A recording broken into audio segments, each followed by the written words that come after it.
管理水平的提高，都要为中欧国际工商学院记上一。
国际商学院，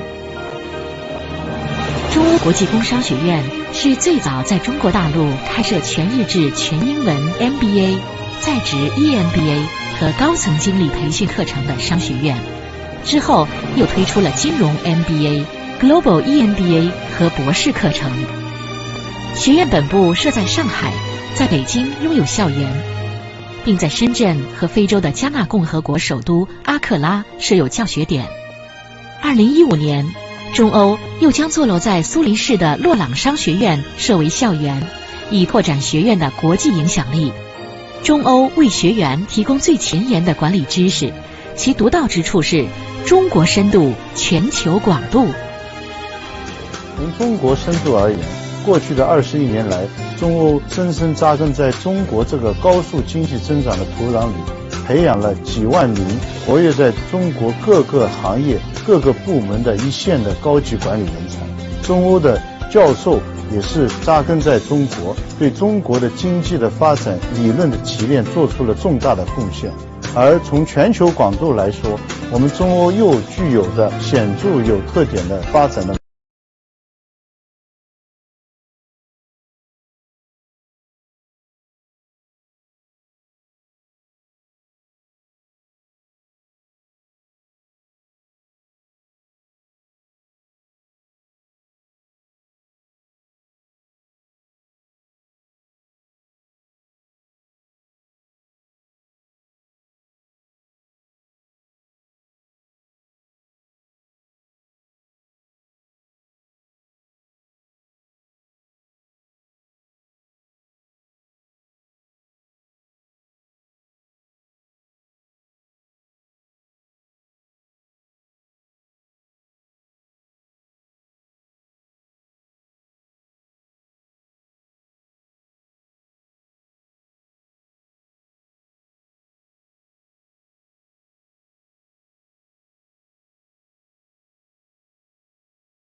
Hi, good morning, everybody.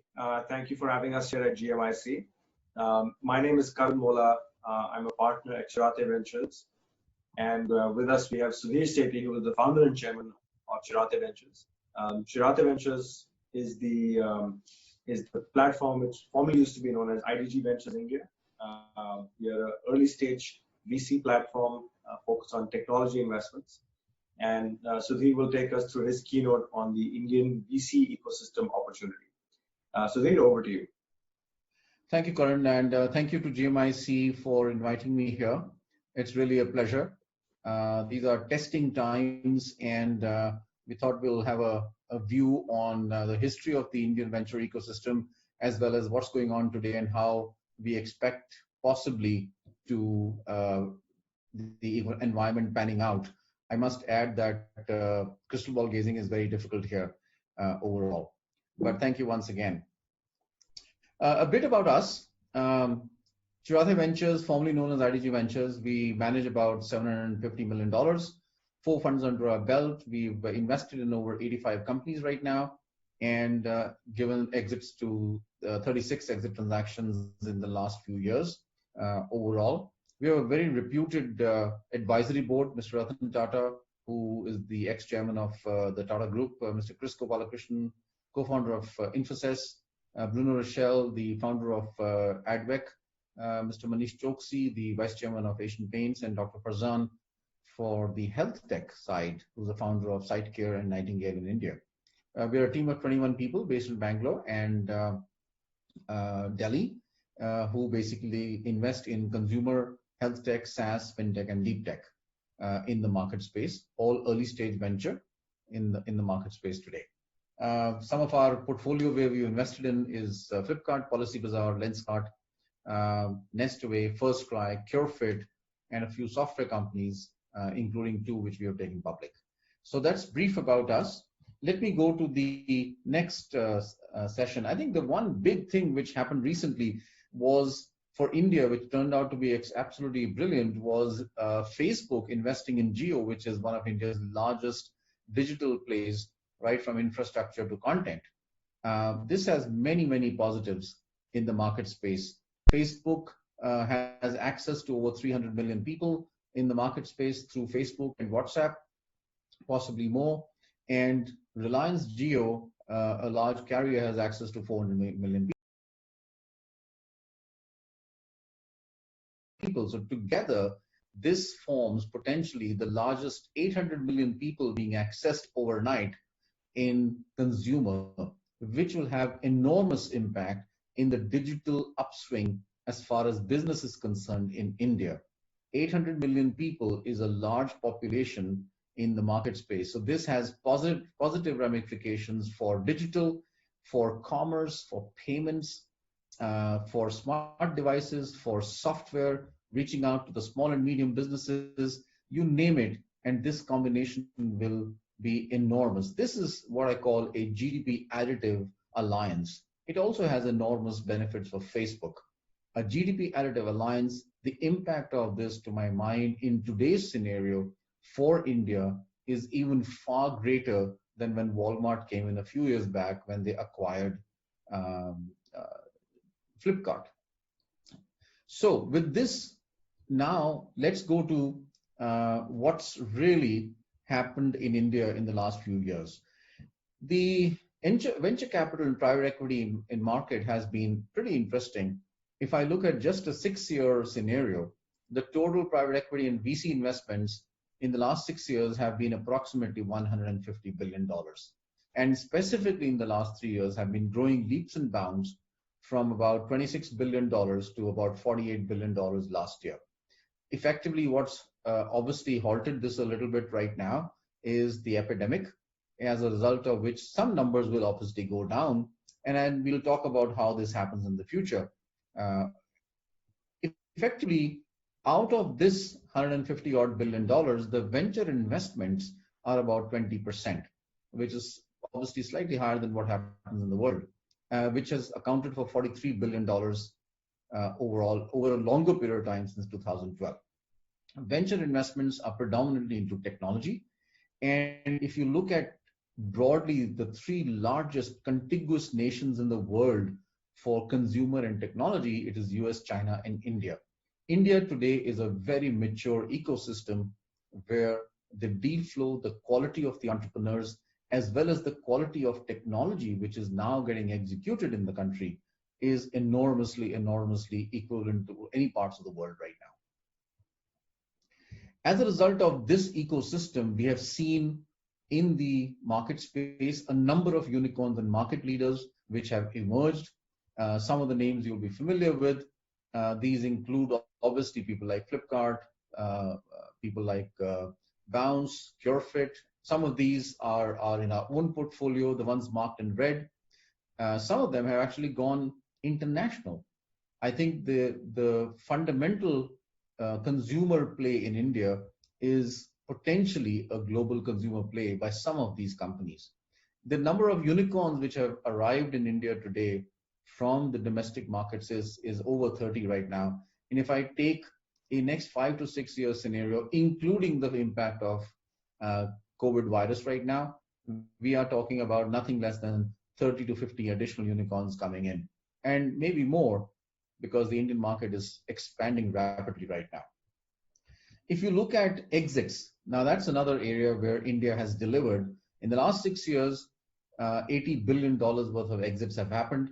These would include IPOs, secondary sales, strategic M&A, and Walmart is a very interesting strategic M&A, which was done as a very large M&A. There are many smaller M&As happen. In fact, a number of Chinese investors have also come in the market space over the last 3 to 4 years in a substantial manner. So India is an active investing market. India has been an active exit market, both in the private equity and venture space. And that's something which is growing rapidly. And our conjecture right now is there's a lot of dry powder in the country, and there's a lot of LPs looking at investing in funds. There's a lot of funds who are looking at investing in entrepreneurs. There's a lot of secondary opportunities in the current scenario which are happening in the market space, a lot of buyout opportunities, and definitely in the venture space, a lot of deep tech opportunities in sectors which I'll come to a bit later. So what does India look at for the next 6 years? We see increased interest from global LPs. We see, if you look at $150 billion worth of investments which have happened in India over the last 6 years, my belief is that this set of investments will go to $300+ billion because the underlying asset of India is improving day by day, especially in the consumer space and especially in the digital space. We have seen signs of this. We have seen very large players coming in and investing in the country. And the most recent, a few days back, is Facebook. It's an attractive market for LPs, for direct and co-investments. Co-investments are increasing in our own portfolio. Co-investments form a very large part of the strategy of our LPs. We invest as a fund about $100 to $120 million every year, which is early stage and direct and co-investments from our LPs. LPs like co-investments, and that increases their returns. It's an active exit market. In fact, in the last 3 years, India has become a very important exit market for international players to come in because it's a very open. There is no limitation. There are regulations, of course, but those are allowing any international player to come into India, which is unlike perhaps some of the other countries as such. In a sense, US and India in market openness are very, very similar. The emergence of startups who have now dominated Indian brands is very important. And what we see is many of these startups become Indian brands, they become dominant in the market space, and then they start moving out of the country while they acquire unicorn status in India. That's very important, and I'll talk about it a little bit more. I think the other very big change which is happening is that Indian rupee capital has moved into venture and private equity. It's small, perhaps unlike China where domestic capital is very large. In India, it's about 5%. We see this Indian capital move into private equity and venture more and more over the next 6 years, from about 5% to about 20%. There's large pools of capital. Indian private wealth in family offices itself today stands at $2 trillion. So it's a hub of activity, and including the fact that there's a very active organization which is like a sovereign fund of funds of India called SIDBI, which is encouraging government to come into the country, and they've funded many, many funds in the market space and doing an enormously wonderful job. It's a quality tech hub. As I said, there are 3 quality tech hubs in the world as countries, which is US, China, and India. And I believe that the equivalent of the Valley in the US is Bangalore.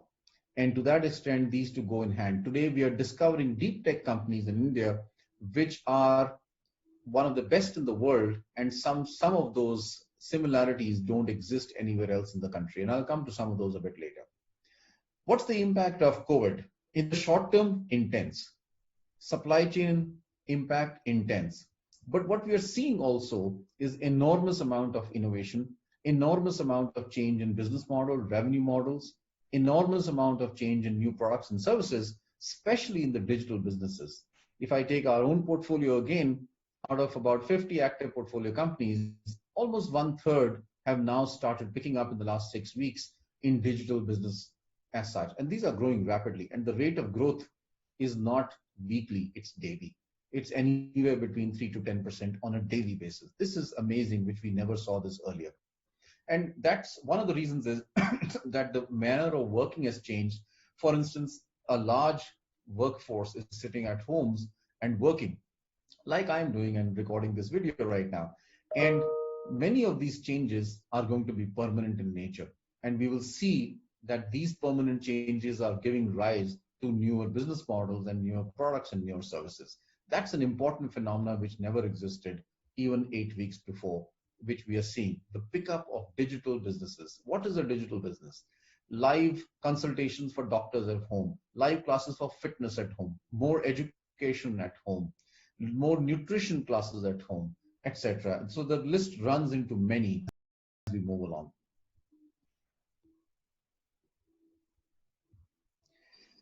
What's the impact of COVID on sectors? Well, here is the impact. Green signifies there's a positive impact, and red signifies it's negative. Amber signifies we don't know the answer to it yet, we need to wait. Deep technology, wherever deep technology is being deployed, that's a green impact. In fact, some of our deep technology companies are hiring today. Health tech is improving, especially if there are products and services related to COVID. Most of our health tech companies are doing much better in the last 8 weeks than they were doing before that. Travel and hospital is extremely negative right now. It all depends on how it picks up, but we also believe that travel and hospitality will pick up slower because it moves away. If people travel and people go into the hospitality businesses, we also believe that social distancing will not be there. So this is a careful area where we believe the hesitance of investors to come in will stay longer. I think one of the other things which is improving software and SaaS, especially because many of the Indian companies are addressing the US market space. We have seen upticks in our own companies which are addressing the US market space, especially high uptick in actual orders being picked up right now in the market space up. Of course, in India, e-commerce, especially in groceries, has shot up, but e-commerce general is red in nature. It will take some time because supply chain and distribution chains have to be sorted out. Fintech is amber. Fintech is highly regulated, like in most countries, and it depends on capital flow. It depends on credit. Much of that depends on the government. So we'll have to wait and see how this. But last but not the least, as I mentioned earlier, digital businesses are on the rise, and that's the new COVID warrior sector. Deep tech, health tech, software. Our companies are already having a footprint in the international market. This has never happened before. Never in the history of India, startups, except for software, which happened many years ago, today consumer companies are moving outside the country, and that is a first. And we see not one, we see many consumer companies moving out into the international market after having dominated the Indian market. Let's go sector by sector and see what's really happening. I think one of the big open areas for opportunity is the health tech opportunity in India. In the digital space, increasingly in the devices space and the software space. You will see more and more live consultations happening, and these are growing on a daily basis. You will see more and more devices coming up. We've seen in 8 weeks just how rapidly COVID-related digital health programs are increasingly gaining traction, how COVID-related devices have come up, which are being bought by institutions, and how software, especially in the health record space, predictive analytics and AI-led diagnostics is improving at this moment. So deep tech in the health space is a very large opportunity in India because fundamentally we don't have access to almost 1 billion people for health, and the only way to deliver health is digitally and through devices which are very deep tech but designed for the Indian market, both in ease of use as well as in the pricing space. Consumer, interesting area. We've seen commerce, e-commerce go very deep in the market space.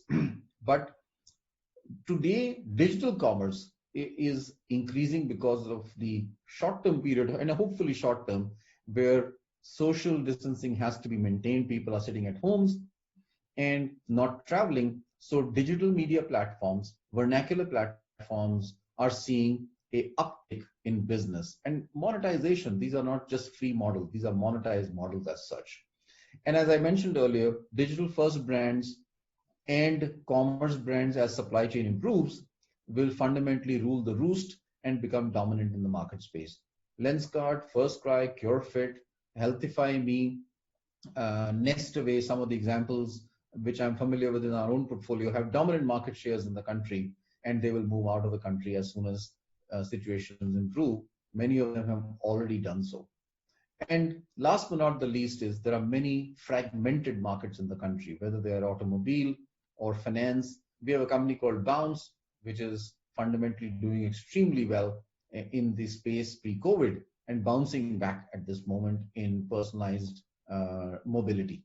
And this list goes on. So I think because of especially the geo Facebook alignment in the country, suddenly digital platforms and access has become possible to over 800 million people, which is the reason why consumer tech opportunities in India will start seeing an uptick in the next few years.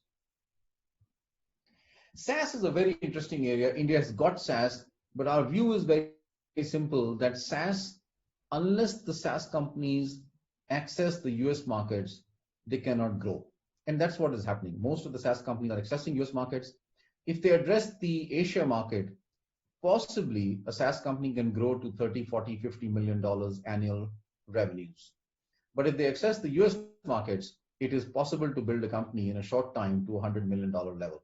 So effectively, in the space of business intelligence, analytics, cybersecurity in today's environment, vertically focused AI, ML, DevOps, the whole area, we see that companies in the US from India, with the founders shifting there, somewhat like an Israeli model, are gaining traction. And these companies are getting follow-on rounds, not from VCs in India, they're getting follow-on rounds from VCs and private equity firms specialized in software from the US market.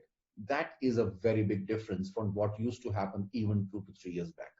So will we see the emergence of large software SaaS companies now, with many companies in the last 5 years moved headquarters to the US? The answer is a very big yes. I believe also that amongst VCs, about 30% of the capital will actually go into the software space. Fintech is a very interesting area. Digital payments are increasing, lending, insurance, investments, and BizTech. I think fundamentally these opportunities will arise. In the short term, because of COVID, we see somewhat of a dampener. That's why I put it in the amber space. And it's very important to follow this space, because unless technology comes in here in a very big way, this sector will only improve then. So technology and the combination in the system to make supply chain of capital and distribution chain of capital more important and more efficient, as well as recovery more efficient, is the buzzword right now as we move forward. So fintech is a very good space with a short-term view, which could be negative for the simple reason that that's the impact as far as COVID is concerned. But a medium to long term, it's a space to watch out for. The other is deep tech. India traditionally has not been known for deep tech. Today, in the last 3 years, we are finding companies in robotics, in the area of AI, NLP, cloud. A few we saw in quantum computing, aerospace, in the whole area of autonomous mobility, health tech and medical devices, agri-tech. Very interesting space, because fundamentally the supply chain and distribution chain is broken with the productivity being low as far as India is concerned, and only technology can solve it. We have two companies in this space, Cropin and AgroStar, and we are seeing that with technology usage, these are a very good space to use in. And as the list goes on in automotive, biotech, and energy. So I think deep tech is a very important, very deep technology, and at par with the world. We've just invested in a company in the space of limbs, which are intelligent limbs, and there are 60 million people who are in that space. A company called Aether. Similar company with technology does not exist in that price point, which means they can get the world markets as long as their distribution and product market fit increases over a period of time. So these are the kind of companies which are coming in, which will never, and by the way, these companies are not lagging behind in technology. In fact, they will be equal of or ahead of technology in other parts of the world. So if you want to invest in deep tech opportunities in India, that's fundamentally at par or ahead of other countries in the world. So in summary, which are the sectors which we believe are interesting to go in the market space? We believe artificial intelligence is absolutely green. Agri-tech, health tech and medical devices, robotics, aerospace. India has a very large aerospace market because of the fact that India produces its own aerospace products and services in the market space, along with the fact that it's also a hub for outsourcing.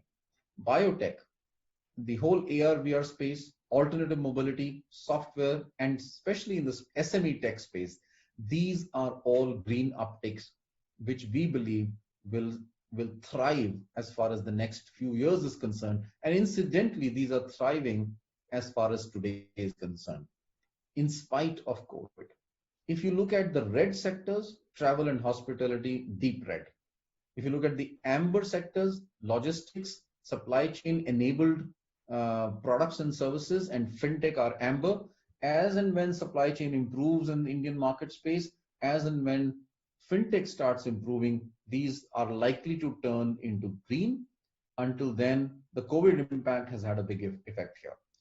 So effectively, our belief is that with a very active history of investments, with a very active history of exits in the venture space, and especially in technology, India today is an unparalleled country for experienced investors, both LPs and VCs, to come in with a track record of exits, return in a mature ecosystem.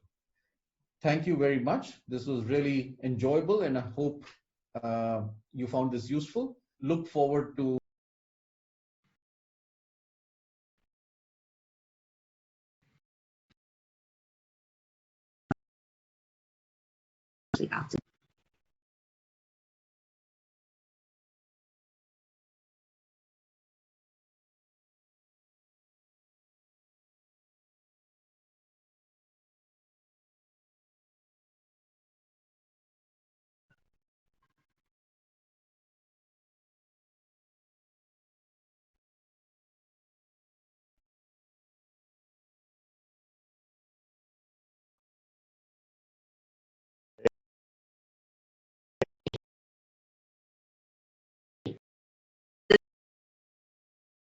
yeah.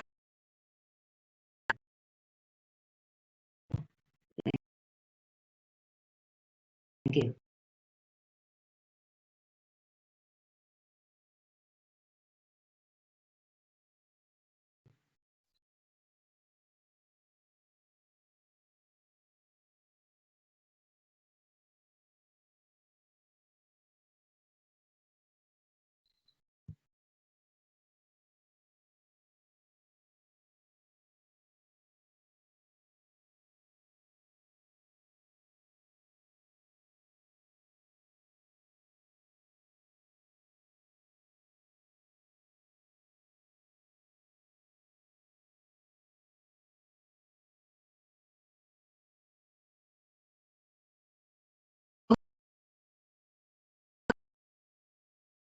Of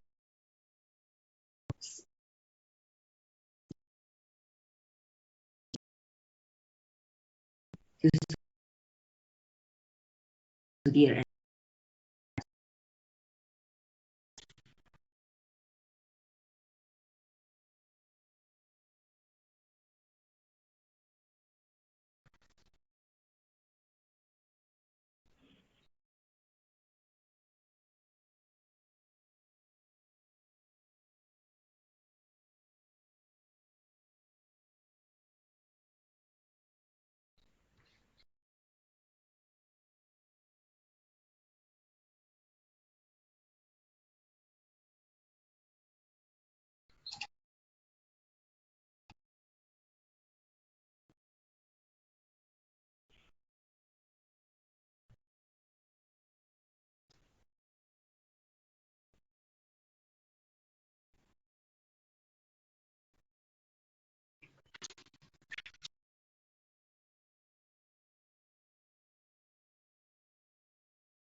about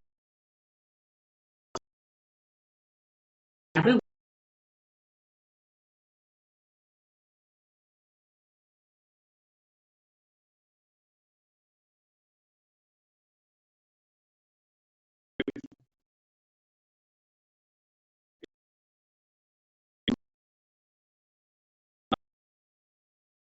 Of us and Philip.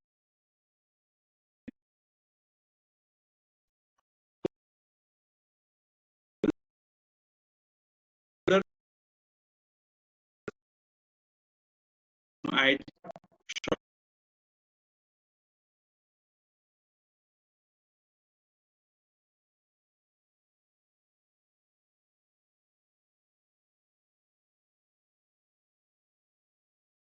keep the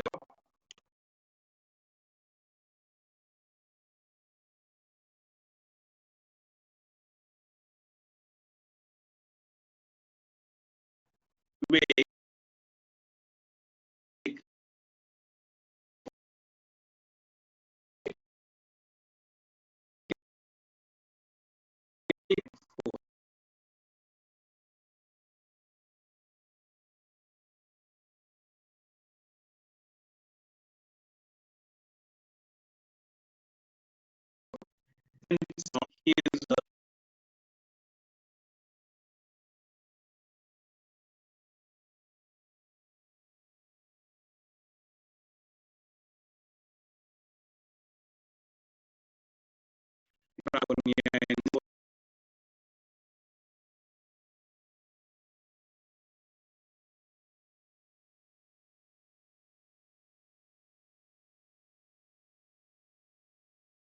and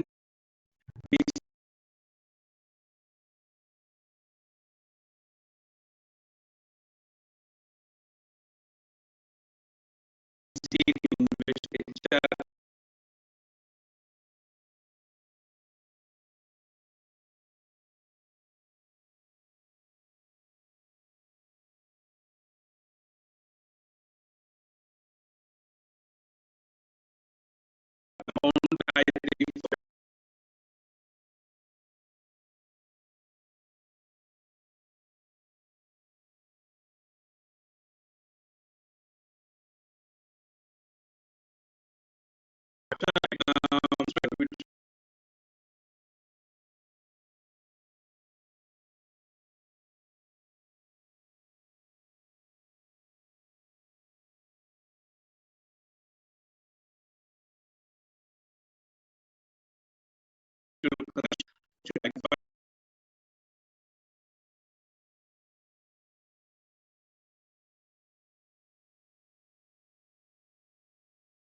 I think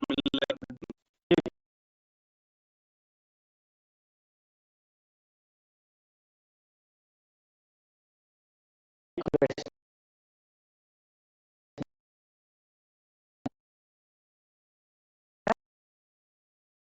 situation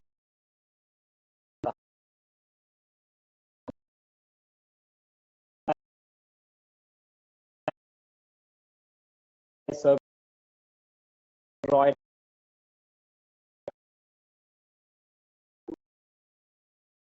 your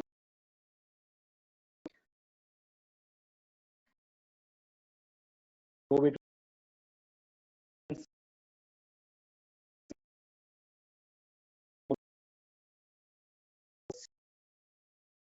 in this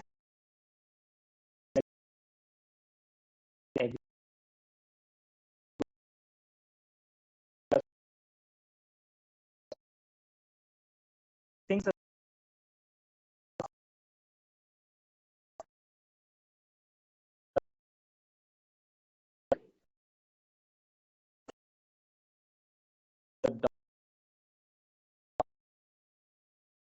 giving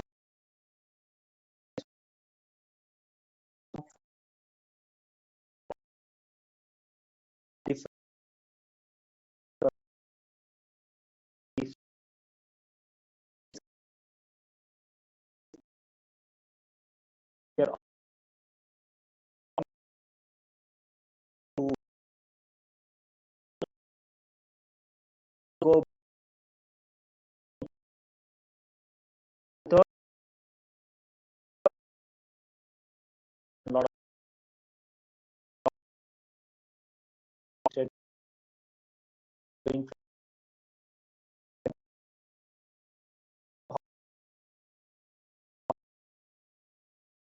services.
How customers So at Credily, we are a digital work platform where we offer tools like HR management, payroll management, chat and collaboration tool, and as well as video conferencing, just similar to what we are using right now for video conferencing. Yeah. So, and our focus is SME audience. One segment is where the companies are in the manufacturing space, and others is the service space. So, in terms of the impact, actually, especially of course the manufacturing sector, we have seen everything has been shut down. So there, of course, we have seen the negative impact on that. But on the service side, actually, has been a great uptake. So the tools which we're trying to for making them use, like the adoption we're trying to increase, that is like, they are coming to us now, to use our tools. For example, like they were still using the biometric machines to mark the attendance. Now they're just people are afraid of using biometric machine anymore. So they're using our attendance app to mark the attendance. And also we also like working on some of the platforms like, salary payout as well. So companies are now using our platform to also make salary payout through our great pay option. So we have seen like, tremendous uptick on our overall business actually, so in the last 6 weeks especially. So for us, like we also see that, especially like, if companies become like adopt the digital solutions completely, like in the next six weeks to like 12 weeks, then of course we see overall the adoption is going to be much higher even after the lockdown situation goes away. So it's a good time for us, for businesses like us. Thank you. Very cool, very cool. Tushar, so people have lots of time at home right now, and so how are they? Can you walk us through your product as well as how they are looking at why they are looking at your company to help them in these times? So, hi everyone. So Healthify Me is today India's largest health and fitness app with about 18 million users. And people use the app to track their nutrition, lifestyle, and manage their weight and fitness broadly, all done digitally. We do about $50 million revenues, run rate for 100 crore top line. And COVID has actually enhanced most of our metrics by about 20 to 30%, be it engagement, retention, conversions, revenues, etc. And perhaps biggest reason it's created this kind of a relevance right now is because there has been a strong association between obesity as well as COVID mortality. So I think people are fundamentally realizing that the best solution for defense against COVID is to manage and improve immunity levels, which means eating right, exercising more, and if possible, then dropping some weight. And because everything in our company is done digitally and remotely itself, this has been April is going to be the best time for businesses ever been in the history of the company. Having said that, there are, of course, economic recession concerns. Not just me, I'm coordinating with my peers in US and in other parts of the world as well, including in China. I think broadly health and fitness apps have seen significant tailwinds during this time. Having said that, there are the concerns of long-term recession. What happens there are certainly pre-existing and something that all of us will, I guess, collectively watch out for. So I'll pause there, Krishna. I'm sure I can elaborate more on what specific things we are doing, but happy to come back to that. Super, thank you. So Satish, I mean, we understand now suddenly there has been a spurt in people reaching out to you. So how did DocsApp adapt to this need to serve the customer? Has there been any changes that you have adopted either in your delivery framework, people's process, anything on that end? Great. So I'll briefly touch upon might be 3 parts about this. So one is, let's say, the customer, and then slowly. There's a translation happening. Yes. So one is on the customer. Then second one, I'll talk about the doctors and the hospitals. And the third, I'll talk about our office and employees itself, right? Because the system has to be able to provide the services to the customers. So from the direct to consumer, we had absolutely no challenges because we were always an online digital focused company. So you could do everything online through chat, call, video, and all of the services were provided online. We also allowed patients to go to the offline hospitals, which would not happen for now. So that is not happening. So from the consumer side, it was fairly straightforward. And then we had already built our application in multiple languages. So a lot of people from small town continue to use it very effectively. So the customer side was fairly straightforward. And all that we had to do was might be increase our server capacity, and then we were good. So on the doctor side, we had to do a lot of training because a lot of doctors suddenly started using it.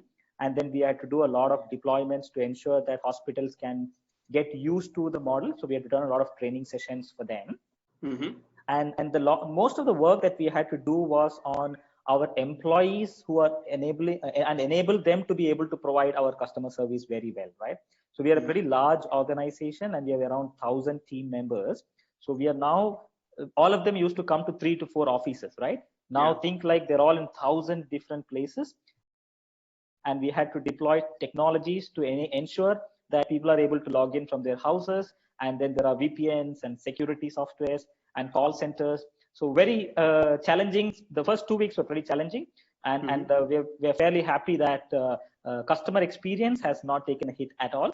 So enabling workforce effectively coordinate operations from multiple cities in different offices, in different houses now, not offices, different houses now, is a challenging problem, but that also we have ensured. And the other part of the supply chain was consultations and doctors worked very well, but medicines and labs had challenges and continue to have challenges. So in these times, the number of orders on medicines have significantly grown, but the supply chain challenges has kept the number of orders having delays, right? So you still are able to deliver the medicines, but there are delays. But government is also supporting because all of these fall under the essential services, and we have special passes for all of them. So, but we are still working around the warehouse challenges, supply chain issues, all of that. Yeah, I'm sure. Well done, well done.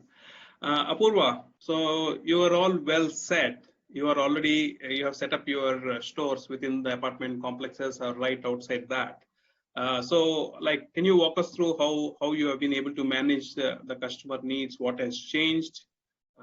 Can you walk us through your business, how it has been for the past 1.5 months?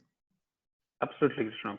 So the first challenge, I believe, to cater to the needs of every resident in all the 19 communities that we are, which happen to be at least 33,000 homes, almost 1.5 lakh people, was to make sure that all of our stores are up and running, and there should not be any days where they are getting closed. And especially once the lockdown was announced, the initial phase, the passes were not provided. It was a very horrendous situation to be in when so many people are going to be traveling without public transport. It became a nightmare. So to ensuring that every store is up and running, the first problem that we solved was, let's bring all the people inside the community, all the employees inside the community itself. So that is where, in fact, I believe all of our communities stepped up to an extent which I had not imagined. All of our store employees, we made them reside within the community complex along with other residents by giving them all the necessities whichever is required. And they were able to simply operate for not just 8 or 10 hour shifts, but if required, stretch up to 15 or 16 hours of store operation.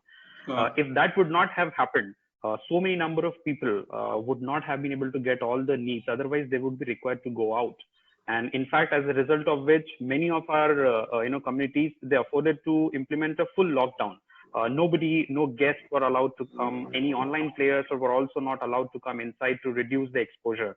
So that, I think, was the first step which worked well in our favor. And after that, feeding so many people requires so much of a ration as well.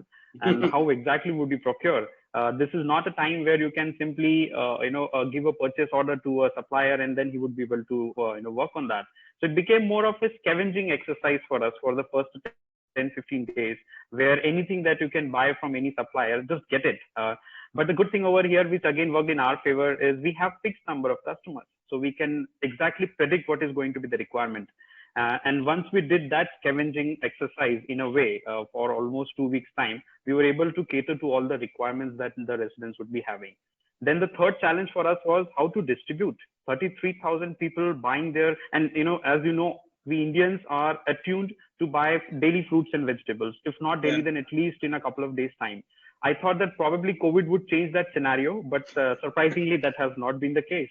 So people are simply willing to come down to the store, which is in their own community, and make the purchases. So there we thought that let's have, simple techniques, express counters, scan and pay later kind of techniques, which we can afford to do, increase the app orders to the extent of 8 to 10x in many of the communities, give the essential packages. We in fact made a list of simple things that every house would require and simply delivered on their doors. They don't need to come down. that reduced the number of walk-ins as well as the orders that would have been received over a period of time, but yet making sure that everybody has that. And last for us was with the quarantine homes. In fact, we had a good discussion with the multiple departments as well. How would you ensure that they are actually getting quarantined properly? There, again, the similar kind of strategy worked. Almost 150 odd homes were quarantined at any given day. So making sure that every day-to-day needs is being delivered contactless is something that we made a separate department for and cater to that. Very cool. Very cool. Awesome. So good that people are getting their groceries at their doorstep. Thank you. Vivek, so there's been a sudden surge in requirement for PPE, ventilators, masks, everything. So how are you managing this? How have you been able to plan and execute this? Sure, Krishna. So in fact, in our business, we have like many domestic customers and we have a lot of international customers also. So while we were just trying to manage the supplies, both domestic and international customers, now there are various stakeholders in this entire process. First, obviously, were our team members. Then we had the customers, obviously. Then we had a lot of suppliers. We had manufacturers. We had also the government also coming up with a lot of policy changes and regulations. And there has been a lot of regulatory changes which has happened in recent times on export related issues and import related issues. There has been a quite a kind of disruption, I would say, in this entire space, both in domestic as well as in the international market. Logistics has been a biggest challenge what we have been facing.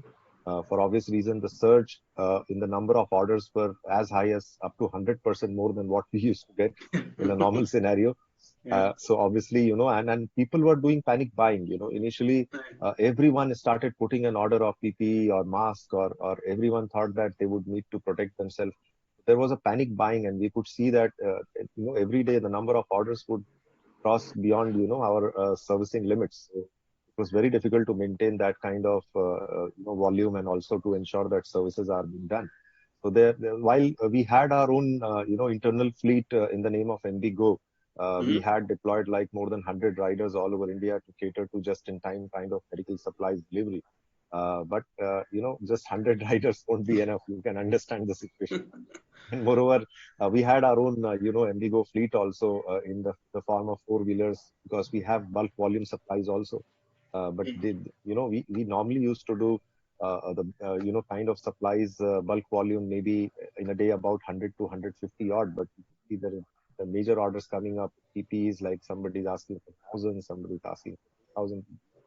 It was really very difficult, and it is. It's not, I cannot say that we have settled down, but though there has been a lot of relaxation now, and many third-party logistic service providers have started operations. We are seeing a lot of change the way it was being done like 2-3 weeks back. Internationally also, since we cater to more than 20 countries and we have a lot of customers buying across these countries, especially Africa, Middle East. Now we have seen orders even coming from US and European markets. We had a lot of buyers in Southeast Asia as well. So even reaching out to those customers were initially nightmare and there were no cargo services. Now we are finding it a little, easier because a lot many cargo operations have started evolving and obviously we are getting a lot of options.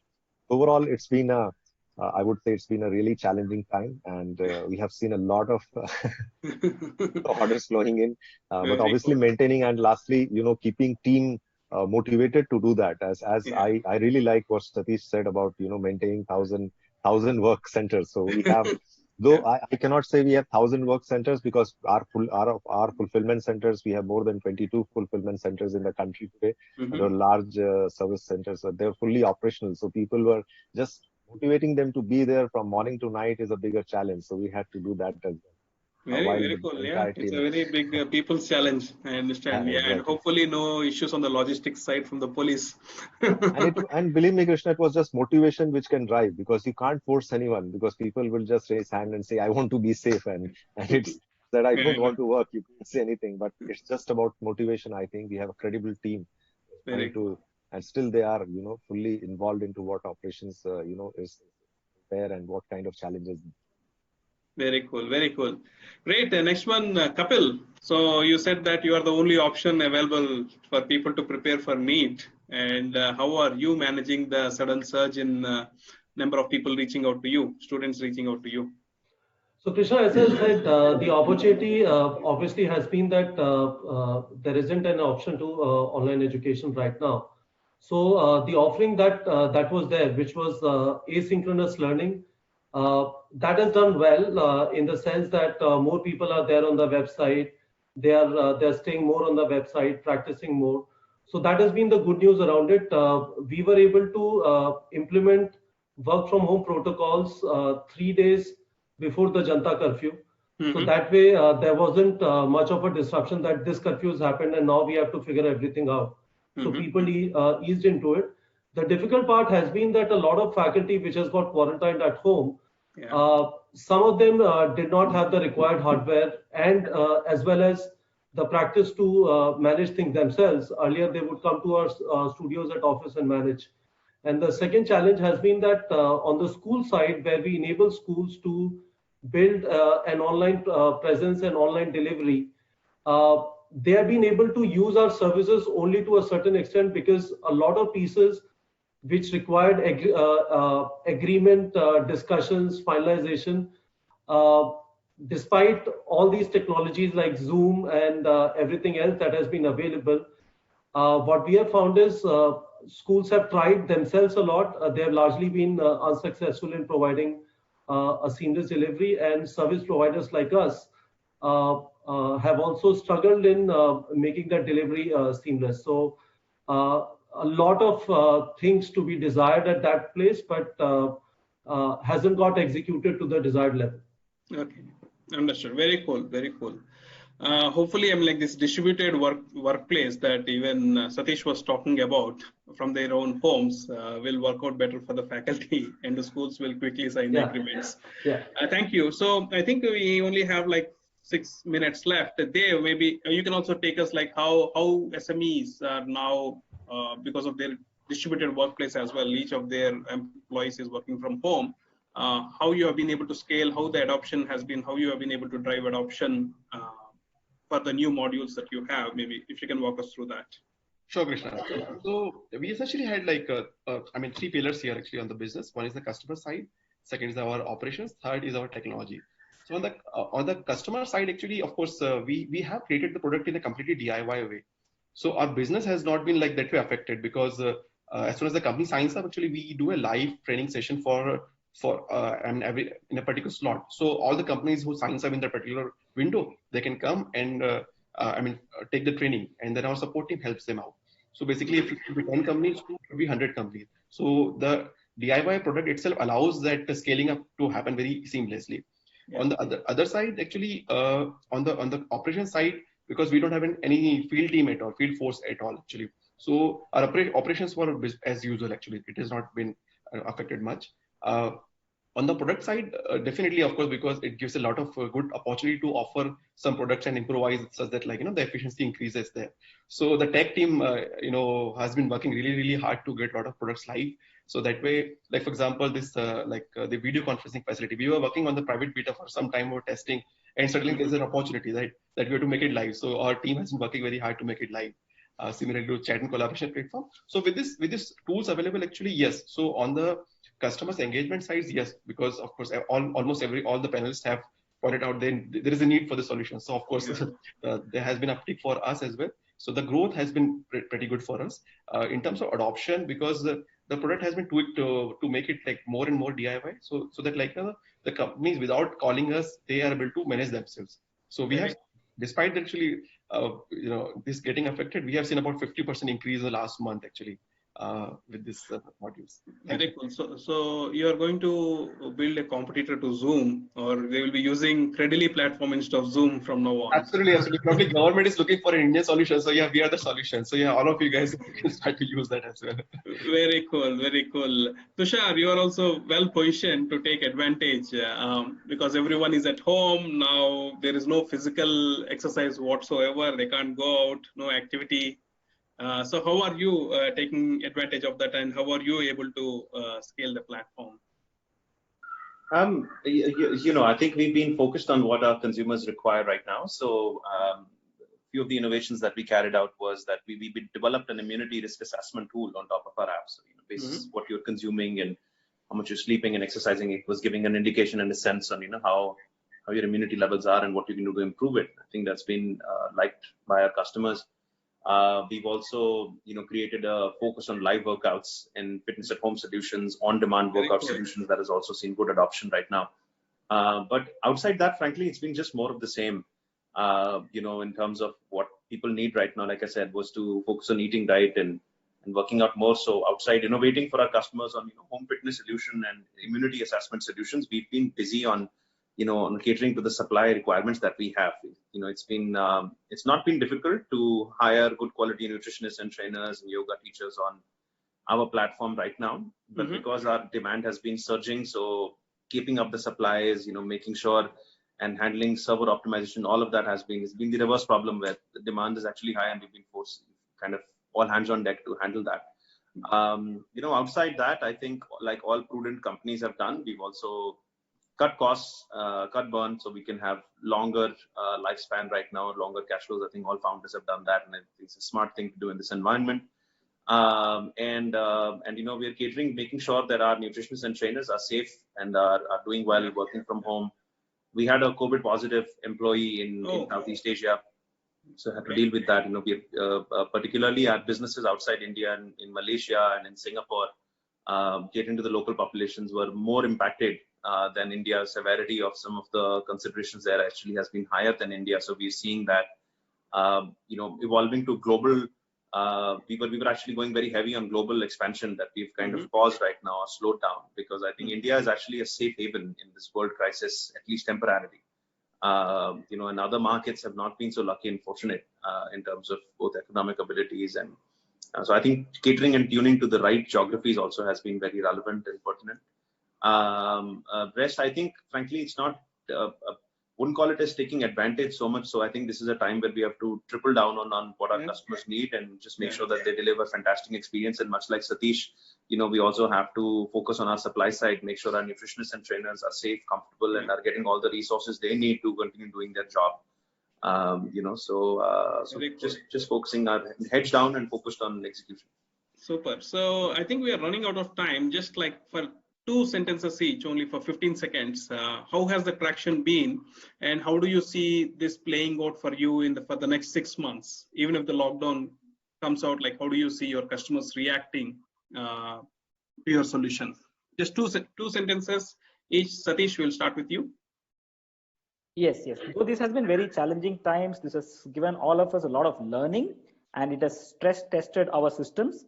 And there has been significant behavioral changes from the customer, including regulatory, as well as on our team and employees, right? So I believe we should use this tough times as a learning opportunity and learn from this, and we will be able to do far better in the coming months and coming years. Very cool. Apurva? We have seen, Krishna, 100% increment within a month's time. And I believe once the lockdown is over, even after that, we'll be continuing with at least 150 to 175% of increment going on from here. Very cool. Congratulations. Vivek? As I said earlier, we have seen more than 100% kind of growth in GMV, and also a lot of orders. In fact, the orders have tripled, in fact. So what we, actually looking forward now is might stable a little bit, but it's going to stay for at least next 6 months, and this kind of ability and tractions will have to be built in place. So this is how we're trying to protect, prepare ourselves for that. Very cool. Kapil, what about the students? Krishna, traction is up, but we would need to be careful, at least in our segments, that people might run out of money at homes to pay for services like ours. True. So what would happen in that situation, we need to be careful about. And the other thing is that we need to offer a complete solution. Now we can't say that you can go to a coaching and also use my service. You have to make sure that the solution is complete. So that is a challenge that we have to live up to pretty soon. Yeah. All the best. Dev? Yeah, so I think it's a complete digital transformation is happening in India already.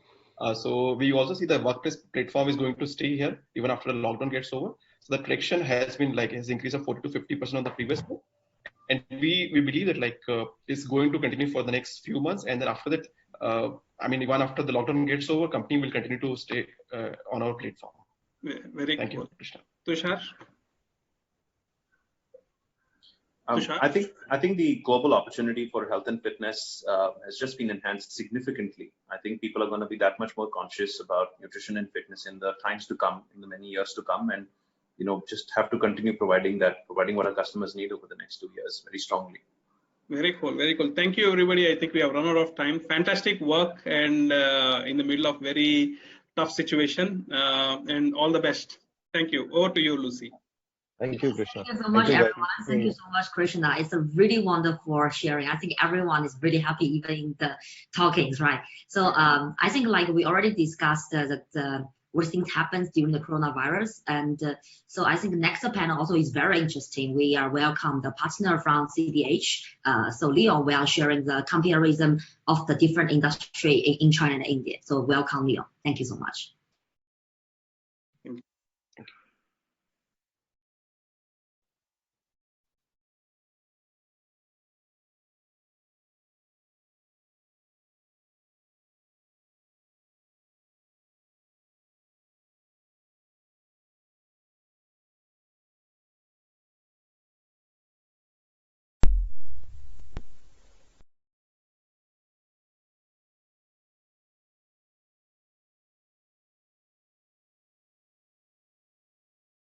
Dear friends, good afternoon.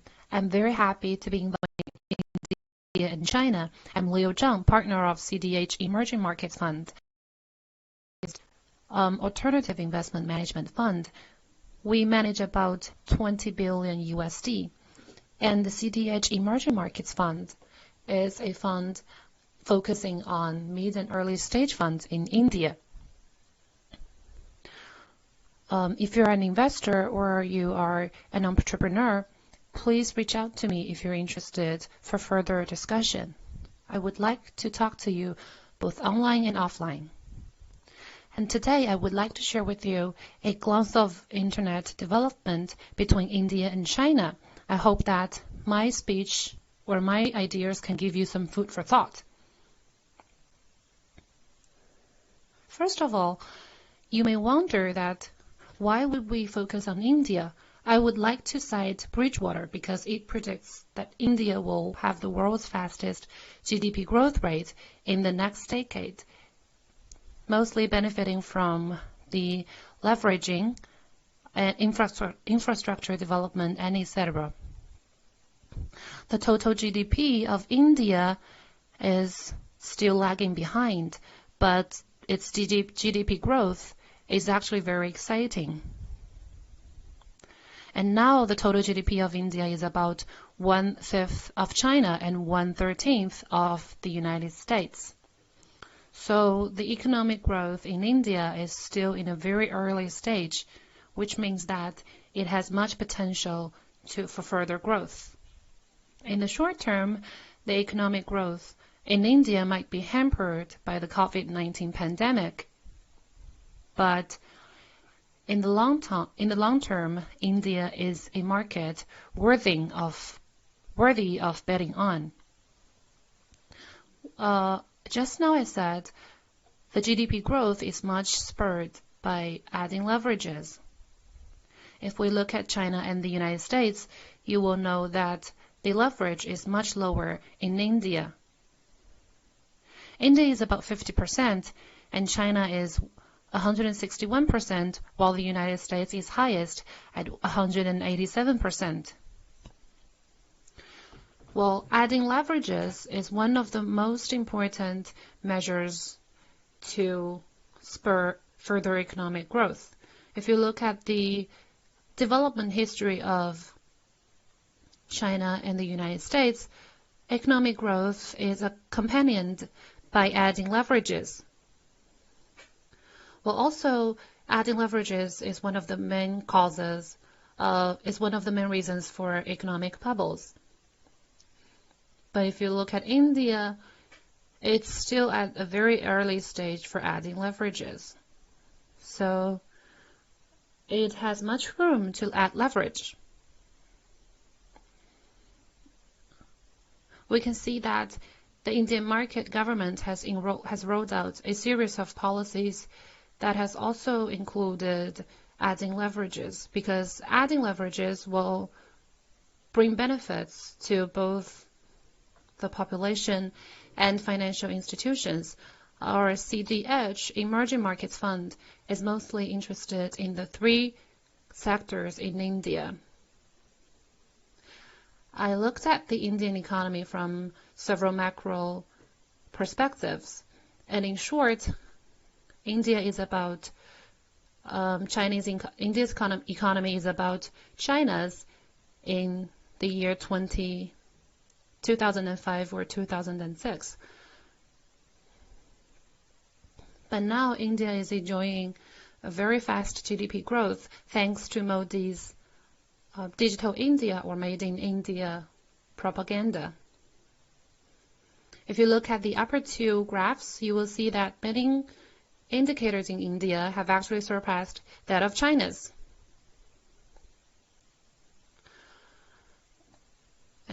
If you look at the data tariff, then due to the 4G completion in 2016, data tariff has fallen significantly.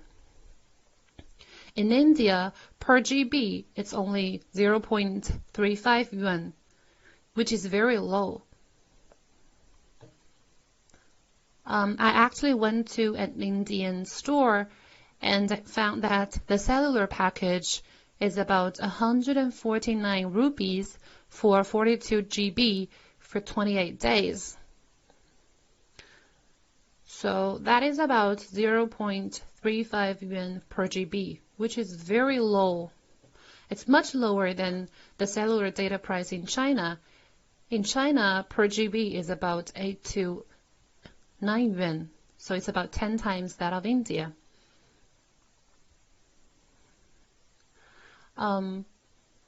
And the affordability in terms of cellular data in India is much lower than that in China. So that's the very basis of the development of Internet.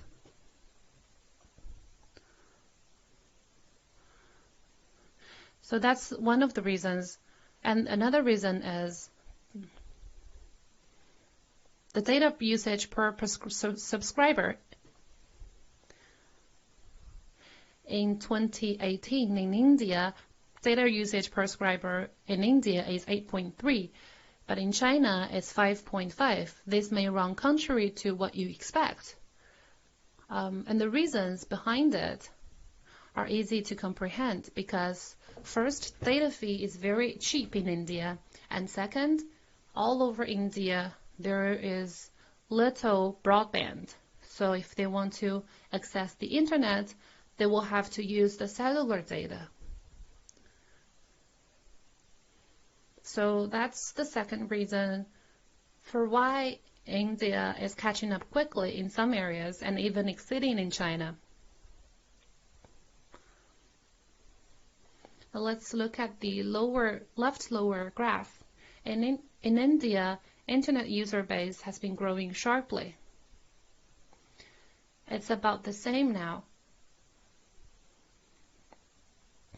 And it's also exceeding the United States because internet user base is about 300 million in the United States. And let's look at the last graph. It's about embracing unified payments interface, the official integrated payment system. We know that after November 2016, when the cash ban was announced, the growth rate has peaked in 2020, March. In March, the figure, in February, the figure has peaked, but in March, this figure has declined, mainly because of the COVID-19 pandemic. This is much lower than I expected, because during the pandemic, all economic activities outside our homes are halted. So this actually means that online payments percentage has risen up. And if you look at the China data, what India is now is about the level of China in 2015 or 2016 in terms of internet payments. So the above discussion is about the macro perspective. But in terms of e-commerce, internet development ahead of the economy implies exceptional opportunities. We believe that e-commerce will reshape the traditional economy. We believe that this will breed more exceptional opportunities. We focus on 3 industries: fintech, logistics, and consumption areas. First, driven by internet economy, e-commerce is developing very fast. We did a comparison between China and India. In terms of GDP per capita, retail sales of consumer goods, and internet population, we can see that under GDP per capita in China, India is about the situation in China in the year 2006. And also, the situation is the same in terms of retail sales of consumer goods. But the internet population in India is about 500 million. The situation, almost the same situation as in China in 2016. So the total e-commerce total is about the same level in China in 2012 or 2016. That is the point where a lot of tech giants were rising. So we can presume that this is also a good timing for Indian tech giants to gain momentum. And the second area is the fintech industry. This is the industry which a lot of Chinese investors and Chinese entrepreneurs are enthusiastic about.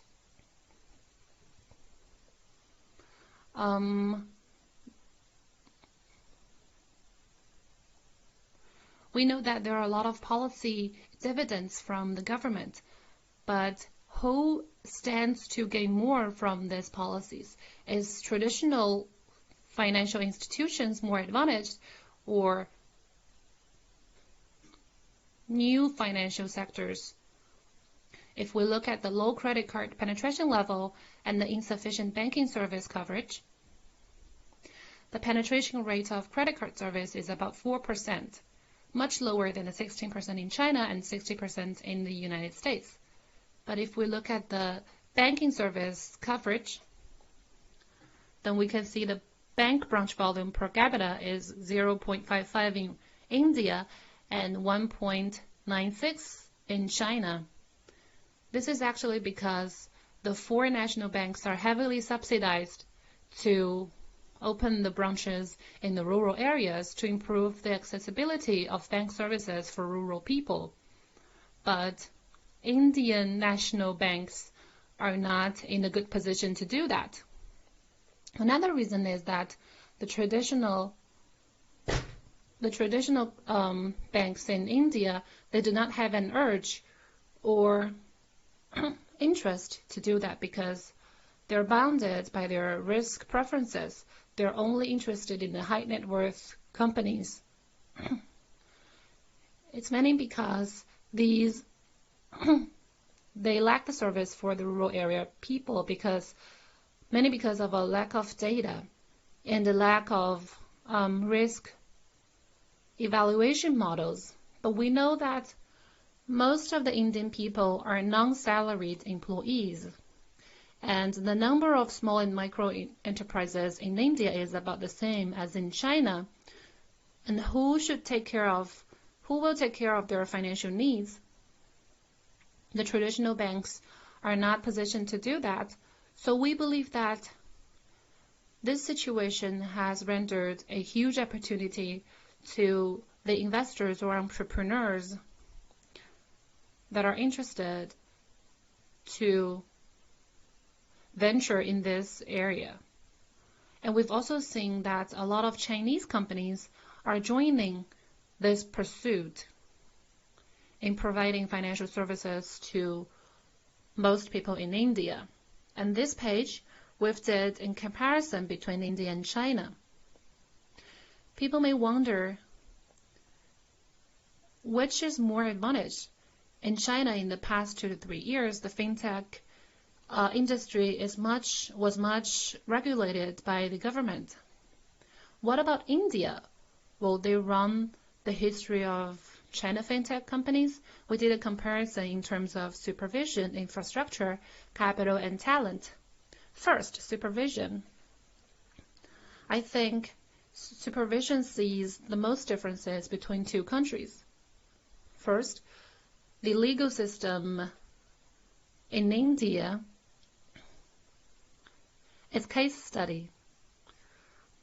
Indian market is opener and more market-oriented, and their policies are more foreseeable or predictable. Usually, the government will roll out policy framework and rules, and then they allow the companies to compete in the industry. As long as the companies don't touch the red line, nothing will happen. But once you break the rules, the punishment are going to be severe. So working in fintech companies in India, the people will enjoy better policy stability. But in China, in the year 2015 and 2016, the government promotes fintech development. But 2 years later, things are totally different. That is to say, if you look at the China fintech industry, we face a much greater supervision disability, which will sure impact the fintech companies. This is the area that China and India differ the most. And the second is about the license. In terms of license in China, it's very difficult to be granted a fintech license. But in China, if you want to be granted a loan certificate, it's much easier, and the certificate is more handy. For example, they can access the central bank credit system. But in China, the credit system are only open to banks and insurance companies. Therefore, in China, the entry to financial sector and the accessibility are much harder or much difficult than in India. The credit system in India has drawn much experience from China, but their system is more open and predictable. What they did is they set up an infrastructure. If you're interested, then you can apply for a license, and then you're one of the players. And all the data in the system are available. It's one of the social assets that can play a great role in bringing down the cost of financing. But the situation in China is very different. Most of the data are oligopolized. Only the two national companies can own the data. Therefore, although the infrastructure in India is at a premature level, but we believe that its good infrastructure or framework will unlock much potential for India to tap. And we believe that with the accumulation of data, India third-party financing companies will enjoy more prosperity in the long run. So in terms of supervision and infrastructure, India has better environment than China. But in terms of capital and talent, China is more advantaged. This is also one of the reasons why Chinese investors and entrepreneurs are storming to India to unlock the potential. In terms of capital, the situation in India is the same as in China 15 years ago. The cost of capital is very high in India, while in China, because we have sufficient funds both in mainland China and in Hong Kong, so we have a very low cost of capital. So in terms of capital, China enjoys much sufficient condition. In the past 5 years, the Chinese internet financial sector has nurtured a lot of talents that know both industries. But with the internet banking system to wither as time goes on, many talents might flow to India because India is lacking in talents that are both that both has entrepreneurial experience and professional talents. So, in short, there is better business environment in India than in China, but India is restricted by talent and capital. The last topic, or the last industry, is logistics. India is bounded by its logistics efficiency. The infrastructure is very backward, and the inefficient logistics has hampered the Indian economy. There are two reasons or two manifestations. First, the logistics infrastructure is very unreasonable in India. India has much higher road transportation proportion. It's about 62%. This is much higher than China's 40% or 38% in the United States. It has a very low water carriage percentage. But the road condition in India is very hard. It's very hard. But some bulk commodities, they are better transported by water carriage. If these commodities are transported by roads, then the efficiency is further brought down and the costs is driven up. Because of the higher road transportation proportion, both the cost and the efficiency are sacrificed. Another thing is there is much lower third-party logistics market penetration in India. In many countries, the third-party logistics market share is about 7% to 12%, but in India, it's only 4.5%, meaning that there is much unprofessionalism and inefficiency in this industry in India. So they are still in a very primitive condition. They need modern logistics and professional logistics. But now, because of a lack of that, the logistics efficiency is very low.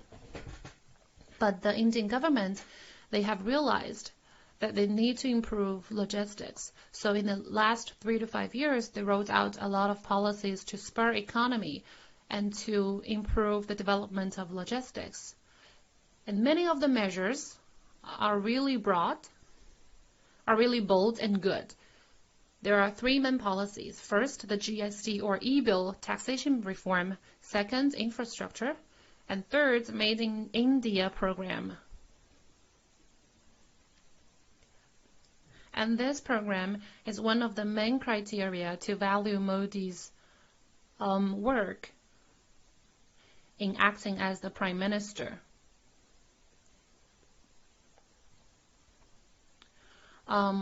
Let's look at the three policies in detail. First, GST or e-bill. The essence of GST is to unify the trade policies or taxation policies in different provinces. Before GST, the cross-province trade is not very smooth. There is much complexity in taxation process, which is hindering India to further grow economically.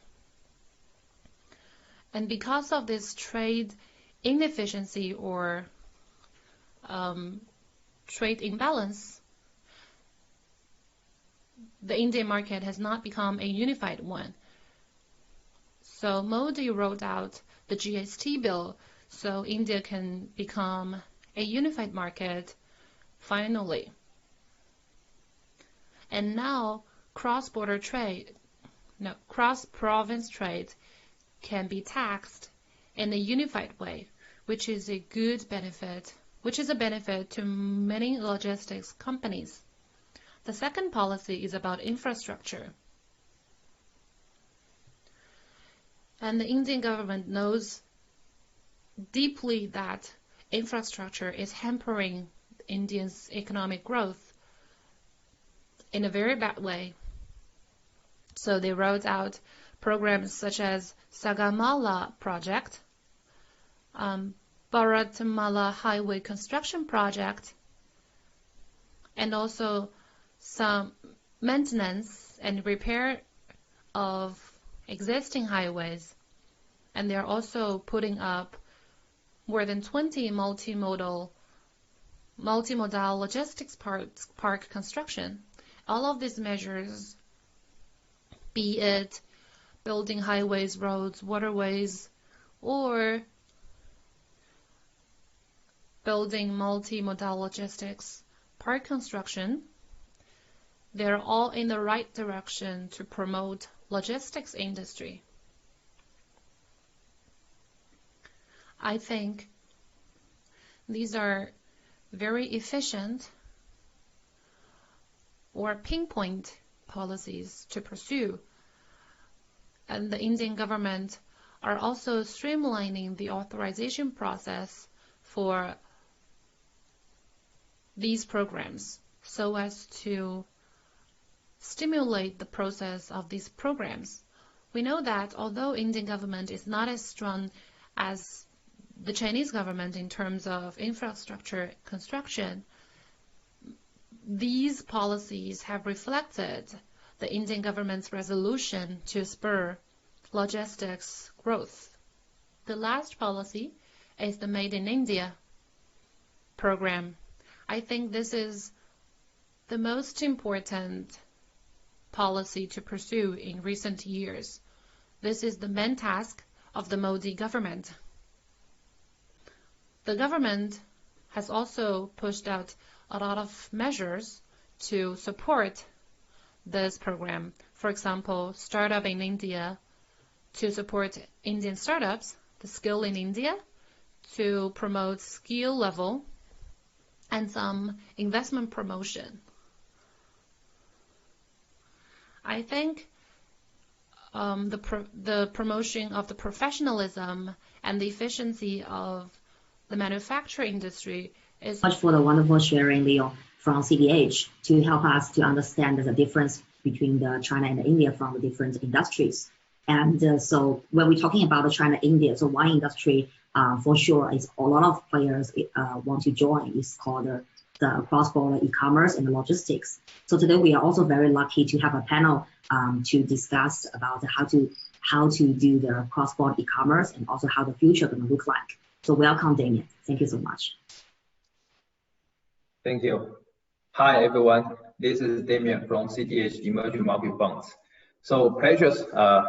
I'm the moderator today for this panel discussion. And for this panel, we're going to discuss about the e-commerce in India and also the ecosystem. So we have amazing speakers here. We have successful investors. We have founders in the e-commerce space and also the logistics space. So without, we have 35 minutes here for this panel, and without further ado, maybe each panel speaker can quickly introduce yourself and say hi to the audience. Maybe we can start with our friends from India. Pushkar, do you wanna go first? Sure. Thank you so much, Damien. Hello, everyone. I'm Pushkar from Bangalore, India. I am a mechanical engineer from IIT, post which I worked with ITC, India's largest consumer products company. Based on my experience with dealing with urban consumers, I started Let's Transport in 2015. We are India's leading app-based urban trucking platform for enterprises and aggregated truckers. So now you wanna say hi to everyone. Hi everyone, thanks Damien. I am Kunal from Glowroad. We are based out of Bangalore. We are India's fastest growing social commerce platform. We are building a network where resellers who are mostly housewives and students can sell products to their end customers and make some money in between. For my personal background, this is my third venture. Two of my previous ventures have both been acquired by public listed companies, one in India and one by an American public listed company. This is, third venture, and CDH, Axel Partners, KIP, and Vertex from Singapore, our investors. It's good to see you here, and look forward to the panel discussion coming forth. Thank you. Hi, Yami. Hi, Damien. Good afternoon, everybody. This is Amitava. I'm the founder and CEO of ExpressBees, which is by volume India's second largest e-commerce logistics player. We are also India's fastest growing logistics company. We spun off from 4 years back from a previous venture, which is firstcry.com. So FirstCry is India's largest baby retailer, both in online as well as offline segment. So some of the investors we have in the current venture of ExpressBees, Alibaba is an investor, CDH, Safe Partners are the major investors. In FirstCry, SoftBank, Safe Partners, Mahindra Ventures are the leading investors. And prior to that, I have been involved in another venture, which was a global e-learning platform. Secure was an investor out there, and we had a very successful exit. That was around 10 years back. And in the last 10 years, I've built these two ventures. I look forward to interacting with others. Thank you. Thank you, Amit. And your turn, Chi. Yeah, hey guys. Super grateful to be part of this panel, and thank you, Damien. So so I'm the co-founder and the CEO of Abanic. Abanic is an aspirational fast fashion brand. We're targeting Indian market, and we are leveraging China supply chains. When we have teams both in Hangzhou and Gurgaon, India. That's it. And lastly to Surya. Hi, this is Surya from Fortune Arctic Capital. Thanks for having me today. So Fortune Arctic Capital, we were found in 2013, and I am global VC affiliate of Fortune Group. The investment stage include from early to growth stage. Well, beside our China and the US office, we opened our Indian office, our Delhi and the Bangalore office in 2016. So for emerging market, we started from infrastructure building and invested in logistics and fintech sectors like delivery, keys, and less transport. And for consumption sectors include travel, e-commerce, content, and deep into different social group. That is include Make My Trip, Exigo, Abanic, Trail, Headphone, so on and so forth. Thanks. Thank you. Thank you, everyone. So to start the panel, the first question I would like to ask Surya and also Chi. As a foreigner, either investor or entrepreneur, looking at the e-commerce market in India, what attracts you the most, and are there any challenges that you will see? Maybe you could just give some high-level thoughts. We can start with Surya. Okay, so well, beside the volume of Indian economy and the economic growth rate, and also the internet penetration, there are two key things that attract me. One is a gap between the internet users and the user already have online transactional experience. And the second is Indian has a young population structure, has a huge population aged between 18 to 35, which is over almost like 440 million. So this demographic dividend can propel the development of e-commerce efficiently. And for sure, that would be several challenges following the cost principle for sure. So that is to say the volume is decided on the shortest wood plate. That is include, I think, for 2 or 3 challenges. First, is the market is highly fragmented in religion, in culture, in language, region, and the political issues. So it's not an entirely unified market. So we believe this bring a lot of channel brands and the vertical e-commerce platform opportunities, and it might not be just like in China, it might not be like a winner-take-all situation. And the second is infrastructure, including the internet coverage, the logistic and the payments, the lack of local language. It all leads to slower adoption of online purchase habit.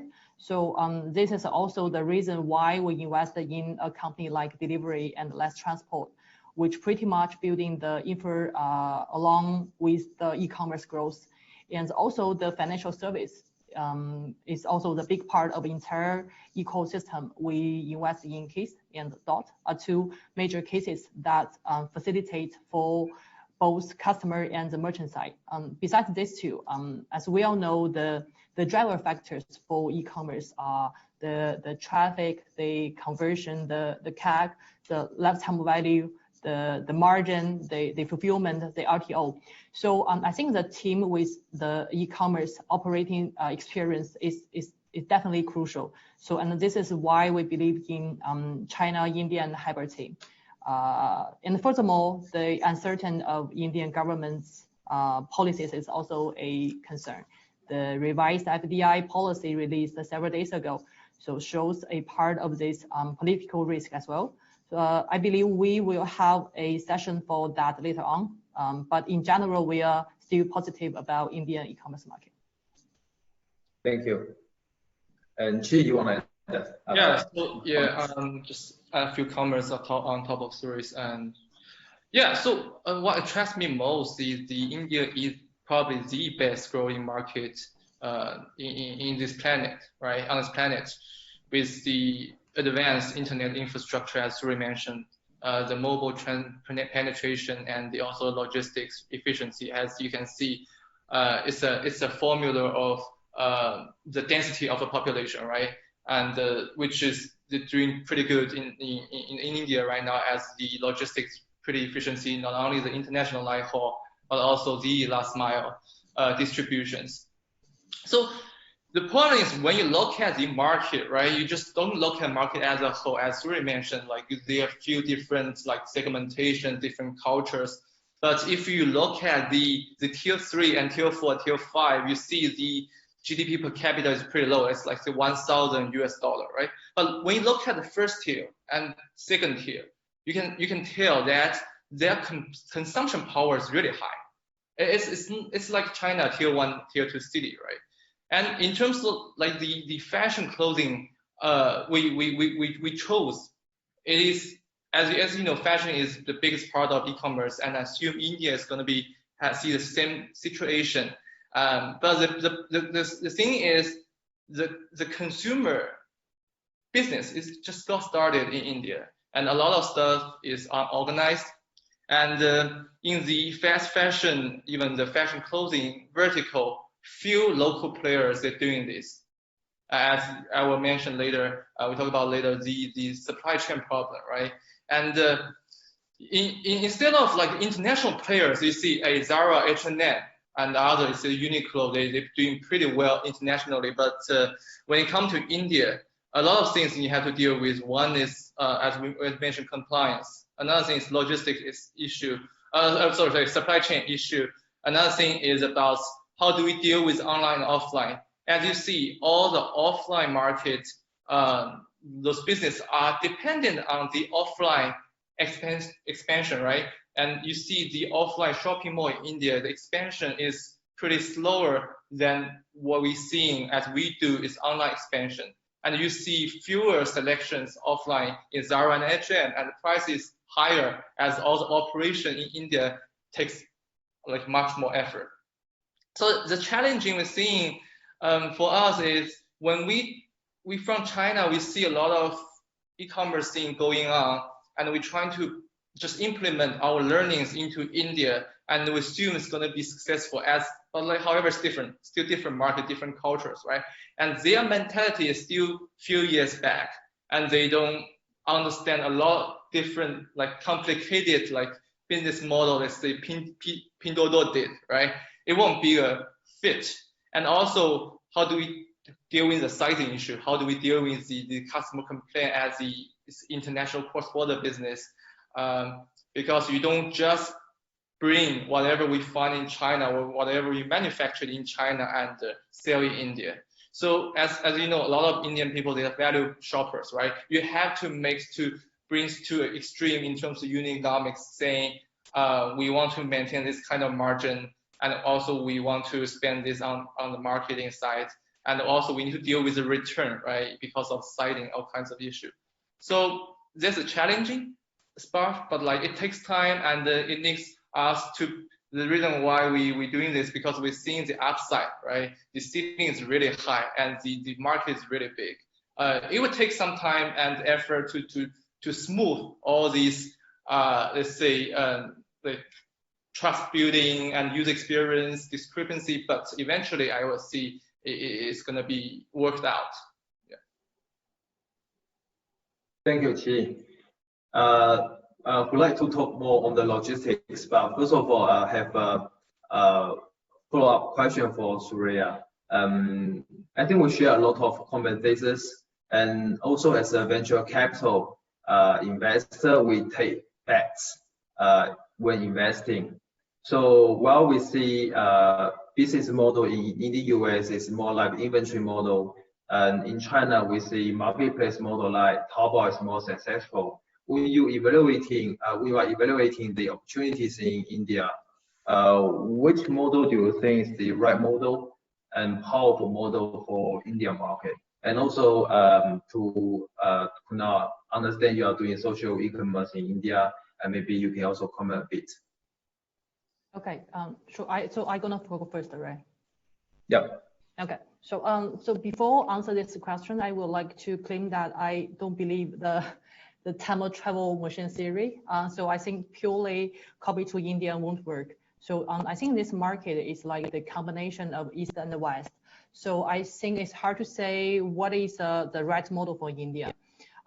We can say for both inventory lead model and the marketplace model, we have seen many successful companies in India. Although subject to the provision of FDI policy, FDI is not permitted in inventory-based model of e-commerce. Well, in my past experience, I think in India, most of the e-commerce players started with a marketplace model, but eventually will have part of inventory model since they want to increase the margin. So if we see the monetization of marketplace, usually would be charge the take rates and doing the advertisement. So which I think will take a longer time to grow in India, especially compared to other emerging market. And further on this, if the product is sourcing from other sourcing and also imported from other countries, it would naturally be a inventory lead model. So I think both model will still coexist in the market for a while, maybe 2 or 3 years. It's just a strategy you choosing would be better matching your own resources and the capabilities. And the key issue is how to make the balance between it. Thanks. So thanks, Surya. I agree with you to a large extent, since we are already in the thick of things with social commerce.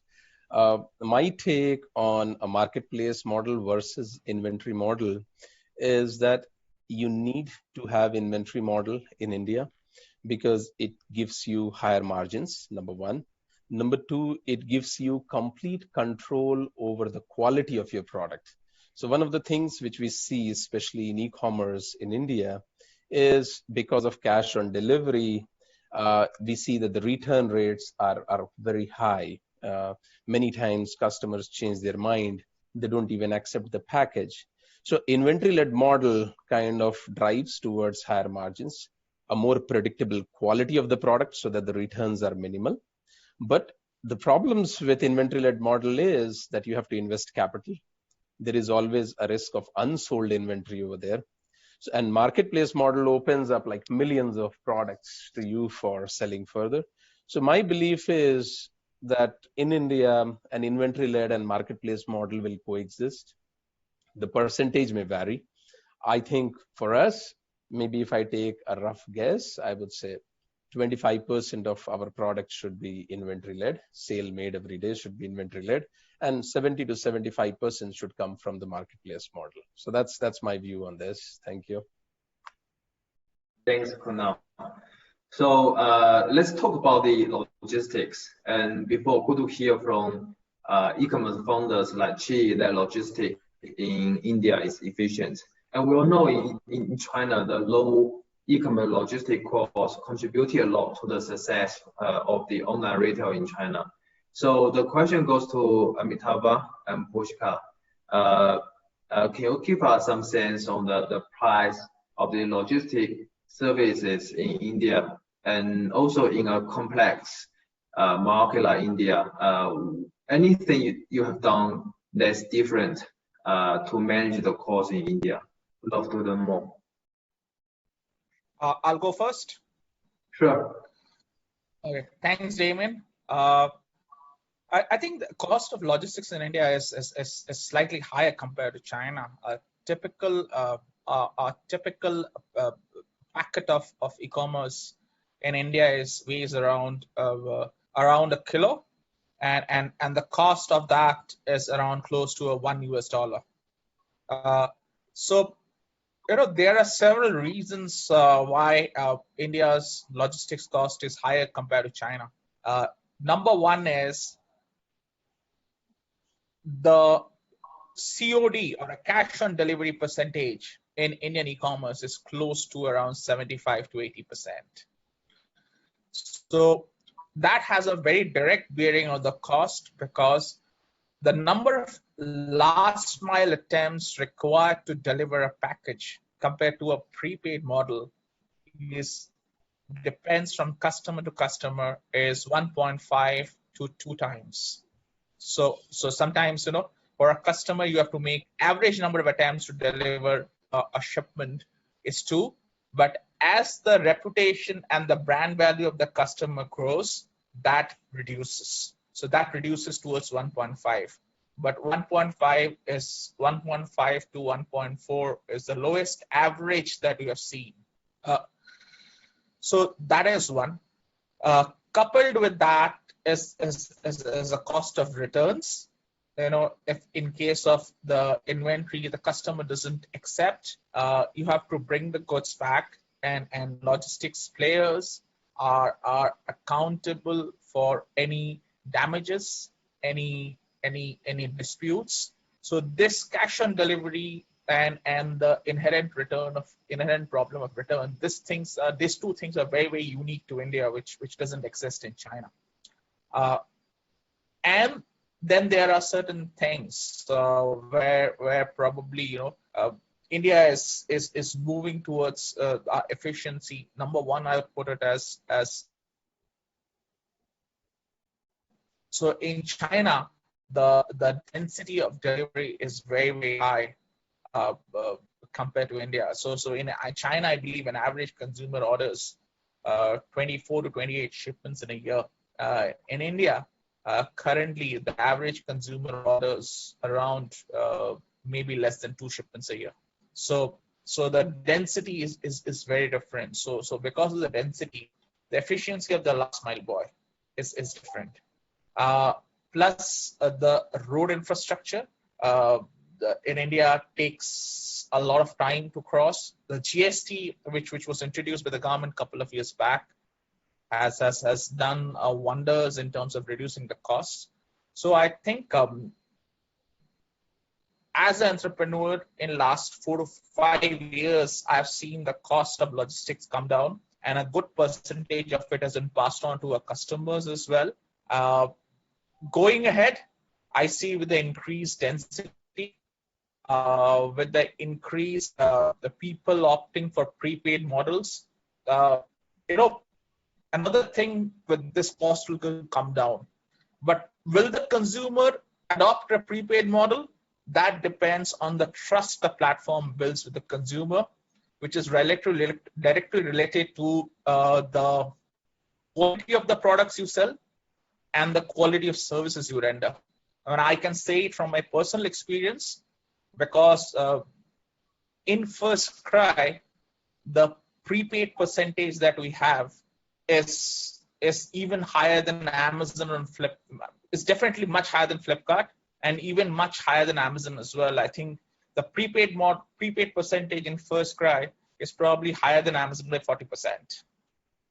So a bulk of the shipments, almost close to 2/3 of the shipment on First Cry is prepaid.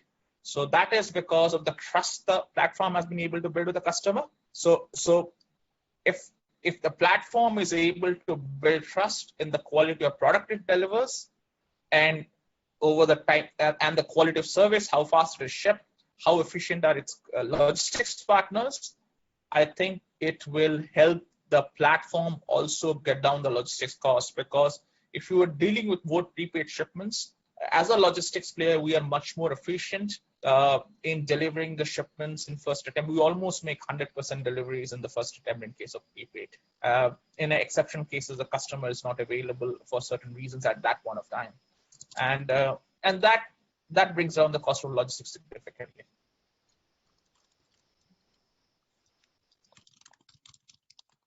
Thank you. Pushkar, do you want to add more comments? Thank you, Damien. I think as rightly mentioned by Amitav, it's the density in India is fairly low, but I would like to take a step back, as to what happened in logistics in India. So typically logistics cost in India is almost 50% higher than what it would be in China. And that happens largely due to the high fragmentation which exists in the entire industry. When I look at a macro logistics market, you'd be surprised. Our largest publicly listed logistics company in India would probably be 5% that of SF Express. Right? That's the degree of fragmentation that we're talking about. When I break it down into different asset classes, let's talk about warehousing, long distance trucking, short distance trucking, and bikers. The degree of fragmentation further multiplies. To give you some context as to the industry we are there in, what we help brands with deliveries in and around the city. And how we do it is we aggregate mini trucks which you see running around inside of a city. In India, there are about 5 million such mini trucks, and 95% of them are owned by driver themselves. Right? What it leads to is you do not have one density. Second, the basic unit of the frontline warrior who's working out there is not equipped and empowered to optimize all of this, which is where we thought technology then powers and helps us bring these optimization in between. And what we've done is we have an application which connects all of these truckers and enterprises.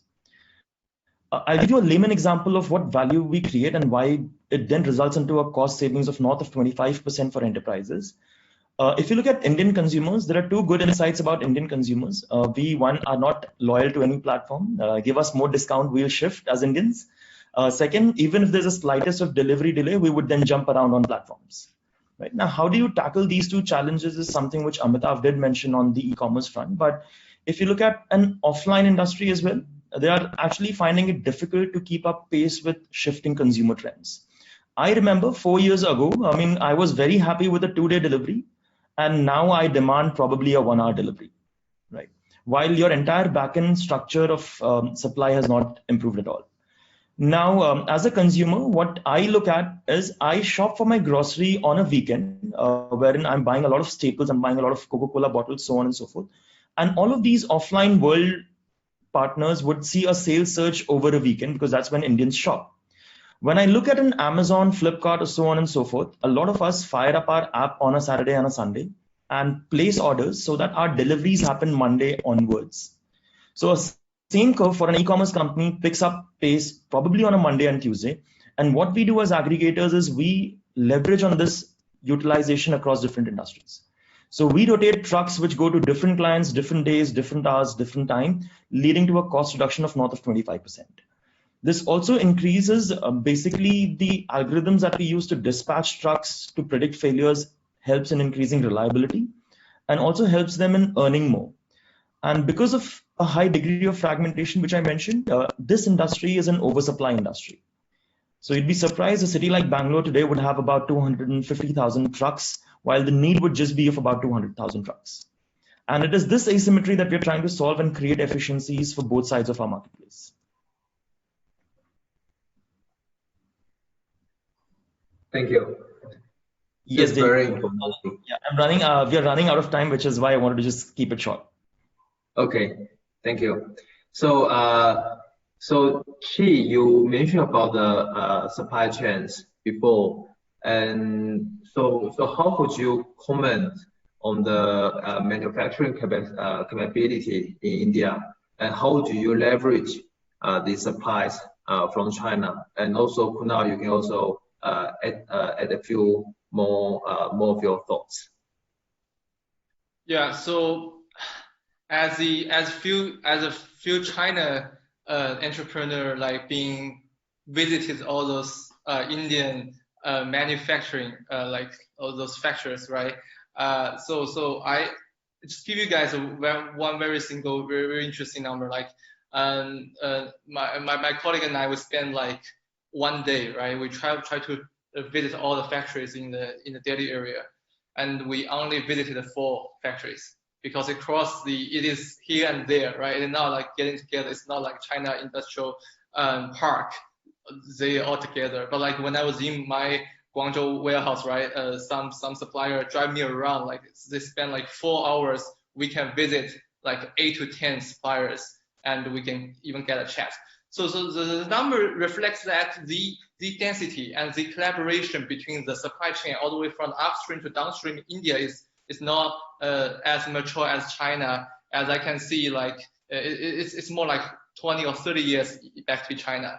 When I was looking at the efficiency, right, the Indian worker in the manufacturing, I see those people, they can only do 20 pieces, let's say dresses per day, and as opposed to China workers, they can do 80 and 100.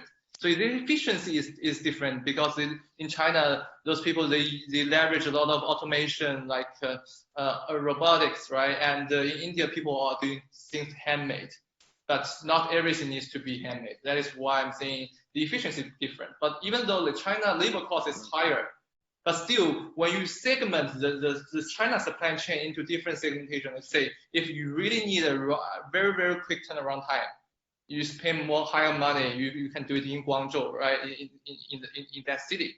And if you can wait like one day, you can go up to Shaoguan, another city, and the average the salary per person is around like 5,000 RMB. It's not that expensive. So overall, Indian labor cost is lower, but the efficiency, and at the end of the day, the efficiency and turnaround time is slower than China.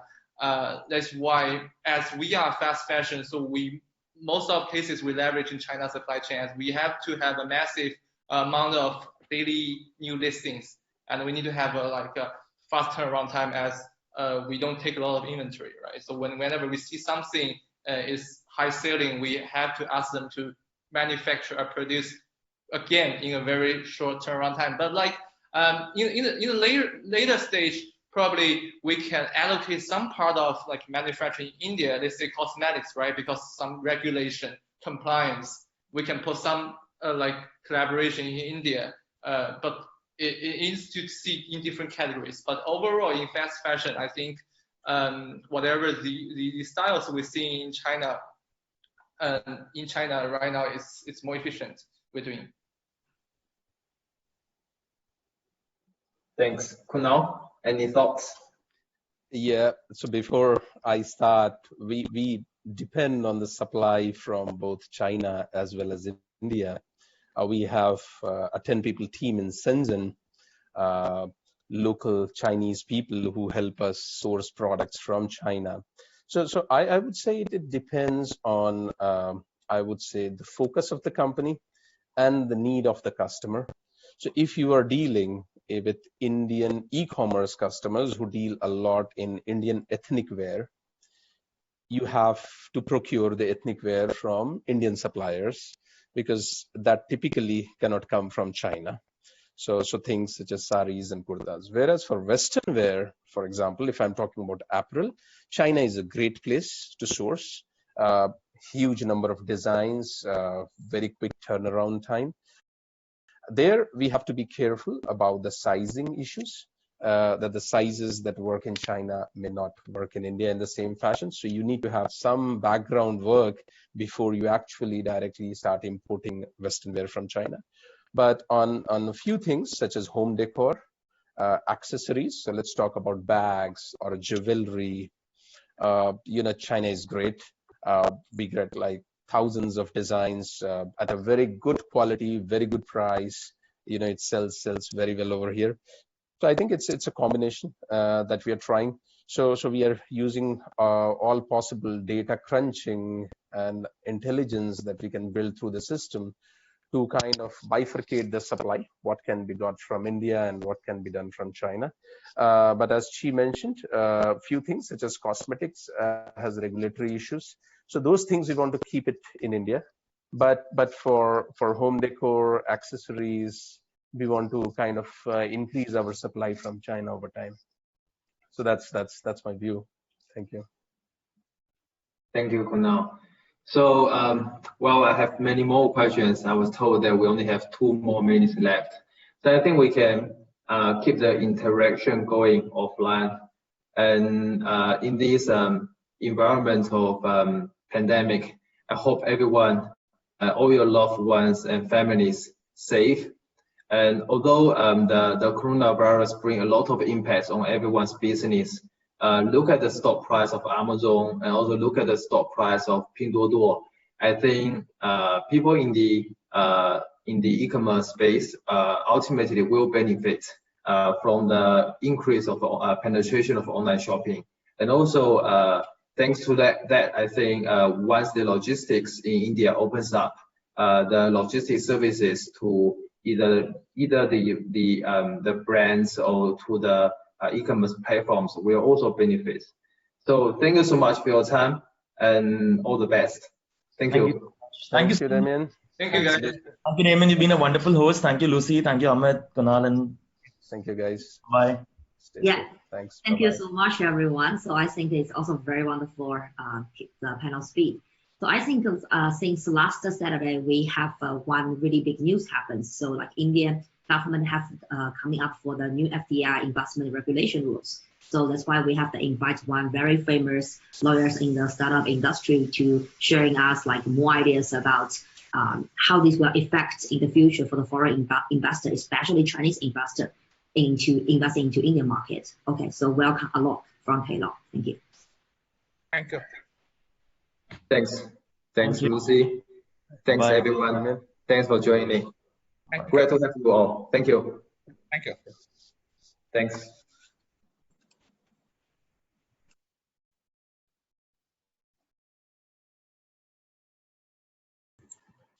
Good afternoon, everyone. I am going to India investment and the regulatory. As you may all know that the Foreign Exchange Management Act was initially being regulated by Reserve Bank of India. However, last year on October 15, 2019, Government of India through a notification took the control of all the capital account transactions in India, which also included issuance of the non-debt instrument, which now vests with the government of India. As such, the government of India got in the authority to make rules with respect to the non-debt instrument or any investment in India. Under the through the notification within 2 days on October 17th, Government of India also issued new rules, which are now called as Foreign Exchange Management Non-Debt Instrument Rules in India for 2019. These rules are inter alia governing all the investments and will also supersede the previous legislation, which was on foreign exchange management, transfer and issue of security by a person resident outside India, 2017. Going forward, currently the investment is defined all kind of the foreign direct investment is defined all kind of investment in unlisted entities and 10% or more investment in a listed entities, including downstreaming of the investment. There are certain prohibited sectors. Those prohibited there are certain prohibited sector under the FDI policy and NDI rules, which are completely blocked for any foreign investment, which includes trading of transferable development rights or Nidhi companies or investment in chit fund companies and all. There are two other routes, which is automatic route and approval route. Automatic route is the primary route now, which is applicable to almost all the investments from across the world. Under the automatic route, there is no approval which is required, and the investing entity can directly invest in India. There are certain sector, although, which are for certain percentage threshold are under the approval route, and for certain higher percentage threshold, they are under the approval route. And there are certain sectors which are or certain jurisdictions through which any investment is coming under the approval route. Now, given that background and this context, Government of India has come up with a notification. That notification primarily was in the form of Press Note 3, and then it was followed by a notification for amendment of NDI rules 2019. So the Press Note 3 of 2020, which was notified on April 20th, it seeks to curb any opportunistic takeover or acquisition opportunity by any neighboring countries who shares land border with India. Now, when we say land border, there are few countries which share land borders: Pakistan, Bangladesh, Nepal, Bhutan, Myanmar, and China. These are the 6 countries which share land border. But technically speaking, there is only one country which is actually, sort of investing capital in India. That is China. As such, people are, certain section are looking at it as a, targeted sort of a legislation, which is either restricting or prohibiting investment.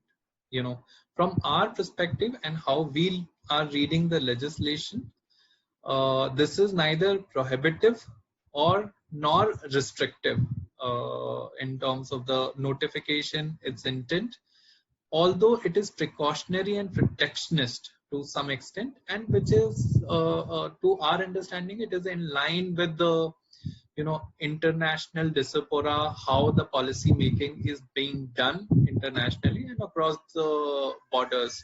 So be it European Union, be it US, be it UK or Australia and Japan, Japan being in our immediate neighborhood, everybody is coming up with some sort of a protectionist mechanism in the wake of COVID-19 situation, which has nosedived the entire economic activity.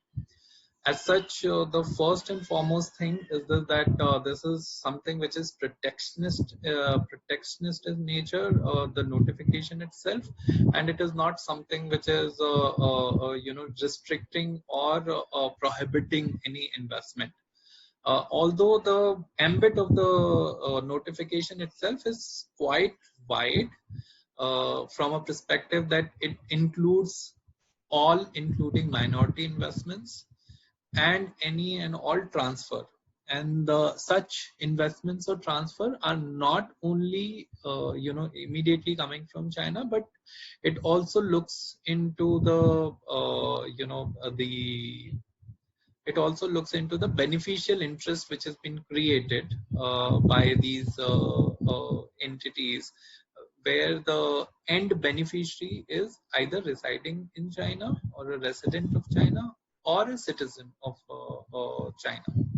So as such, any of the corporate entity or individuals who are based out of China, if they are making an investment via some other international jurisdiction, those investments will also be covered under this rule. Similarly, the notification is wide enough which will cover any transfer by an Indian resident to these entities, which are either beneficially or directly owned by the China or Chinese nationals. So this is the ambit of the press note 3.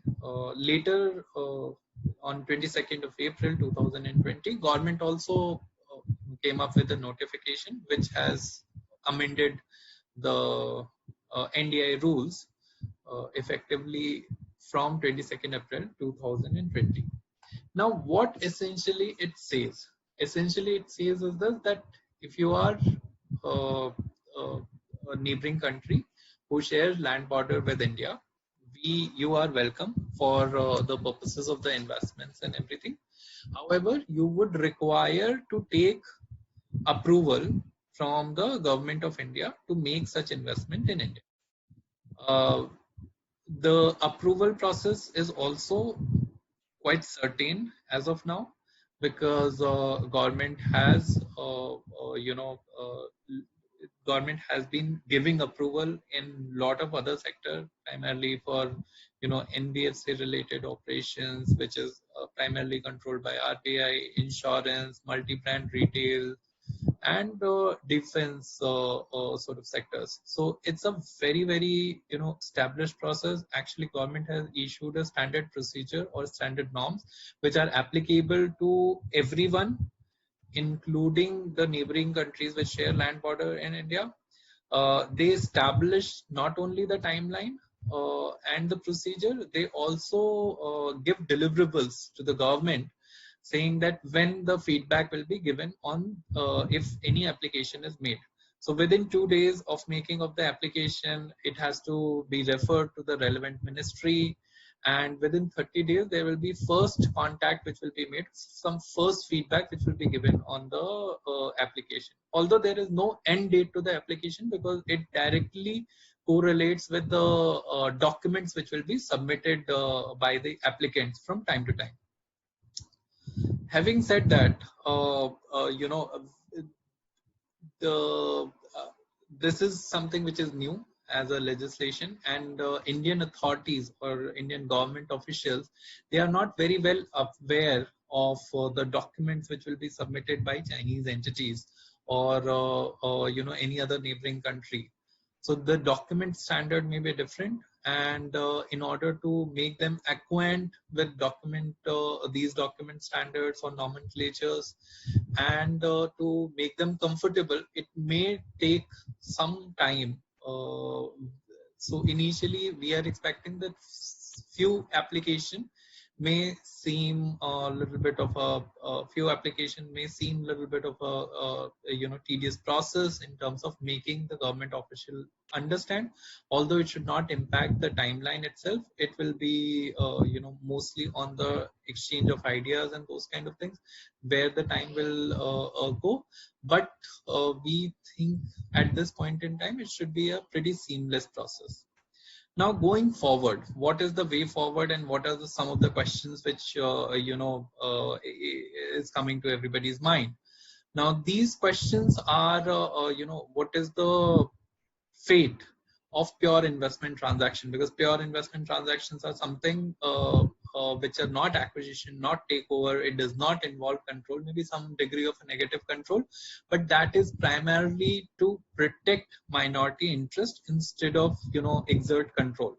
So to our understanding, and government has already started talking about it, there are few articles which have come out with very, very reputed journals like Reuters and all, who are saying that government is considering a green channel for pure investment transactions. So as such, we think that pure investment transaction should not be looked in a very, very stringent manner, as well as these transactions will be taken into consideration, that these are not an acquisition or takeover transaction, as such given some sort of a leniency in the future and at the time of looking through the application.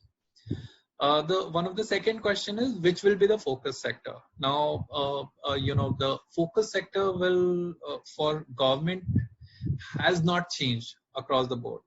So if you will look at multi-brand retail, insurance, or defense, or any other strategic sector which may impact either security market or money market, those are treated as a sensitive sector, and as such these applications will take a lot of time and scrutiny, whereas internet based startups which are not linking with these sectors should not see a lot of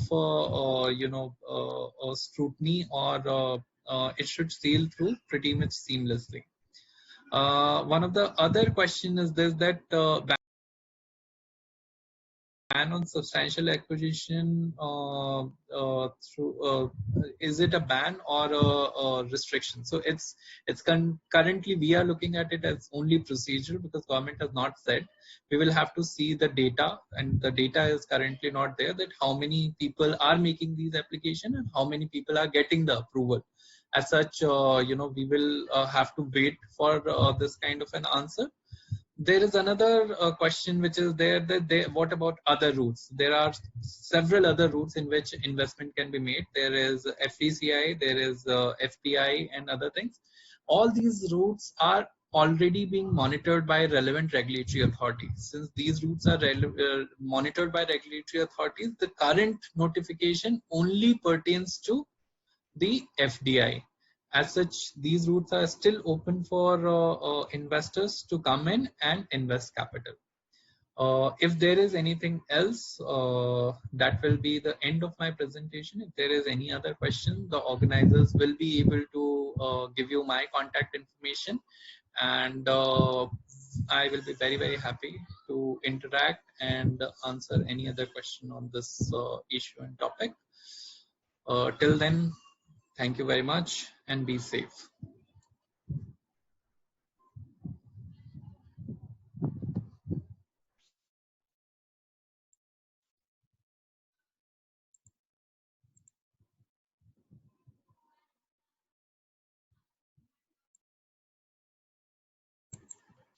Good afternoon, everyone. I am going to so far, like since last night, we have seen from the Indian media. So the Indian government also starting want to faster the process about the Chinese investors to invest in India. So regulation time will plan to short like within 14 days. So that will be a really good news like for all the Chinese investors.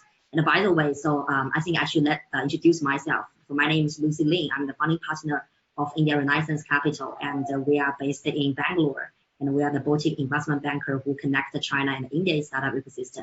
And if you have interest to want to know more about China and India and all the good news and also good latest startup news, so you can also to connect with Zhao Hui Clubs, the WeChat. So you can through them to find me. Okay, so thank you so much. We today also have one really interesting topic.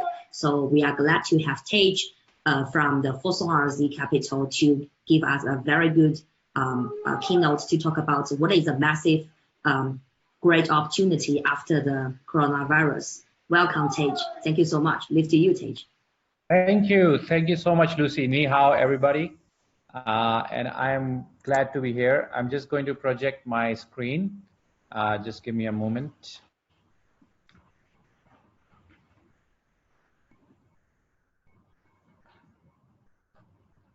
Hello, Lucy, can you hear me? Yeah, it's clear. You can just start it. Excellent. Thank you, everybody.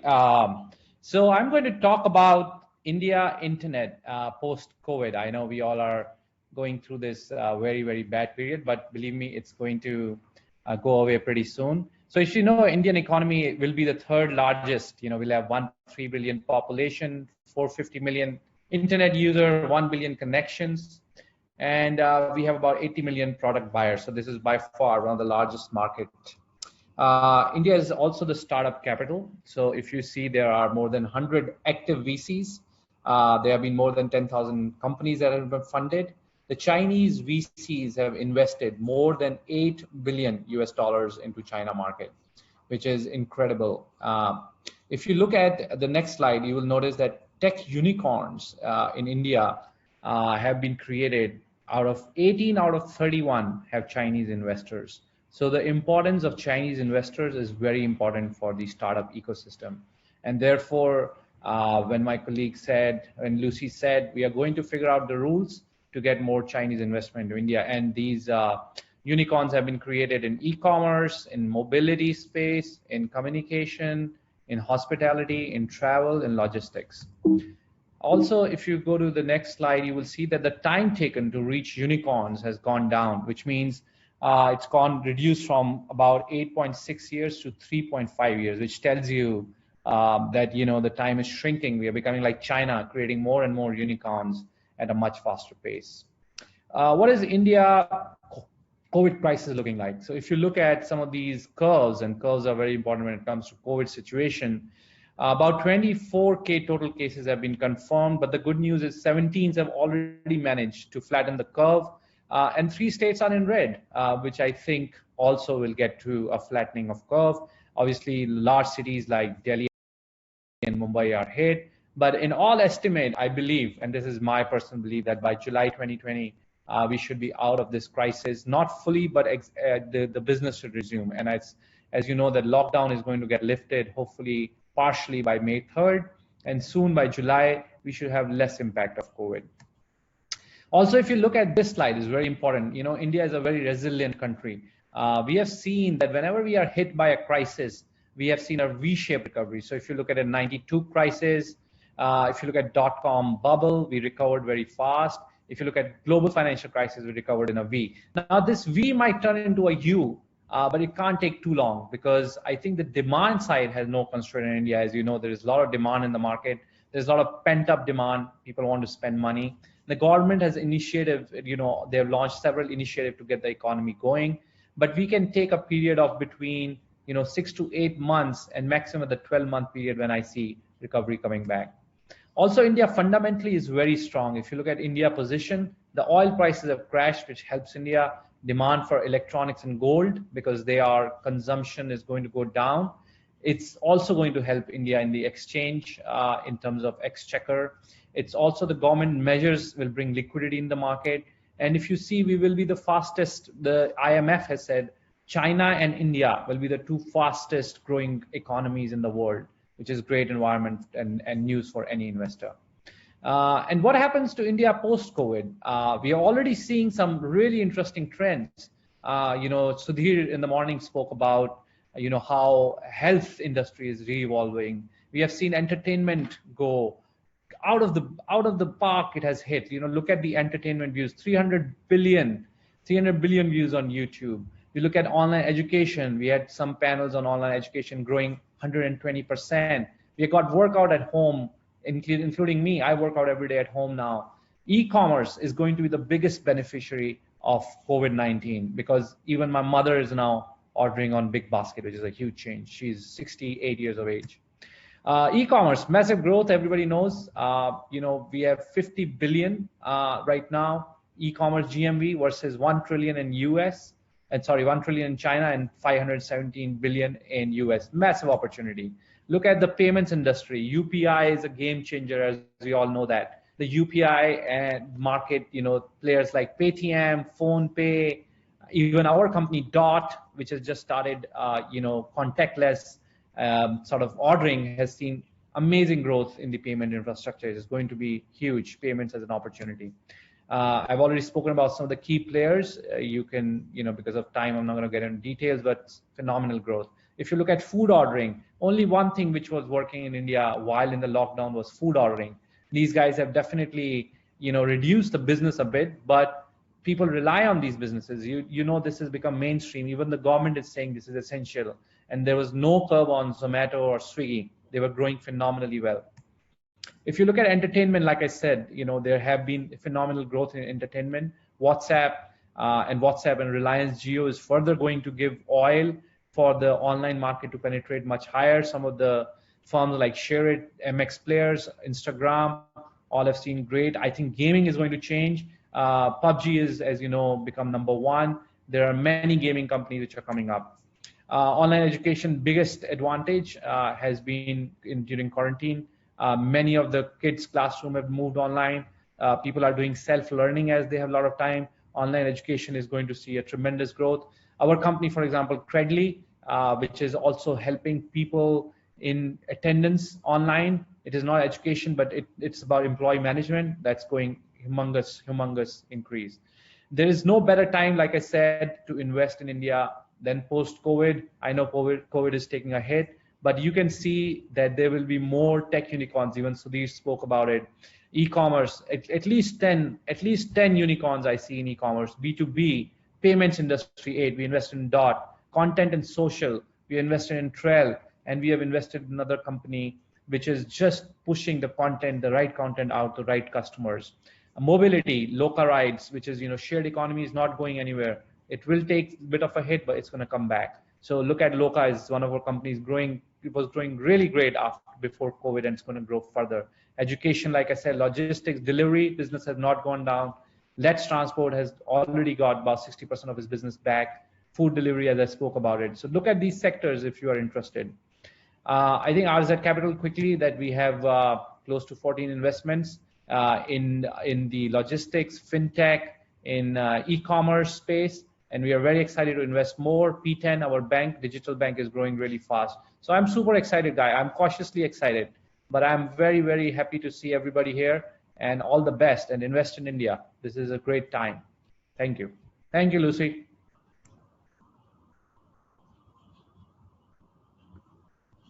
Lucy, back to you. Thank you so much, Tej. It's glad we have you. It's very exciting sharing. So also, like, when we look at India market, for sure, all the people will have what is the biggest market come from? So India, we have one really interesting way to call it the local markets, called all the tier 2, tier 3, tier 4 city market is called Bharat market. So today we are so glad to have the Hanson from Morningside, and also a lot of the different categories of the sectors funders, including the content sectors, also the fintech sectors, and also we have invited the biggest social company, one of the biggest social companies in India, Shechas, the head of the product, me too, to sharing us about how their ideas about this Bharat market in India. So welcome, Hanson. Leave to you. Thank you. Hey. Hey everyone, I hope I can be heard now. Yeah, so yes, thanks for having me and to moderate this panel. And I will firstly give a short introduction of myself, and then I will leave all the 4 founders who give their own introduction to the audience today. So my name is Hanson. I work in Morningside Venture Capital. It's in Chinese, it's called 全新资本. I lead our Indian investments and have been deeply exploring Indian market from 2018. That's been more than 2 years now. And I probably is the only Chinese investor who is based in India. I'm based in Bangalore, and also was listed in Forbes 30 under 30 last year because of the investments in the market. So that's all for me. I will give the time to all the four guys we have with us from ShareChat, Katabook, Protilepy, and WMO. So hey guys, I hope you guys are staying safe amidst the pandemic, and please give people a short introduction of your company. And because we are talking about Bharat today, so would love you guys to tell us like what kind of Bharat target users you're serving on your products. Yeah. So I will let ShareChat go first. Hey guys, great to be here. My name is Mithun. I run product at ShareChat, which is India's largest vernacular social platform. To answer Hanson's question specifically, I think we were one of the pioneers to sort of push out into the Bharat market by starting to deliver vernacular content to first-time internet users, and that's been our strength largely for the last 2-3 years. On the back of that, we've grown to around 60 million active users in India, and we are starting to look further as well. Great. And how about Ranjit? Yeah. Hi, Hanson. Thanks. Pleasure to be here.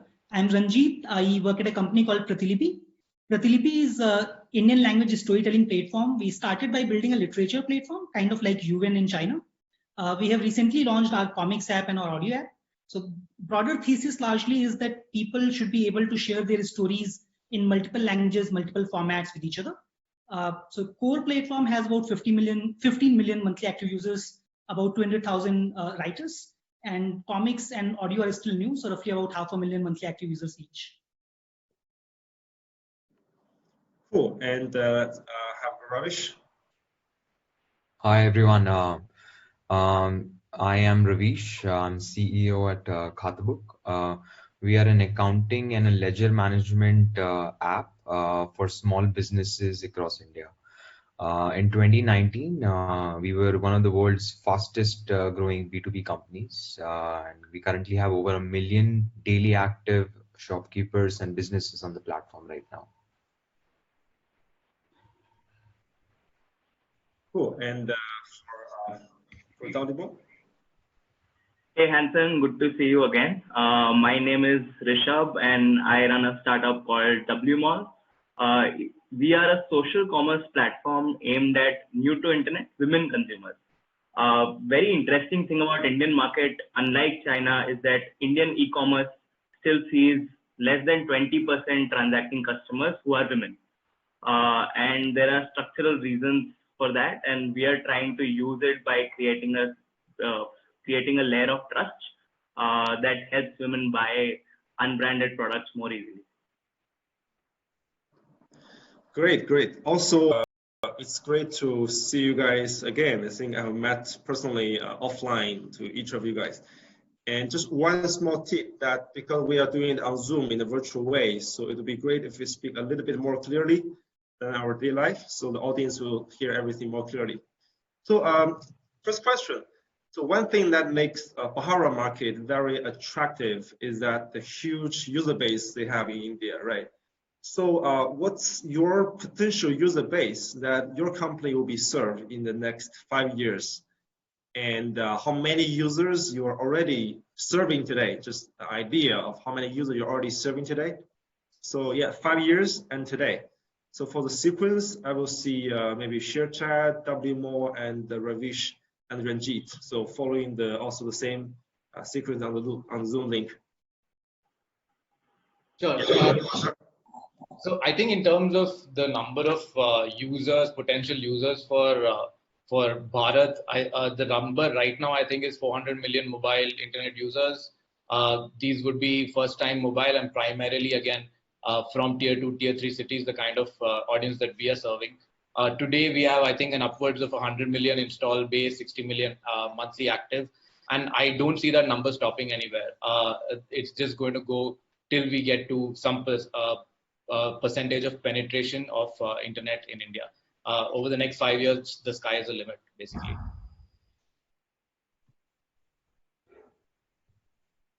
Yeah, I think total number of users, especially RTG, is women, which is around 100 million in India right now.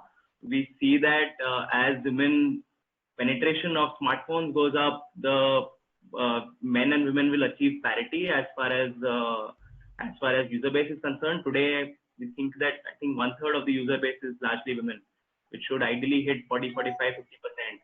And in the next 5 years, if we have around 500 million total active users in India, safe to assume that somewhere around 200 million of them will at least be women, slightly higher. As far as our current scale is concerned, we launched around 8 months back. We have few 100,000 transactors till date and slightly more than 1 million overall users. But yeah, we're just getting started. So it's just scratching the surface as of now. Great. I think Rishabh just bring a very interesting and insightful fact that in India, different from China and most of other markets, the ratio of the male and female internet user is very different from any other markets like China somewhere, which means male user is way more than female for now. And that's a great point you have just made. Okay, and the next will be Ravish, please. Yeah. So India is one of the largest clusters of small businesses across the world. In fact, this sector has been the primary employment generator at least till liberalization, and still is. So there are the estimates, for the in its entirety range anywhere from 60 million small businesses to the high-end estimates, go up to as much as 100 million small businesses and, in related sectors. So currently we are serving around, we already have 1.1 million daily active merchants and small businesses on the platform. And we're still growing at, at least before the lockdown, we were still growing at around 5 to 10% week on week. So there's a lot of, headroom to grow and a lot of space left to capture. So in our case, I think, I am from Pratilipi. In our case, I think by the end of this month, April, we should have about 17 million monthly active users across the 3 products that we have launched till now. The thesis, as I was saying, is not just about literature, but about building a storytelling platform across formats. So our understanding is that by the end of this year, we should have about 40 million monthly active users. By the end of 5 years, I think directly we will have about 500 million monthly active users. But indirectly, because stories kind of cover all kind of media, including movies, games, books, and stuff like that. So our understanding is that directly and indirectly combined, we should be touching at least 1 billion people in different forms of storytelling. Well, that's a very, very bullish prediction. That's great. And yes, given the huge market size, huge user base, and Bahrain market has always been a very, competitive market, right? And so the next question about competition, what do you think of the competition in your space? So as I mentioned already, right, we were sort of the pioneers in terms of going vernacular and getting content to these users first.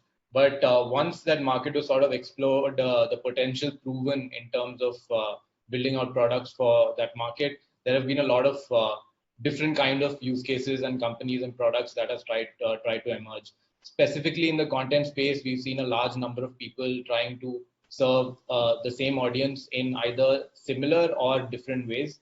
I think in our space specifically, because the entry barriers are lower, specifically in content, the competition is a reality that we have to live with.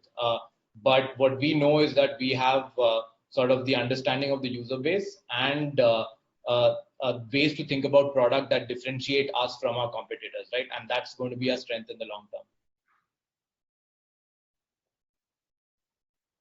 As far as commerce is concerned, right, e-commerce is always one of the largest markets in most geographies, right? But in terms of competition, you'd be surprised to hear that we actually don't see crazy amount of competition that the market deserves. And the context behind this is that most commerce platforms in India right? From Amazon to Flipkart to Nykaa to Snapdeal to most of these platforms have an extremely high AOV, which is upwards of $12, right? And that automatically alienates a lot of users from new cities and new towns. The real AOV to crack, the average order value that to crack is around $6 to $7, which needs structural changes, because the products that you sell at that price point and the way you sell those at that price point is completely different. And we actually don't see enough number of platforms trying to change how people are selling products. It's largely the same model trying to be applied at this price point, which will largely never work.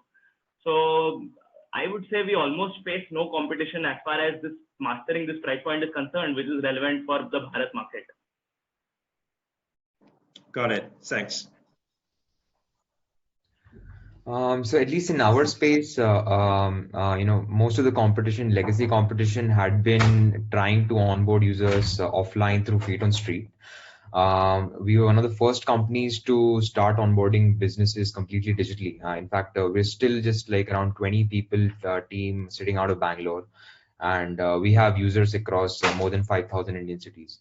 So in terms of competition, one of the good things has been that this space is finally getting the attention it deserves. There are so many shopkeepers in India, and so little has been done for them, and so little has been built for them, that we're finally getting the dollars that are needed in the sector. So that way, I think lately it has been good. We all know about the Facebook and Reliance deal and their focus on this particular sector.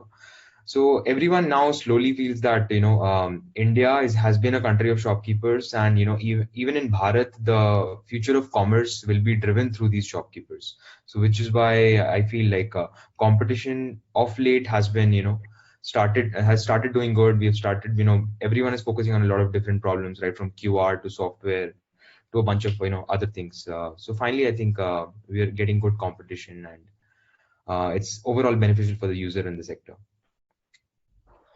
Yeah, right. And just to add on, do you see the payment platform like Paytm, PhonePe, Google Pay, or Amazon Pay, who is also targeting the small and medium businesses as one of the potential competitor or not? Of course, I mean everyone, right from I would say right from Amazon, PhonePe, Google to Reliance Jio, everyone is potentially our competitor. But fortunately, over the we are although one of the youngest in the space, but over the last year, we have expanded so fast that we are already the largest. So in terms of digitally active users, we are almost 2x, a little over 2x of our next nearest competition. Paytm, also one of the largest in the space till date, had also launched a similar feature or similar app competing with ours, but it didn't dent our numbers. So I feel like given our execution and given our pure product play, I feel it's going to be as hard to disrupt the first users, just like it's going to be hard to disrupt, say, WhatsApp, for example, in chat. Got it. Thanks. And how about Ranjit? I think your field is a little bit less competitive, right? If you talk about literature. So in terms of direct competition, while we have a large number of players, both Indian startups as well as global players like Amazon has Kindle and Google has Google Playbooks, and there is of course Wattpad. Right now, at least if you combine all of those and if you double it, we would still probably be much bigger than all of those combined. Having said that, we definitely foresee that over the next 3, 4, 5 years, we will have a lot of different large companies that will try to compete with us. Like the most obvious ones, of course, are Amazon, ByteDance, Google, and Tencent probably. So I think 1 or 2 of these companies will basically end up investing in Pratilipi, and the rest of them will essentially end up competing. Having said that, because we primarily focus on entirely UGC and entirely long form content, that essentially means that the network effects are much stronger than usually other models. So it's more similar to YouTube than almost anything else in terms of what core product of Pratilipi does. Which means that once you get to critical mass, it's relatively very, very hard to kind of compete with you, because writers will go wherever readers are and readers will go wherever writers are. Having said that, I think the right way to look at competition is not just who does online literature, but the right way to look at competition is who does online storytelling or online entertainment, which essentially means that there would be like 50 different companies which will be competing for the same mind share of the audience. So I think indirect competition is already huge, including ShareChat and TikTok and Facebook and YouTube and everybody else. And I think it will keep on getting intensified over a period of time. But that's, again, as Ravish was saying, that's going to be fantastic both for the market and for the users. Got it. Yeah, that's right. In a way, ShareChat is also competitor in the storytelling. If you move not only literature but also overall all the kinds of medias, right? Everything. Right. And the next question, I think I'm sure all of you guys have been asked for more than one times, but I think that's still one space where a lot of audience will be very interested. That is monetization. So that's also one big learning for me, for myself, that for Bahara market, monetization has always been a difficult part, or let's see, a challenge. I think WMall seems to be the only company that don't have this problem, because WMall itself is, core business is e-commerce, which is generating revenue. So this question is majorly for the other three companies. So what do you think might be the major revenue model in the future, let's say next 3 years? And will you see there will be a G curve kind of growth in the later, or it more like grow, step by step? So I think maybe I'll ask Ravish to take this question first. Sure. So India is an interesting economy. So at least, if you look at the cohort of users, the Bharat users that we serve, mainly two cohorts there have had money. One has been the businessmen and the shopkeepers. The other has been the government employee. So there are literally there have historically been no other jobs in small cities. Like either you are like a shopkeeper or a businessman, or you're a government employee. So at least for us, fortunately, we are serving the cohorts that we are serving at least has money. So another challenge that I see in India is like people usually don't pay for software. That's one of the reasons for that is because time usually has like less value in India. We have so many people and so much time, so there is less value for efficiency, marginal efficiency and marginal utility. So there are interesting ways to one needs to explore interesting ways to monetize. So for example, like I'll give you an example of Truecaller. They tried monetization for 7 years in India, like right from rolling out some efficiency features, but all of them didn't make a dent. Then they rolled out Truecaller Gold. I think this was 2 years ago, and that's become one of their largest revenue channels. And what Truecaller Gold does, it doesn't upgrade your own experience. When your friend is calling you, on his screen, he'll see a gold card on your name. So it's just a show off. Like, so in India, differentiation, there's a lot of money to be made on differentiation and versus utility. So I feel like one needs to creatively look at business models in India, and it's not going to be as obvious as US or probably rest of the world, where time efficiency is valued a lot higher. Yes, thanks, Ravish. It's a very interesting example you just gave us, that Truecaller. Just give a little bit background of Truecaller. So Truecaller is a very popular app on normal Indian people's phone, which is used to identify a phone call from outside, that whether this number is a bad number, or it's just a delivery person, or some people just try to sell you something. So it's a very popular tool in people's cell phone. So just some background of the example. And okay, how about Miten next? For what's the revenue model in the future, you think, for ShareChat? So this is always an interesting question, right? Because when we say social and we say, okay, slightly long-term thought process, we have to get DAU growth and reach a certain critical mass, etc. But I think what two things are missed when we talk about revenue, right? The primary answer that everybody comes up with is ads. And then once you say ads, everybody thinks it's a solved problem and then they go on their way, right? But that's not really the case for the users that we are serving. Now, the ads market has two sides. One is the publisher and the consumer. If you look at the Bharat market, there are sort of fundamental problems on both sides, right? The publisher doesn't know how to use the internet to publicize his business. So there is an opportunity to build out products which enable them to very easily in 1 or 2 steps sort of put out content which is put in front of their potential consumers. On the consumer angle, the interesting problem to solve is that of trust, right? When you think of tier 1 users who are sort of used to the internet, they know how to identify good products, bad products, do payments, etc. Our users are mostly first time, right? And just learning the nuances.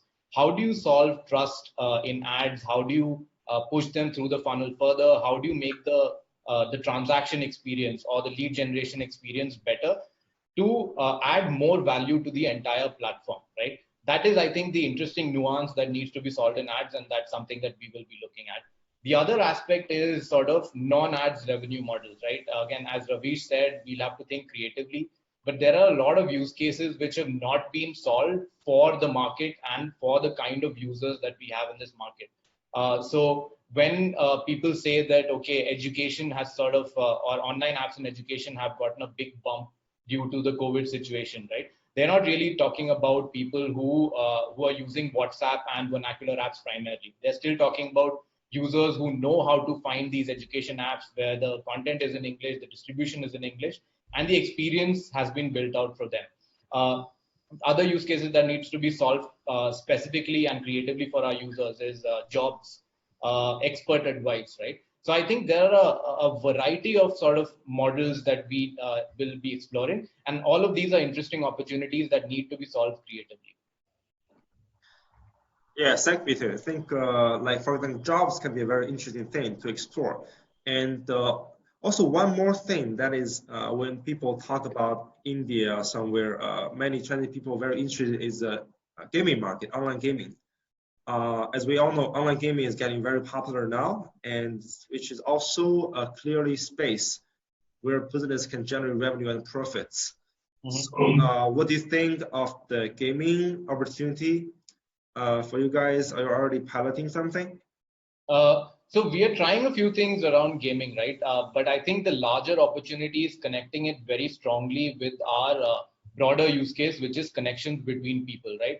So whereas pure gaming companies will approach it from the way of building out a beautiful game experience and then connecting people and solving the problem there, the way we will think about this is using our current distribution, the networks that we have already built using content, and then getting those guys to play online or spend time and spend money on specific games, which makes sense for our use case, right? So on that point, gaming is, of course, a very, very lucrative market, but the way we'll approach it will be different. Like, we'll be approaching it from a social perspective, whereas pure play gaming companies will be approaching it from a gaming experience perspective. Thanks, that's fair. That sounds like TikTok, Douyin in China. Great. And okay, and next one is Ranjit. So actually, let me take a minute first and talk about macro monetization question, and then I'll talk about Pratilipi. So I actually disagree with almost everyone who basically says that India is somehow different from the rest of the world. So when we started building Pratilipi in 2014, people basically used to say that nobody in US essentially pays for digital content, for intangible content, and never will it happen that digital dollars will move online. Like, TV ads will always be the largest revenue source for advertisement, and like nobody would pay for digital content. Look at US today, and essentially among the largest companies, it's Google, Facebook, Netflix, all of these are essentially digital intangible content. When I've spent time with Chinese founders, including but not just limited to literature, almost everybody has said the same thing that 7-8 years back, people used to basically say the same thing, that even though you have 30, 40, 50 million users, you are never going to be able to monetize because Chinese users are more value conscious. So they don't want to pay for something. We have seen that it was incorrect in US. In fact, digital has now overtaken television. We have seen that it was incorrect in China. We have seen that it was incorrect in Southeast Asia. There is 0% chance that it's not incorrect in India, like literally 0%.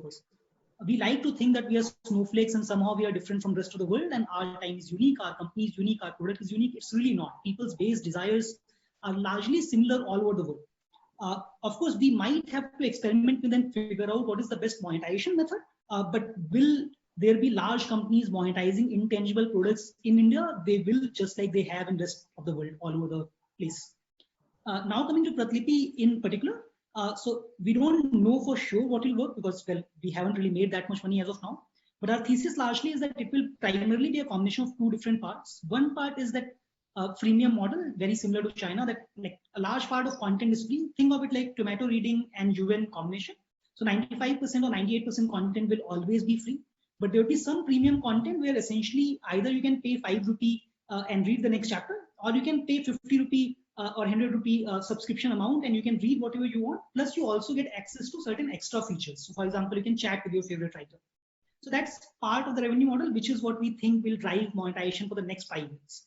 But real value will come from the IP that we are building. So the top stories on Pratilipi, we essentially buy those IPs and then we license it out to everybody from Netflix to Hotstar to gaming studios to physical book publishers and everybody else. So even though in 5 years, I think IP will still be a very small part of monetization, but like 10 years out, I think IP will probably be 90% of Pratilipi's revenue. So this is what we think will happen, but we'll have to wait and see. Great, thanks, Ranjit. I very agree with you personally about that. No matter you see which country globally, the similarities will also be a very big part when most of people only focus on the differentiation. The next question, I think, will make it more customized. And firstly, it goes to W Mall. And as far as I know, both co-founders of W Mall were VC investor. You got yourself before, right? So, and what do you think of India VC become entrepreneur? Is that a new trend? And what's your personal feeling of sitting on the other side of the table? Yes, I think in the last couple of years, a lot of people who have spent some time investing have started up. I still think it's a small number in the overall scheme of things, in the total number of people who actually start up and actually go on to create companies. And yes, VC does offer you a certain perspective that you lack, but it also adds a lot of sort of blindfolds that you need to uncover if you really want to start up. So for context, for those of you guys who don't know me, I was an investment professional at Sequoia, and my co-founder was at actually Ceph Partners, which is an India-based fund. I can think of at least maybe 10 odd entrepreneurs who have gone on to raise some capital in the last 18 months who were investors. So that's a good number. I think it's important that the blend between investors and entrepreneurs sort of shortens, because it feels like entrepreneurs have a very different point of view from VCs, and there's a lot of disconnect oftentimes. So it's good that people switch both sides so that there is more varied set of experiences across the board. Great, thank you very much. And for let's say Khatabook, and as we all know, you are the only B2B company in this panel, right? And now you're building a fantastic tool to address a small business person in India. So what's long-term? Long-termly, what will Khatabook become? It will become a more like a transaction company like Udang, or will be more into, let's say, financial services, because you're into payment, so close to financial side, like Bajaj or HDFC? Like which side do you think Khatabook will go in the future? So actually, it's a little hard to say right now. What we are making Khatabook we're trying to make Khatabook can you hear me? There's an echo? Yeah, now it's getting better. Okay. Yeah. So what I was saying is Khatabook like a platform. Right now, our focus is on to increase engagement and solve other we've had over the last I would say year, we've realized we've tried to figure out what are the other common denominators. Say for example, one of the problems. Then there is billing, invoicing, there is filing of taxes, GST, there is inventory management, So right now our focus is on solving the problems and ensuring that the user is deeply engaged with the platform. How it will look towards monetization is, we could go either way. So like a platform, we can open up financial services as well as e-commerce. So I don't want to like pick one opportunity, say we'll be doing e-commerce or we'll be doing financial services. We'll be doing a bunch of experiments in both these places. Faster, we'll be scaling that first. Cool. And for Ranjit, you just mentioned that you will do not only literature but storytelling at the core of Profitability, right? So would you mind telling us a bit more about how you're gonna do it? We also do see pictures, video, and so on in the future.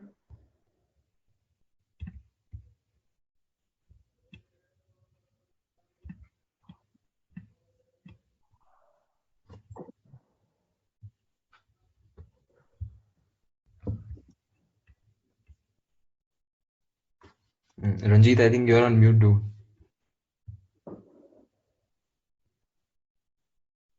Hey.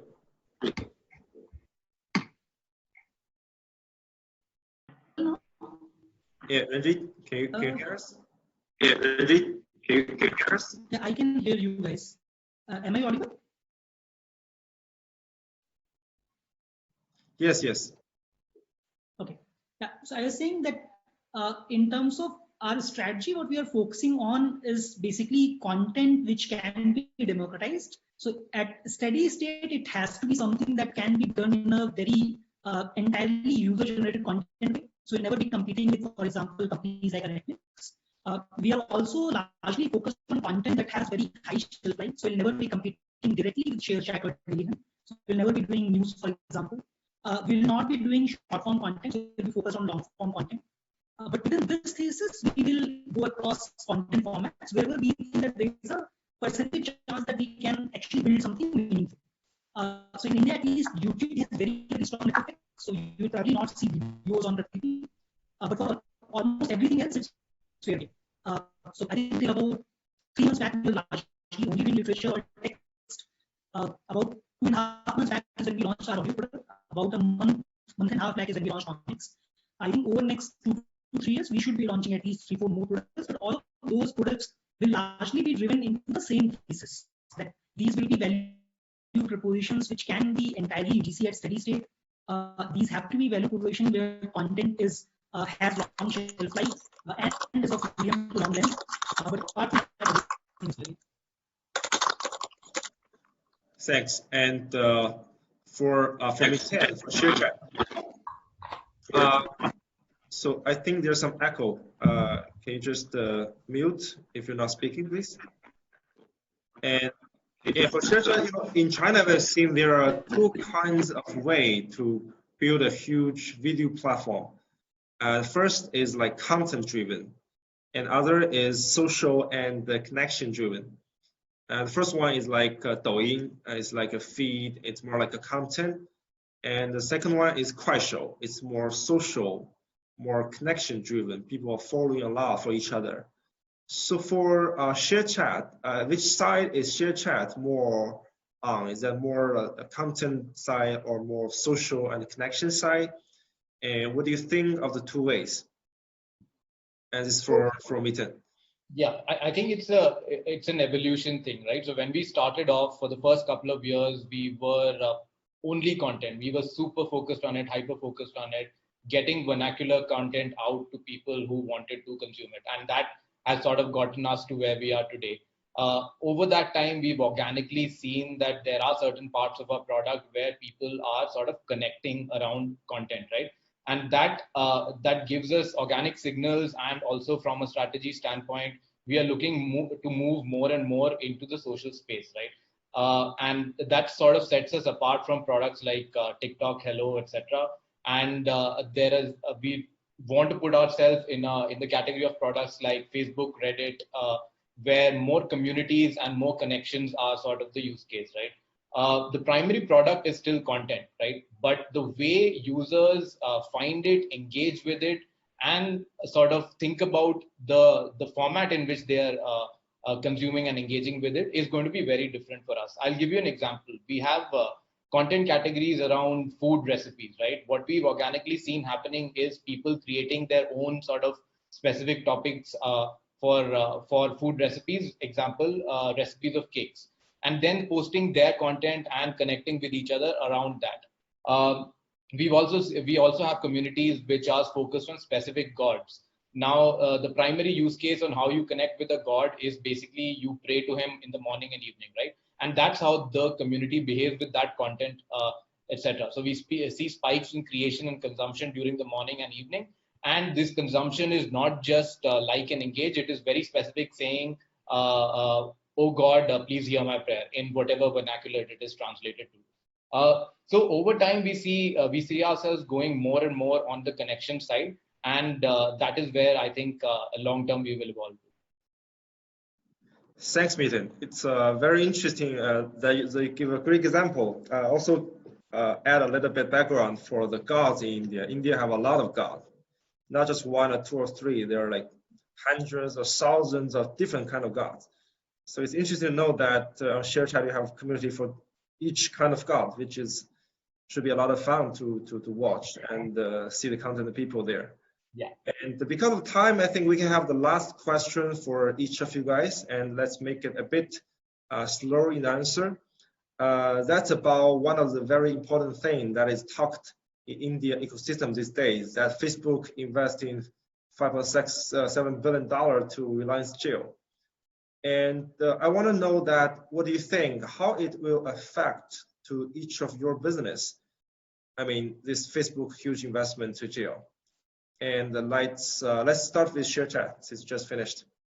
So Jio is an interesting part of, I think, all of our stories, right? Because that has sort of set the platform for us getting our content or our products into the hands of users. Coming specifically to to the latest sort of thought process. Now, the way to think about this is, sorry, there's some sort of echo. Hello.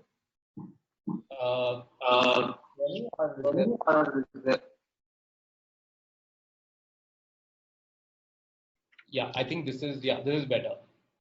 Yeah, so as I was saying, the way to think about this is what Facebook and Jio both get from this sort of collaboration, right?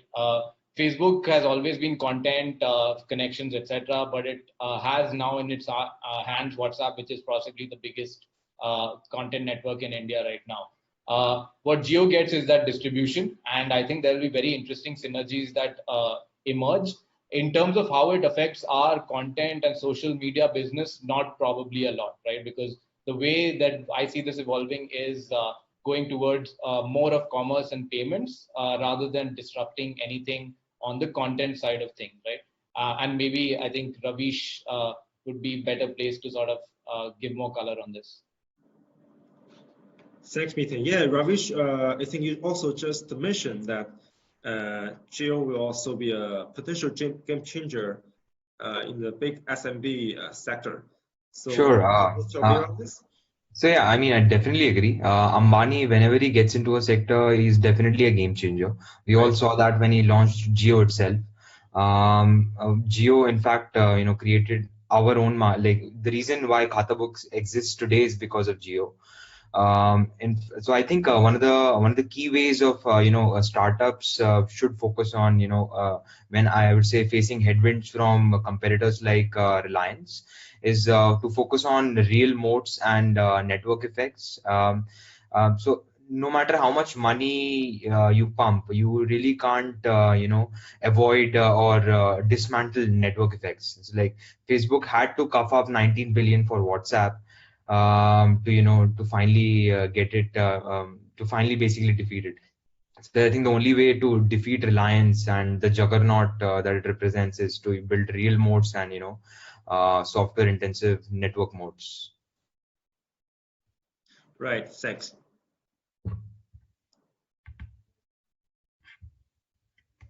And we have two more founders.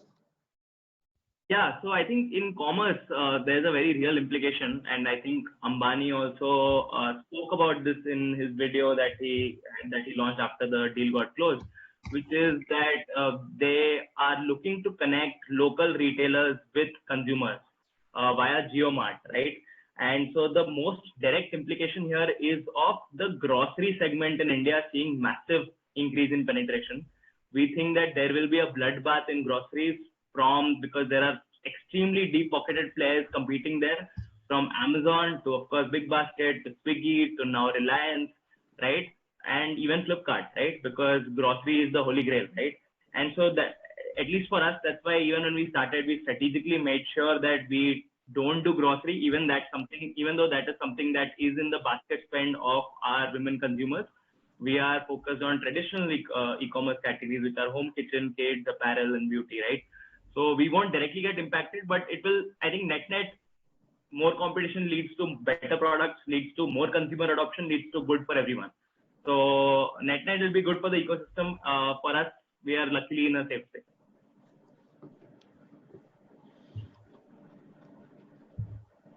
Cool.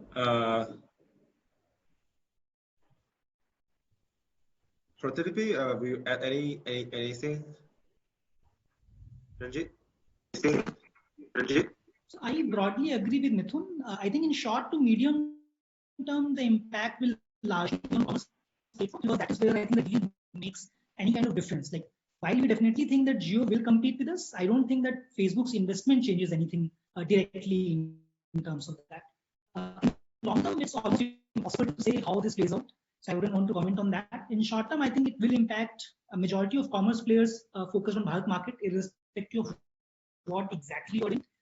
But non-commerce players, I don't think that this deal changes anything. Like, Reliance might still be competing with you, but I don't think that this deal per se changes anything. Thanks, Ranjit. So let's wrap it up. Yes,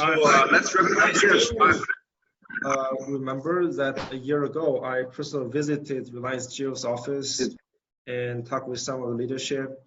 And as you're very correct that everybody needs to say thank you to Jio for bringing the new era of internet. The developed economies is that we don't have a. Hello everyone, my name is Vivek. I'm the CEO and co-founder of Bounce.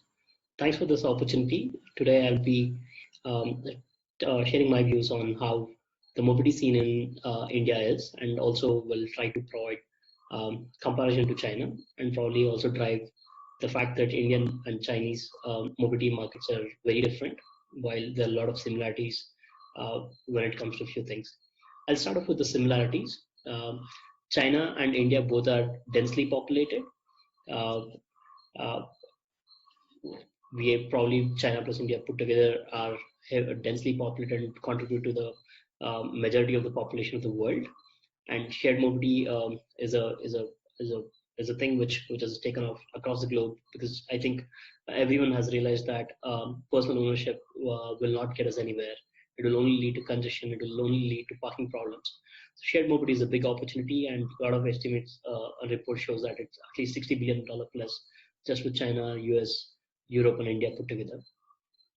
There are various forms of shared mobility. Anything which is not used only by the individual but is shared by more than one person it can be called a shared mobility. It starts all the way from something like a bicycle, the bikes, or the kick scooters, the Indian scooters, the Vespa kind of scooters, or even shared cabs, shared vans. There's a lot of things that falls under shared mobility.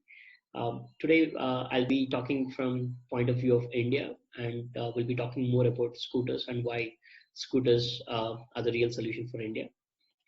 Like I said, there are a lot of similarities, a lot of congestion both in India and China. But what's great about China is the infrastructure China has built is really amazing. Over last decade or more, China has really scaled up the infrastructure while India is still struggling. When I talk about infrastructure, what I mean is that the public transport in India is almost non-existent. There is no public transport in major Indian cities. Only few cities have public transport, like Delhi, Mumbai, Bangalore has public transport, but it hasn't scaled. For instance, Bangalore moves more than 5 million people through bus network, but the number of buses which are there to move this 5 million people are less than 6,000 buses. So 6,000 buses moving close to about 5 million a day. You can imagine the kind of overcrowding this public transport is going through. Same is with Mumbai trains as well. So Indian cities don't have public transport, which is highly in contrast with what China has. So most of the India runs on two-wheelers, despite India having close to about 150 million plus two-wheelers running on the road. Still, access to personal mobility is still a big challenge. Only a small segment, that is 18% of Indian population, has access to their own two-wheelers or cars. So four-wheelers plus two-wheelers put together, India just has 18% of the population having access to mobility. The rest depend on broken modes of commute, public transport, walking. So it's a struggle day in, day out. While affordability is a big challenge as well in India. So, like I said, India runs on two-wheelers, which shows that product market fit for two-wheelers is really good. India has more than 150 million two-wheelers. India sells more than 25 million two-wheelers every year. In contrast, China in major cities banned two-wheelers a few years back, though they were also selling close to about 35 to 40 million two-wheelers year on year. China took a stand and banned two-wheelers in major cities, as far as the data shows, while India continued with scaling two-wheelers. Most of the two-wheelers that you see in India today are owned by the owner, as in a person owns the scooter, and most of these are debt financed. So the debt ecosystem, the financing ecosystem, is very big in India. So most of them don't buy the scooter paying upfront cash. It's all debt finance. What this 150 million two-wheelers brings to the table is that very good network of mechanics who are dependent on servicing these two-wheelers for their livelihood. The inventory ecosystem is pretty sorted. The parking ecosystem for two-wheelers is very robust. In most of the cities, it's free parking for two-wheelers. And the biggest win also is that the manufacturing capabilities for two-wheelers is already set. We don't have to go build factories if we want to produce two-wheelers. The installed capacity of manufacturing scooters is really high in India. This gives us a unique opportunity for doing shared two-wheelers. We believe that ownership results in underutilization of asset. Today, people are buying two-wheelers because there is no alternate to them. But if we can build a trust-based system where two-wheelers can be shared, people would not plan to buy but put the same money on buying medical insurance or investing it in education. So we see that there is a great opportunity in terms of building a shared mobility system around two-wheelers. This is what Bounce did a few years ago. Today, we are probably one of the largest two-wheeler sharing solutions in India. Also, I'll talk about what we've done as Bounce in the later part of the deck. But quickly, one of the major differentiator of Indian cities as compared to either Western counterparts or developed economies is that we don't have a uptown downtown culture, which means that we don't have a unidirectional traffic flowing in most of the Indian cities. This kind of cities are called as polycentric nature of the cities. There is traffic throughout the day in all direction, and also India heavily being dependent on unorganized sector. We don't have a large working population which sticks to a factory timings or an office hour. Most of the Indian businesses are self-employed, are working with small businesses with less than 8 people. A lot of data shows that 98% of people employed in India work in unorganized sector, which means that we don't have morning peak and evening peak. We see traffic throughout the day. Also, this is also reflecting in Bounce traffic. Bounce today sees rides throughout the day, and there is no rebalancing. You can imagine in a city like Bangalore, we Bounce doing close to about 100,000 plus rides, and no need for rebalancing. The reason that there is no need for rebalancing also is that the use cases are very varied in India. Two-wheelers are a leveler. People from all walks of life use two-wheelers, which means that there is a use case for every hour of the day. Morning, a vegetable vendor is going to market to buy vegetables using a two-wheeler. Probably after that, a college student takes it to college. And since the cities are polycentric in nature, someone who's staying close by takes the scooter, goes to office. So there is utilization throughout the day for the scooters, which is a big win for shared mobility systems where you don't have to rebalance and you get rides throughout the day. This is a big contrast as compared to Western markets or even China when it comes to shared mobility. What you would have seen with OFOs and mobikes, the bike sharing, the utilization of these bikes where essentially for first mile, last mile, because public transport is very well developed in China, and the use case is limited to first mile, last mile, which meant that because the cities were also unidirectional in traffic, not a need for a lot of rebalancing was there, which is a big cost in shared mobility. Today, we don't see that cost in our business of scooter sharing in India. I just spoke about the diverse use case. We see anyone from a daily wage laborer to an IT employee using the same scooter. And since the use cases are diverse and cities are polycentric in nature, we see no need for rebalancing. We see high utilization of vehicles. A typical scooter in Bangalore in bounds is used for more than 7 times a day, and average distance traveled is also high since it's just not first mile, last mile. People on an average travel 6 kilometers per ride in cities. In smaller cities, we have seen people using it for intercity as well, and people use almost every ride is almost 18 kilometers. Can you imagine that? 18 kilometers of a ride is massive.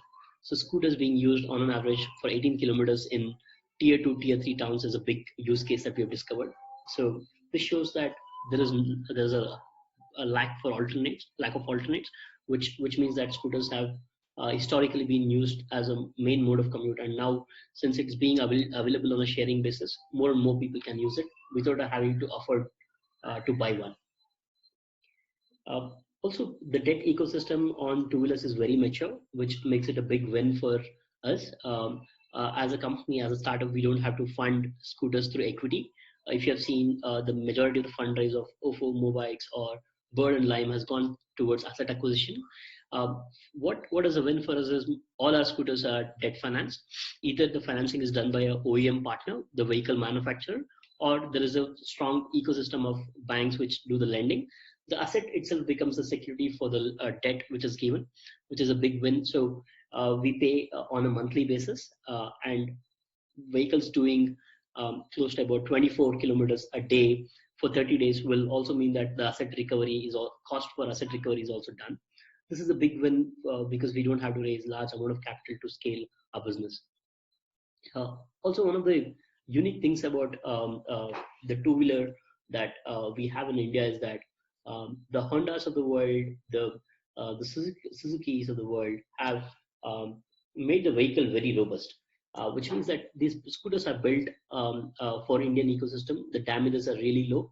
You would have seen a lot of vandalism on bikes in Ofo and Mobikes, but the scooters are very different for India, and scooters are there in India for a long time. So there is no vanity element in this solution, which means that these are not prone to vandalism the way Ofo, Mobikes, or Lime and Bird sees vandalism. And also the form factor is a important aspect. The vehicles are heavy, so you can't just pick it up and throw it somewhere. So the vandalism and theft is also really low. The IoT and everything was built in-house. We have made the vehicle very robust, and with few changes itself, we can use off-the-shelf scooter and use it in our solution. And the vision for Bounce also is that India is a country with billion population. Few thousand scooters will mean nothing.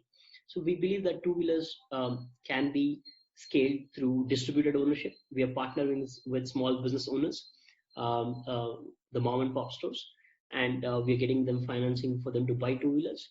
Our vision is to get at least 25,000 mom and pop store or small business owners to buy scooters through us, partner with us, and put 1 million scooter on the platform as soon as possible. Even million scooter, though it looks like a large number, million scooter for a billion population is nothing. Bangalore, which is one of the cities in India, itself has 7 million private two-wheelers. So even 1 million will be less than 20% of what Bangalore has as two-wheelers. So two-wheeler sharing is a huge opportunity, and it's a natural way of life for people to use scooters. So this is what we are doing in India. And a few ecosystem benefits that we get is that we don't have to manufacture vehicle. We don't have to look at the ecosystem around parking. The repairs and maintenance cost is really low because the number of vehicles sold in India are very high. So the ecosystem around supply of parts, supply of mechanics is really taken care of. The polycentric nature of the cities and non-unidirectional traffic makes utilization very high without need for rebalancing.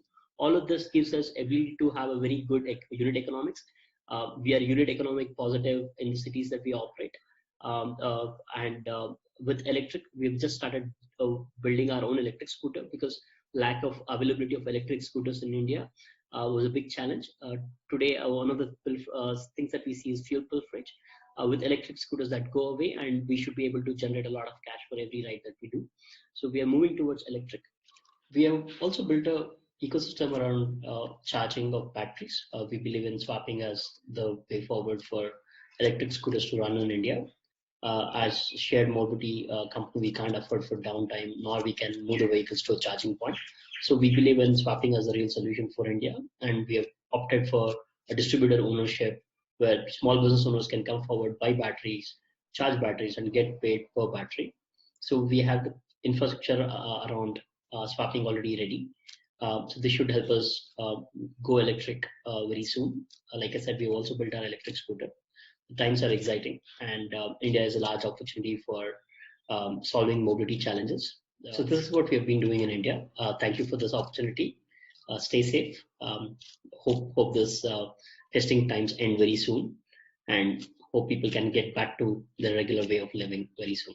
Thank you all. Thanks for this opportunity. So now I think through the bounce examples, we already know the difference from the India mobility industry and what is the difference from what are the past, like the OIO and the OFO and the mobile have done. So when we talking about the life in the model cities, for sure the middle class market is also a good market. Should let people to understand better. So today we are very happy to have Andy from Fosun RZ Capital to give us a very great panels about the middle class opportunity in India market. Thank you so much. Live to you, Andy.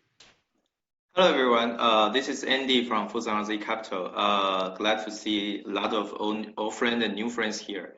So a lot of you might already know that we have office in Delhi and Bangalore, since that we have Tej, we have Krishna, and we have Surya in the previous panel. So I'm the one who fly between China, India, and Southeast Asia from time to time. So basically, I work with our Indian team and also to tell them about the Indians' knowledge and the difference between China and negotiate and also communicate with our Chinese colleague. So I think the interesting part is that trying to see the market from China and India investor perspective, that's very exciting for me. And also we are glad to see that lots of friends here, and I will leave the time for the amazing opinion from our guests. So maybe let's start with a quick introduction for our background. So how about we start from Edwina? Hi everyone. Hi, I'm Edwina. I'm from Tanglin Venture Partners. So I'm one of the partners and co-founders there. So Tanglin is a venture capital fund focused on high growth technology investments in Asia.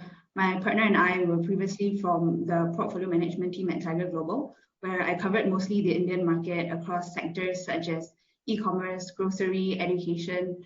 We started Tanglin together around the end of 2018, so it's a relatively new fund.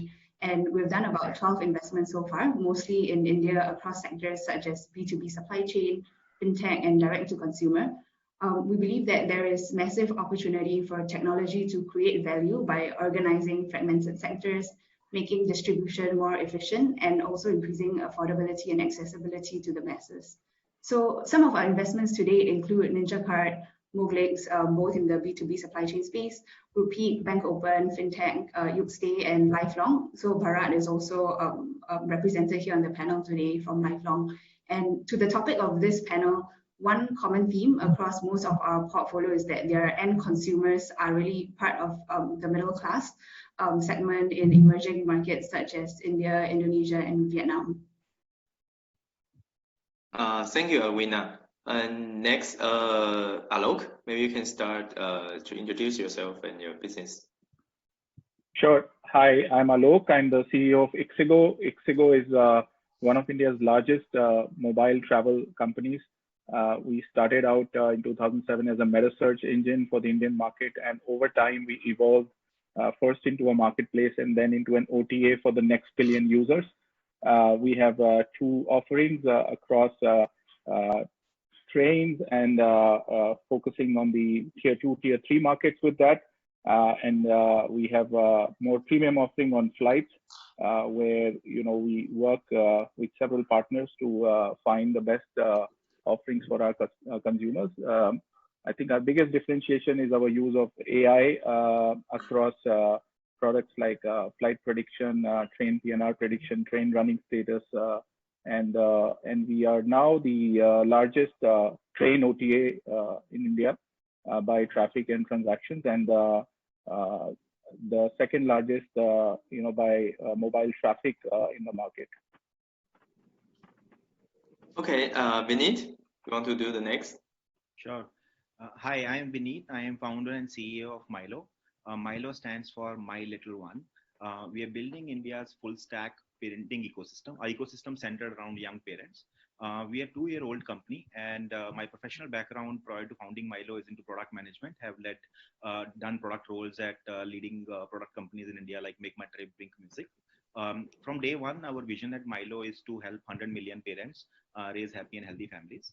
Our first offering to the parents is a very trusted content and community platform where we have seen fantastic engagement and build high trust relationship with our users.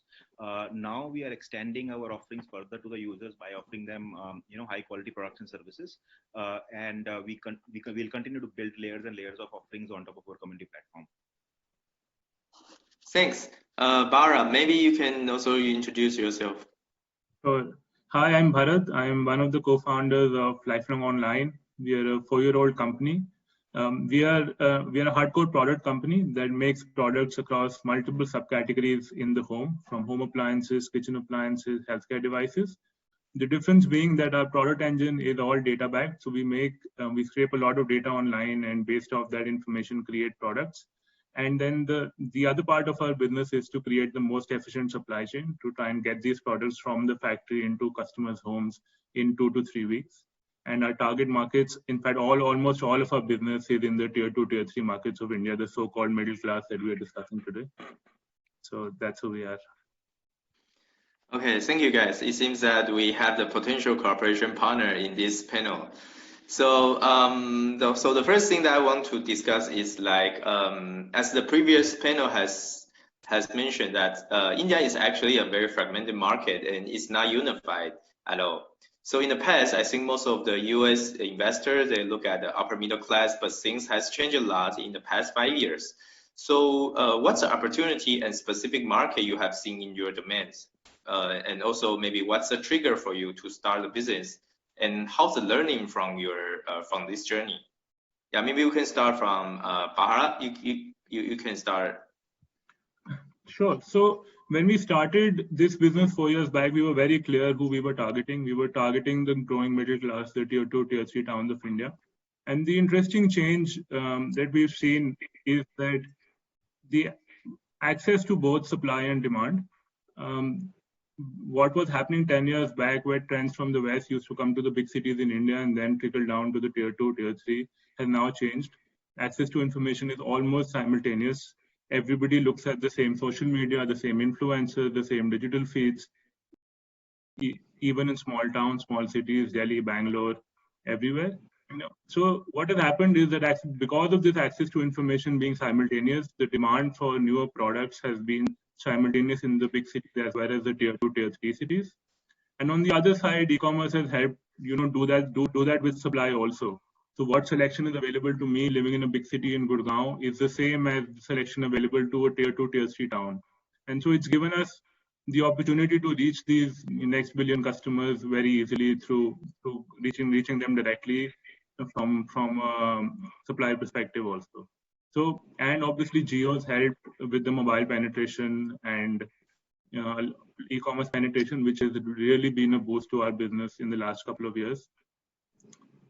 So that's our story, and that's why we've been wanting to get to the middle class. And just to summarize, I think it's now easier to reach them in terms of access to information, and also much cheaper to reach them, given India is so large with the newly developed supply chains in India with e-commerce.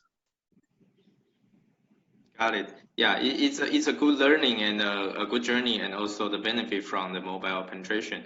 So, Vinit, maybe you can also talk about I mean, things that I know that I mean, your previous experience doing like a musical app, and you pivot. It's kind of like a pivot to like a mom and baby community product. So, how does this journey looks like, and what did you learn in this very wonderful experience?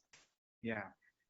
Thanks, Andy. So yeah, I mean, like you rightly mentioned, prior to founding Milo, I was leading Wink Music app, proudly building for like we scaled that app for 50 million users and a lot of tier 3, tier 2. I mean, music is a use case that cuts across, and a lot of learnings we had there while scaling up that product. And while I was doing that at home, I was becoming a father myself. And it was those personal experiences that I had around seeing how my wife was, using multiple products which are very broken. I decided to build a single one-stop solution for young parents, and that's where the inspiration came from. And of course, from there on, did the analysis of the market, how the market looks like, and few of the data points around that, which are very particular to Indian parenting space. Like a lot has been talked about, India, macros of India and the growth of the India, but particularly the parenting space.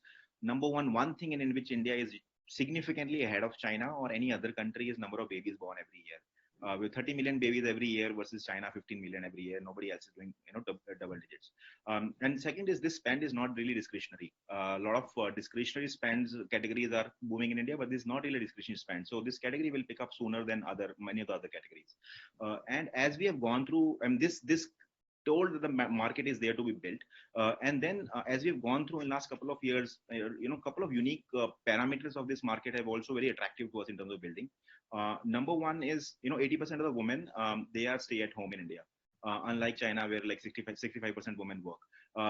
And they're staying in urban areas in nuclear families. So imagine a woman, like the audience here is like a woman, she's staying in a nuclear family, her husband goes to office, and she is not going anywhere. She is going to come online and look for platform like ours.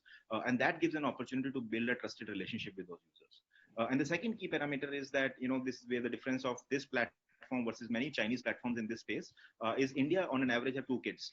So that makes the ARPU per user much higher. That also makes the dynamics of a platform like this much different. There are first-time moms and there are second-time moms. Second-time moms are helping the first-time moms on our platform. So some of those learnings we have learned as we have built, and now we are obviously customizing our product further to the Indian market as we continue to develop our understanding of the consumer. Got it. Thanks for sharing. And Alok, so how do you see the travel market? Since that I think this market is very mature in a lot of developed countries, including like China or US or even Europe. So how do you see the travel market, and also how do you see the opportunity, and what triggered you to start this company? Yeah, so I think what's interesting in India is that you have this first generation of companies that were built between 2000 and 2010, and then you're seeing once Geo came around the scene, around 16, 17, you started seeing the second generation of companies starting to disrupt the incumbents, and the trend is happening because the definition of who a middle class buyer online has changed dramatically. Right. So if you look at, today, for Ixigo, I think the average or the median buyer is actually living in a tier 2 town. He's spending, 2 to 5,000 rupees, on a transaction, and he's doing like 4 to 5 trips a year. Right. This is not the kind of traveler we saw when we started the company. Right.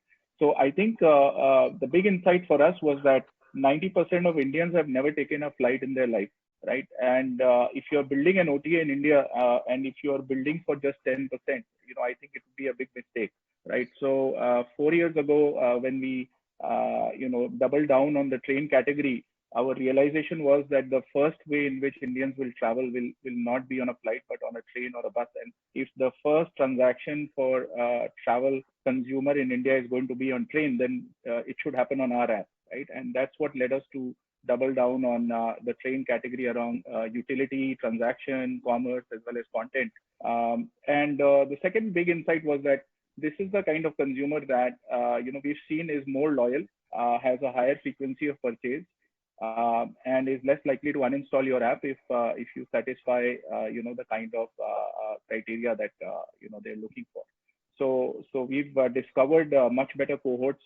We've been also able to upsell flights and other hotels, buses at times when either a train is not available or where the train price is similar to a flight price. So I think those are unique opportunities that we've leveraged in the last 4 years to kind of use the bottom of the pyramid of this market, which might not be as high in value, but in terms of volume is like 8 to 9 times bigger, and see if we can disrupt that part of the segment completely.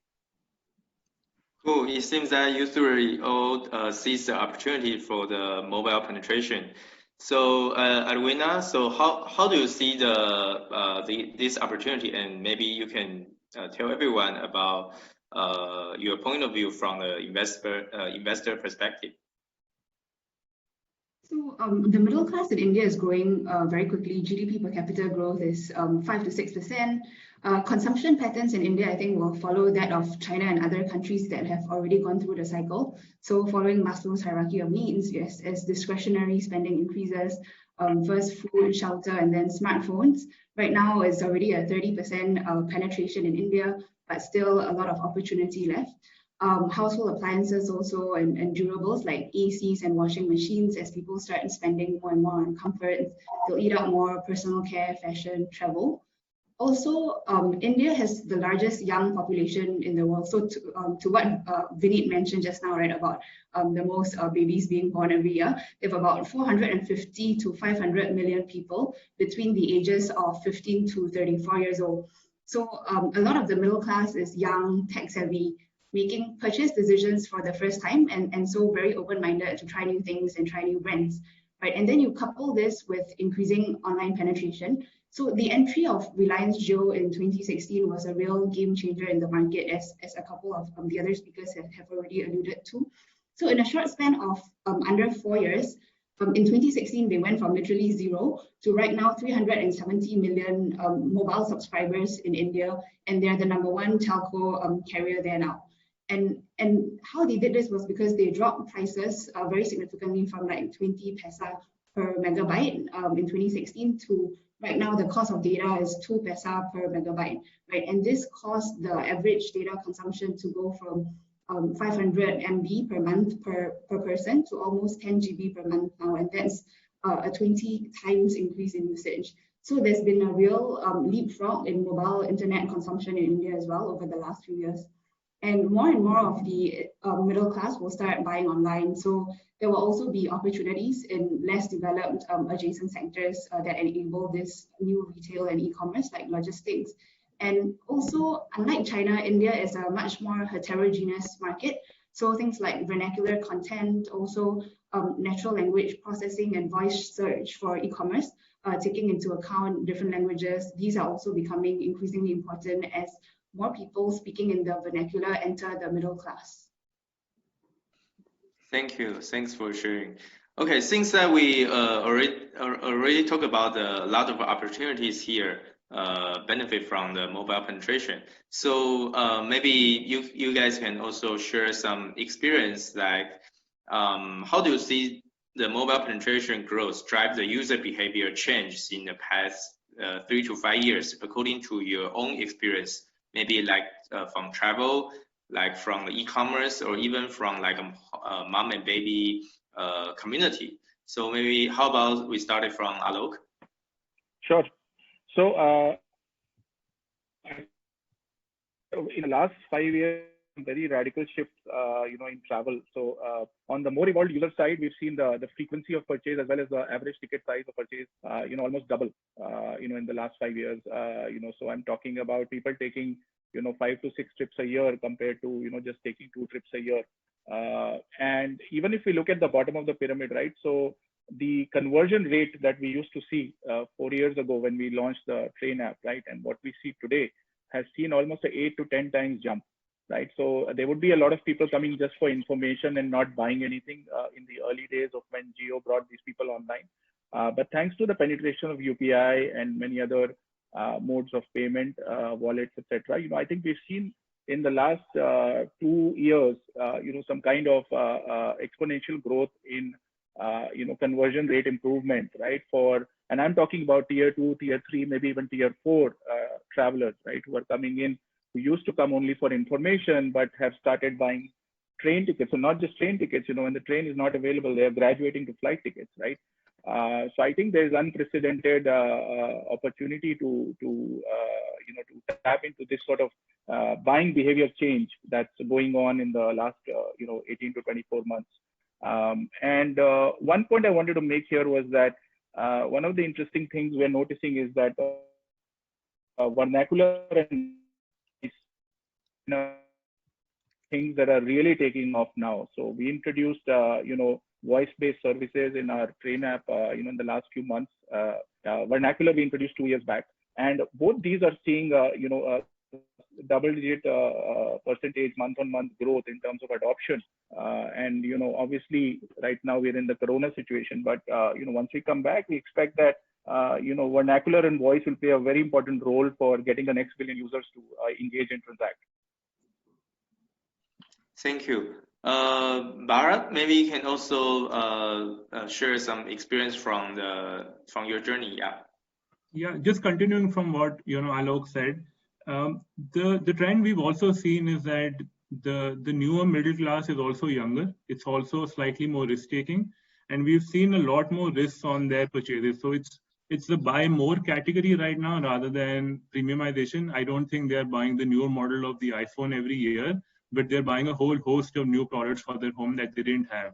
In our personal experiences, we've seen them buy treadmills for their home just before the lockdown. A lot of our sales on e-commerce specialized treadmills happened in tier 2, tier 3 because they were foreseeing a lockdown.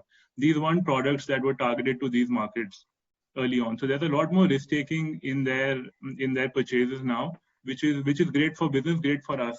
And also extending on the vernacular part, how culturally India is, you have to create some trust before you sell into these markets, because we give warranties on our products, we give service on our products, which is sometimes hard to do. So for that, we make a lot of vernacular content to make it local for them.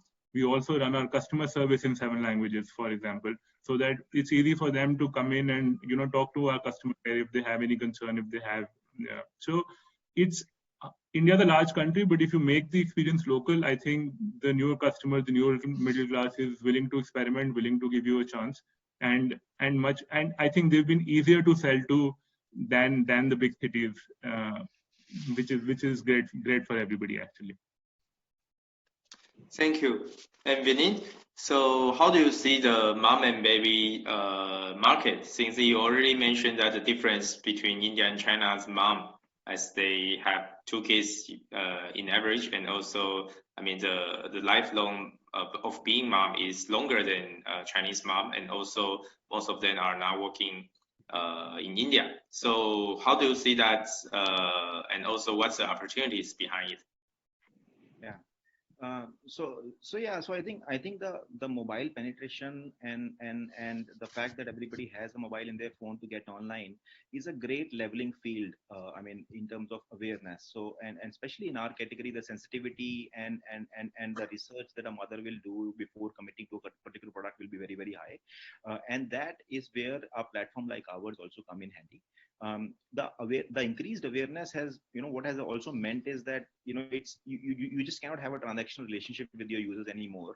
If you try to push something out, they're going to research further, they're going to try to understand further, and in that one funnel you're not going to get the transactions. You have to build a deeper relationship with them. You have to earn their trust. And that's when over time, like, one example I would quote in our recent pilots that we were trying to do on our conversions. There's a particular product called Pregnancy Pillow that we were trying to test with our users, whether they like it or not. Now, from a small town, a particular user, she visited that particular page, that particular product 200 times over a period of 25 days before actually buying. So I mean, that's like 8 times a day she's actually coming and watching and looking at the product, looking at the video, and then eventually making up the mind. And it's a high ticket purchase. But when we call that user, we realize she is said, I have never seen anything like this. This is not available in my town. And when she buys it, somebody else from her town also wants it from us. So that is what mobile has done. It has done the level playing field. Awareness is sky high. The businesses needs to adjust. You cannot be a push business anymore. It needs to be a high trust and a relationship driven business. And I think that is where at least the middle class is well positioned, the kind of products and services that they would like to have. Thank you. So it seems that we all have a consensus about the rising vernacular market, and also the lower middle class, and also this market is also very huge. So how about the opinion from you, Arwina? So how do you see this market, and also what's the opportunities maybe from your perspective? So retail in India is very fragmented and unorganized. With the growth in mobile online penetration, there's been an increasing shift towards organized retail and e-commerce, and the trend is accelerating. However, even with all of that, today, more than 90% of retail is still unorganized, so there's a lot of opportunity left. And because of this fragmentation also, goods need to go through many wholesalers and middlemen, which help to aggregate, provide supply chain before reaching the end client. And so this results in a lot of inefficiencies in the distribution and also higher costs. Also, if you look at incumbent FMCG players' annual reports, they spend close to 10% on advertising and promotions, and only a fraction on R&D, so 0.1 to 0.2% of sales. And so this difference is in the magnitude of 30 to 50 times what people spend on promotions versus product and R&D. And additionally, much of the distribution is offline, and pricing of these products has to bake in the very inefficient distribution channels as well as rental costs. So as a result, we see a lot of opportunity for new brands taking new highways, which is the online channel, to innovate on product and also build for the online distribution channel. So just taking a product that Lifelong has as an example, they recently launched foldable treadmills. And on the product front, it's very ergonomic, space efficient, because in India, houses are small. People might not want to dedicate space, especially for a treadmill that they only use once a week. And the rest of the week, they just end up hanging clothes on the treadmill. So they are now able to store this foldable treadmill under their beds when they're not using it. And also on the distribution front, because treadmills are super bulky objects, shipping it is very expensive because shipping is based on the volumetric weight, right? So folding it also makes unit economics a lot more viable. So additionally, they will also be able to be more cost efficient by going direct to consumer online, and given the ability to bypass middlemen, wholesalers, and save on expensive store rental costs. So we think that there's a lot of opportunity here in the direct to consumer space. Additionally, the internet has given customers a lot of information at their fingertips, which means that more than ever, people can compare prices easily, especially for structured products. They can read reviews online to understand the quality. So providing value is very critical, especially in an online world where all this is very transparent, and no longer can brands achieve dominance just to getting better shelf space or monopolizing distribution channels, because all of that is getting disintermediated by tech today. Thank you. So since we already talked about a lot of opportunities and a lot of potential here in India market, especially it's very fragmented. So maybe let's talk about the crisis now is happening since the COVID situation. So how do you think about the COVID situation will affect your business, and maybe how are you going to deal with it, and how do you see the post-COVID will be for your business? So maybe let's start with Vinit. Yeah, thanks, Andy. So yeah, I think from a impact of this, we are a completely online content community platform, very nimble, small team. So from that point of view, I think immediate execution point of view, the only impact is like the team morale that we have to maintain, and the business is well capitalized. I think it's difficult for many of the businesses who are not enough capitalized at this stage. But from a category impact, from a structural impact point of view, one thing that we are seeing and around which we are changing our product roadmap or have adjusted our product roadmap is also a lot of trend around health, and like obviously the health and safety is very important in our category, but it is further elevated. Users are concerned, and also the relationship with the doctors, with the medical practitioners in this stage are broken. They are not able to access them, they are not able to go to them, so there are concerns there.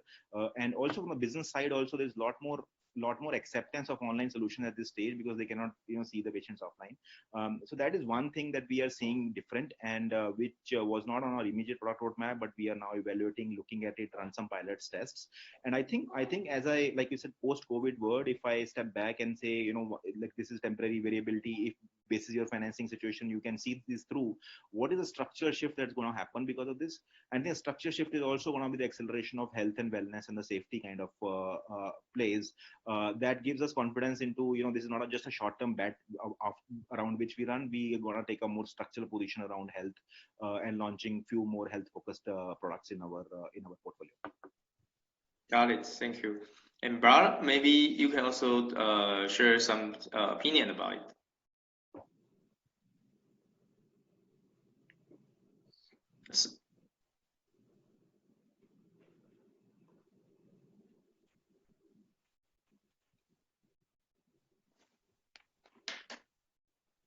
Is Bharat on mute? Yep. Sorry. So I'm saying we expect to come out much stronger after the COVID crisis. I think in the medium to long term, everybody agrees there will be a new normal for e-commerce. There'll be a lot more online penetration. People will be scared to go to the shop. So I think e-commerce or direct to customer is expected to gain. But there's also another subtext advantage that I see coming from more value brands. I think given any recession that you see in history or economic downturn, there is a marked shift from premium products to more entry-level products. A lot of what we sell to the tier 2, tier 3 markets is often the first appliance in their homes. And I think that shift, we are also expected to, see that to continue in the medium to long term. Very short term, actually, we've been busy in this COVID crisis. We had teams on the ground in China, and we've been actually helping some of the large hospitals and governments to procure some of the goods like the PPE suits and masks. So we've been busy with that. And as we come out of this, there will be demand for newer products also, in like Vineet mentioned, in the medical space, like masks and thermometers. And some of these are very premium products, and they will need to be customized to India, customized to be mainstream. Infrared thermometers, for example, is not a household product in India. And we'll have to strip these down, make them affordable, because they will become mainstay for India, at least in the next 8 to 12 months. Everybody will want them, everybody will want to use them. So our product development teams are already on this to say, how can we, make this at the price of a regular thermometer or even close to it, so that it's accessible to everybody, accessible to our core markets in tier 2, tier 3. So that's our short-term, mid-term view. Got it. Thank you. So Alok, how about you? Since that the travel is the most is the industry that got hit a lot. So how do you see this situation, and how are you going to deal with it? Yeah, I think travel is right in the center of the storm, right? So at this point, there is no domestic flights or trains running in India. So our business is obviously severely impacted. I think we got quite lucky that, last 1 year we had been fixing our, unit economics and turning more and more profitable per transaction, to the extent that JFM was a fully profitable quarter for us at the company level. So, we just kind of got lucky that we were already in a cash conservation mode right before the crisis hit us. And it gives us a little more runway than what we anticipated. However, having said that, look, here's the reality. International travel and corporate travel will take a very long time to come back. Most people are not expecting it to come back in 3 to 4 quarters.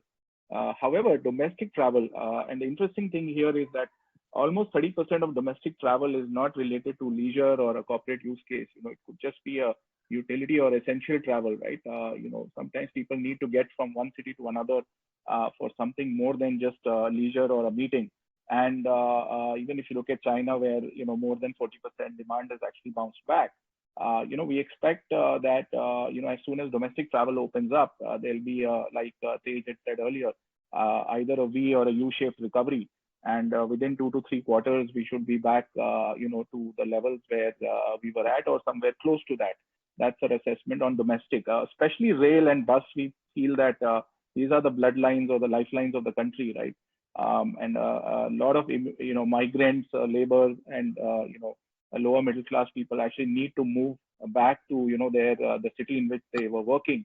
So we also see some temporary like spikes coming whenever this thing opens, because there are still a lot of people stuck in cities where they're not supposed to be. So net, I think we are prepared for a 6-month haul with little or no revenue. That's our current financial preparation, and we are hoping that things will bounce back even before that. Thank you. Yeah, we all hope that Indian can recover soon, and also that every one of us can back to normal working status as soon as possible. So Arwina, so how about you? How do you think the COVID situation? Maybe you can give some advice and also some experience sharing to all those companies, and maybe not just 3 of them, but from also for the other companies.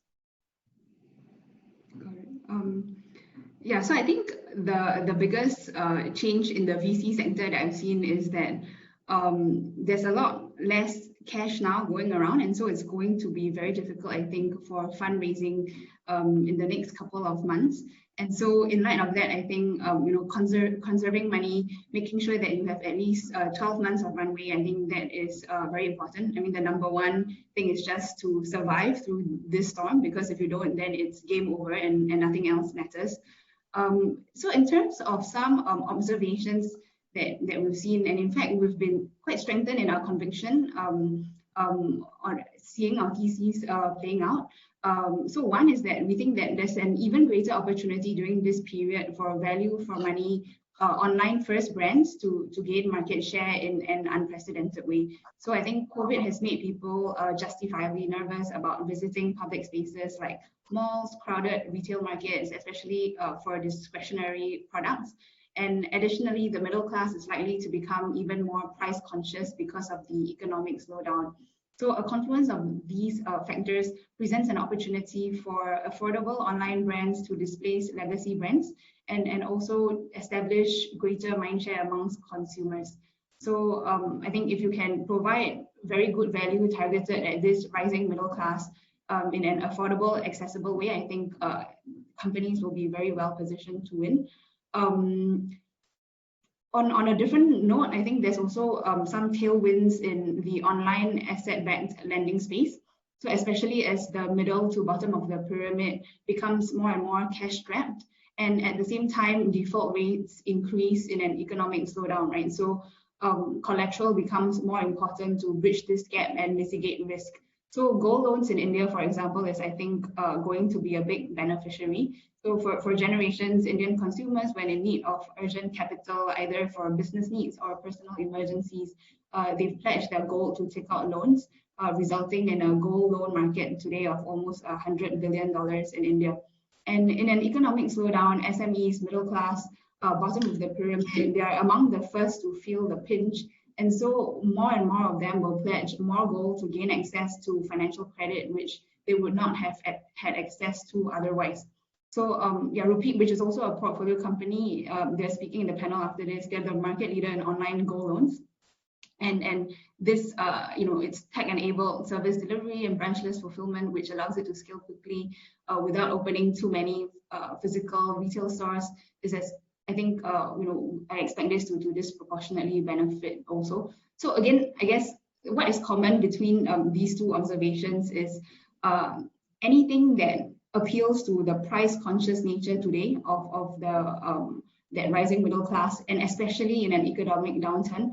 If you can provide great value in this way, I think you'll be okay. And I mean, the number one way to also get financing is actually through consumers, right? So if you can get more revenues from these consumers and at the same time be very prudent about being very operationally efficient, right? And really shift the focus from a growth at all costs to one that is about operational efficiency and unit economics. I think that is the biggest thing for during this period.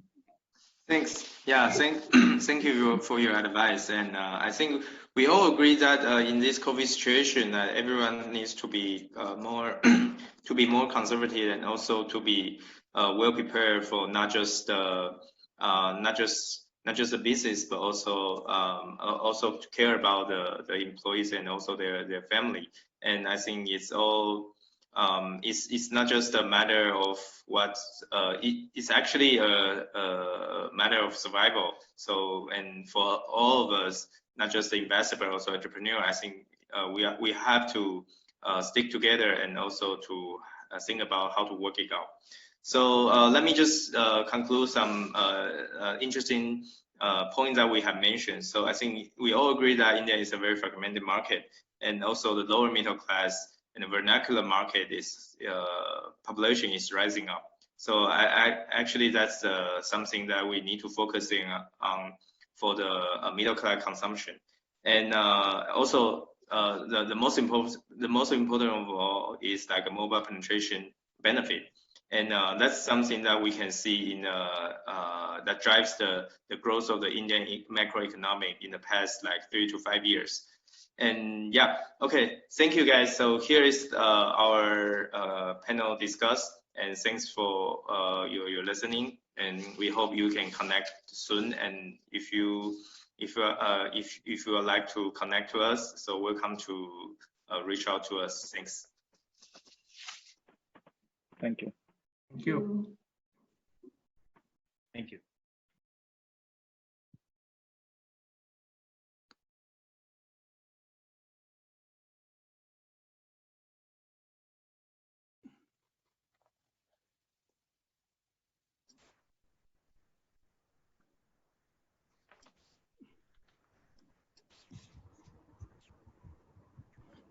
Lucy, you are mute. Lucy, you are on mute.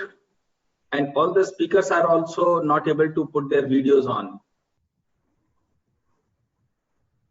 Anand, I can hear you. Yeah, okay. But I can't switch on my video. It looks like it says the host has stopped the video. Yeah, even I can't start the video. Just give me a second. Just give me a second. Just give me a second. Hey, boss.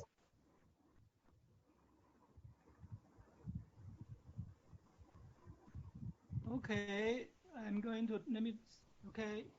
The video. Yeah. Thank you so much for everyone. And now we are starting to have our great.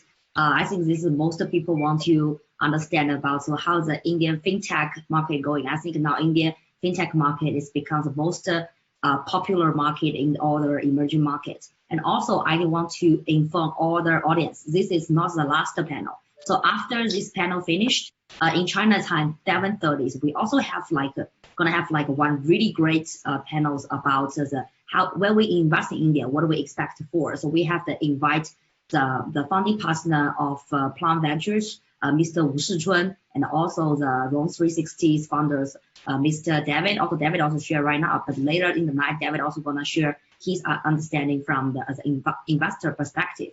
And also we have invited the MD of the Hong Kong Stock Exchange, Mrs. Christina. And also we have the partner from Charity Ventures, former IDG. And also we have the family office, the HT Capitals, the funding partners, and also a lot of people come to talk. Yeah.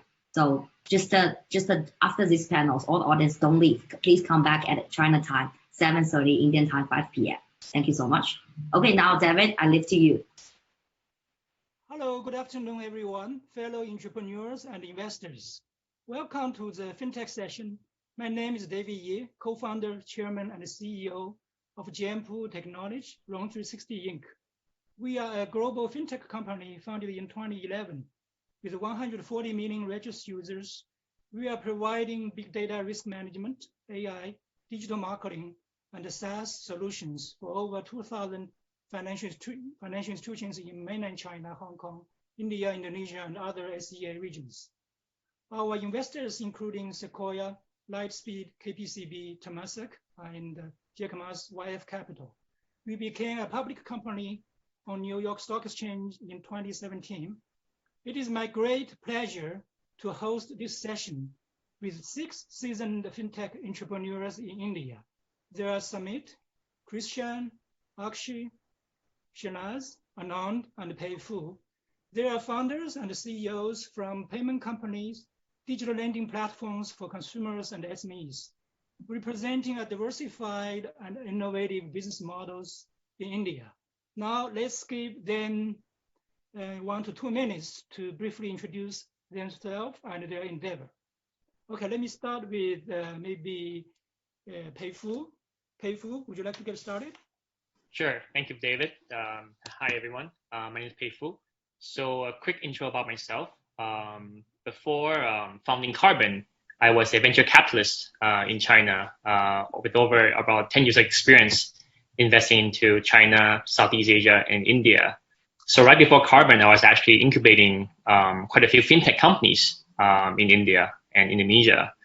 So what does Carbon do? So Carbon is essentially a corporate credit card company. So for those of you who are entrepreneurs in India, or those of you who are investors in India, would understand how difficult it is to apply for a corporate credit card from Indian banks. The banks ask for a personal guarantee, they ask for fixed deposits, they ask for borrower resolutions, shareholders structure, so on and so forth.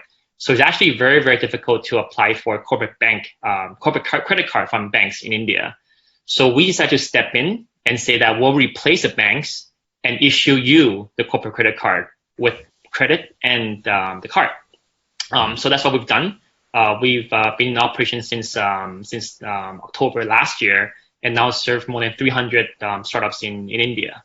And so very happy to be here, and look forward to an engaging and inspiring interaction with all of you. Thank you. Thank you, Pei Fu. So you guys are the platform, fintech platform for entrepreneurs, right? Which is it's critical during this pandemic. So Samit, would you like to get started? Samit? Thanks. I'll give a quick introduction about Rupeek. We are a gold-backed lending platform, and essentially any consumer can apply for a loan online, and within 30 minutes we show up at their doorstep, do the gold appraisal, KYC process, documentation, and wire transfer happens on the spot. On the financing side, we have built deep integrations with banks' loan management system, and we originate loans directly on their balance sheet. The gold-backed lending is pretty large in India. India has about $1 trillion worth of gold, 30,000 tons physical gold, which is primarily held, 83% is held by the retail households. Out of this $1 trillion gold, only $150 billion is monetized, and between unorganized and organized, the split would be roughly $150 billion. So $50 billion and growing organized market is where we operate. For generations, Indian consumers, SMEs have been borrowing gold against gold for working capital requirement, consumption smoothing requirement, and it's a fairly Indian industry. Before starting Rupeek, I worked with a couple of investment banks in equity research role, and also co-founded an edtech startup which was funded by Nexus Venture Partners. So that's the background about me and the company. Looking forward to interact with you guys. Yeah, thank you, Samit. So Rupeek has a very interesting business model. It's asset-backed online lending, using gold. Now we know the gold price is all-time high. We would expect that your business probably is prospering, right? Very it's a contrast. Hopefully, let's see. Okay, we'll see after the pandemic. Never say that too early. Okay, next guest is Christian from KISS HT. Are you there? Christian, are you there? Okay. Looks like we are not able to connect the Christian. How about Akash? Akash, are you able to join? Akash? Hello? I think you're on mute, Akash. Akash? Okay. I think I'm audible, right? Yes, we can hear you. Akash, go ahead. Yeah, thanks, David. Hi, everyone. I'm Akash. I'm founder of CashFree. CashFree is a 5-year-old payments company based out of Bangalore. So we see ourselves one of the most innovative payments and banking technology company in India. So we primarily help businesses collect and disburse funds at scale, right? So we have a payment gateway product through which they can collect payments online through credit card, UPI, debit card, net banking, EMI. And we also have a disbursal API through which a business can send money to their vendors, to their customers, automatically through APIs into their bank account. Right? So we want to be a platform through which any business can move their money the way they want and at a very high scale. Right? That's our entire objective. Right? So yeah, that's about us. So before starting CashFree, I was working at Amazon as a software engineer. Right? Even in CashFree, I wrote initial version of the product. And right now I'm very much involved in the product, technology, and sales part of the business. Okay, thank you, Akash, from CashFree. So the next speaker, Shilaz. Shilaz, are you able to join? Yes, David. Thank you very much. Can you hear me? Yes, perfect. Yeah. Thank you very much for having me, guys, and really appreciate and good to see colleagues from India, which I know since last so many years. About me, I'm a co-founder of DotPay, which is recently founded around 4 months back. We are actually building a commerce ecosystem for offline merchants, along with fintech and payments. The objective here is very categorically is that any merchant today needs to go digitally because consumer sentiments is moving towards digitally. But 97% of the business in this country, which is offline, is not been digitized till now. So we are going to help them in digitization. When we say digitization, there are 3 objectives in our mind. 1, we want to help them in acquiring new customers. 2nd, we want to help in retaining and engaging their customers. 3rd, we are going to build their operational efficiencies, whether in terms of lending, whether in terms of payments. These are 3 objectives which is in our mind. In a nutshell, we are a Shopify for offline businesses in India as a startup. We are funded by Naspers and Fosun and InfoEdge, which recently raised in February seed round. Before the DotPay, I was a founder of PayU, which is the largest B2B payments company in the country, which was last valued at $3.5 billion and process volume of $24 billion in a year. And before that, I had a stint as a founding member of GoIbibo, which was also both the businesses in the past was also funded by Naspers. And luck had it as I exited the board with Naspers and PayU, and they decided to fund me again. So here I am building a business for the last 4 months, and we are already live. We have almost 2,500 outlets to go live now in offline space with the digitization. Thank you. Thank you, Shilaz. Our next guest is Anand from Pay Near Me. Anand? Yeah, that's Pay Nearby, Nearby Technologies, David. Yes, and thank you for inviting us to share our insights. We happen to be one of the largest consumers of APIs in India, and we serve using these APIs to a customer segment which is oblivious to technology. It's the high end of technology taken to the bottom of the pyramid. That's what our key take is. And we process about $10 billion of annual throughput on our platform.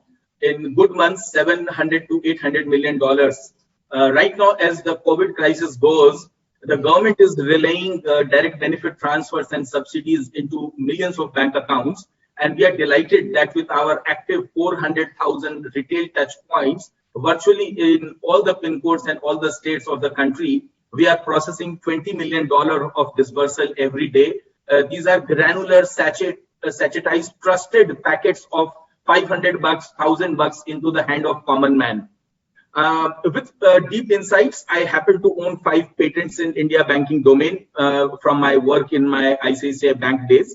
And this is essentially to bring out that the deep insights that we have, we do meaningful work. We are capital efficient. We have just raised $2 million at the beginning of our program at seed stage, and we are capital efficient with a large team of deployment on the ground we have architected the banking and financial services as API. So one side is a feeder of supply. The center is the central server with system of record and all switches, etc., that we have custom built.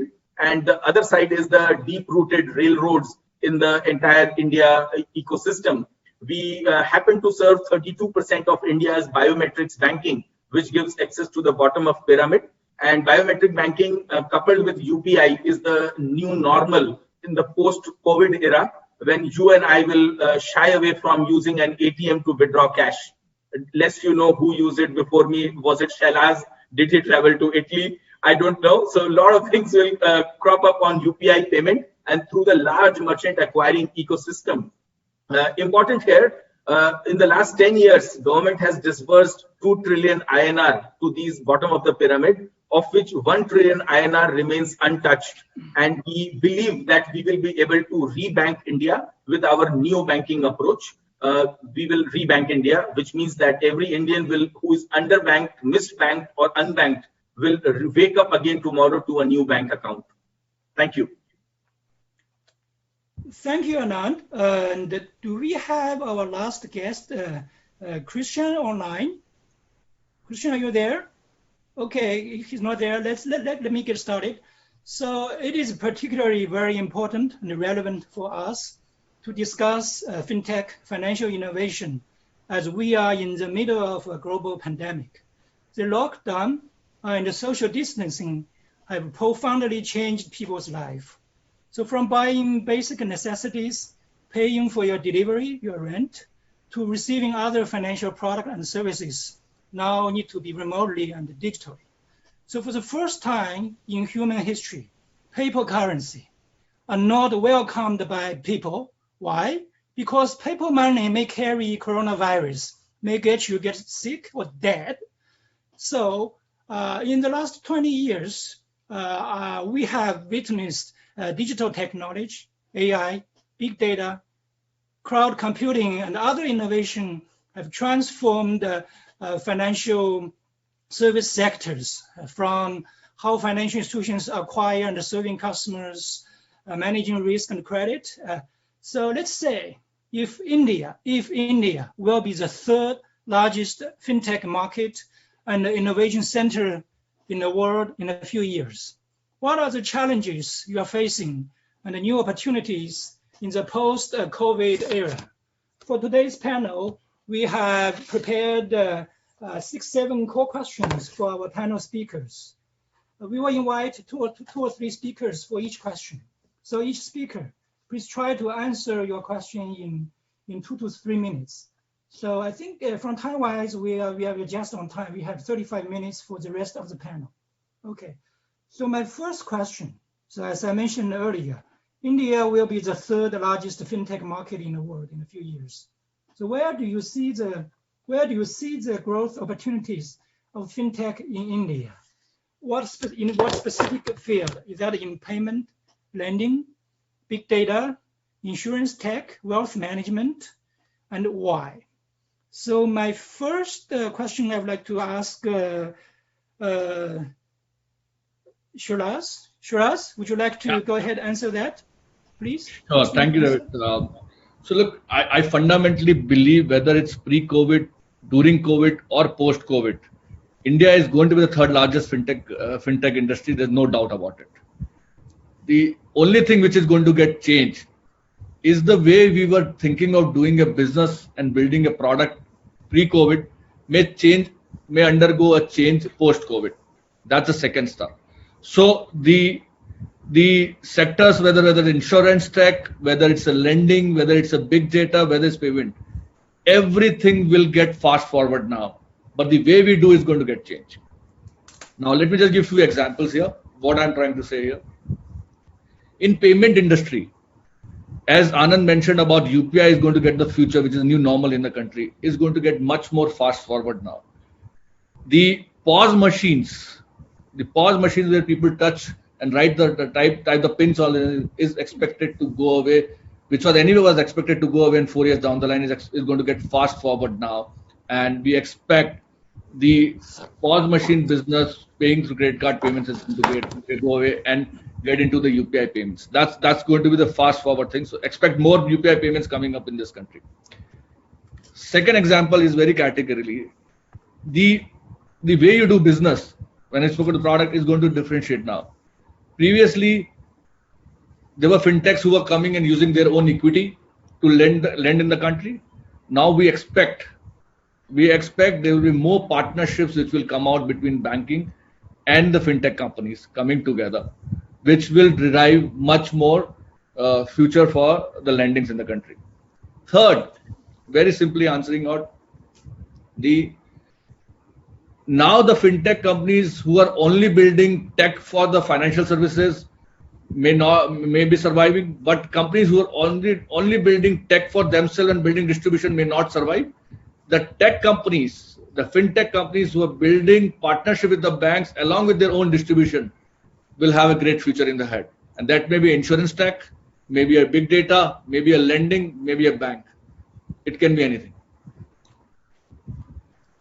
Thank you, Shiraz. Interesting. You mentioned the combination of product and distribution, which means you have to master both the risk management side of the finance plus the internet product solution side to serve your users, right? Which both are very important. Okay. So Summit, would you like to tackle the same question?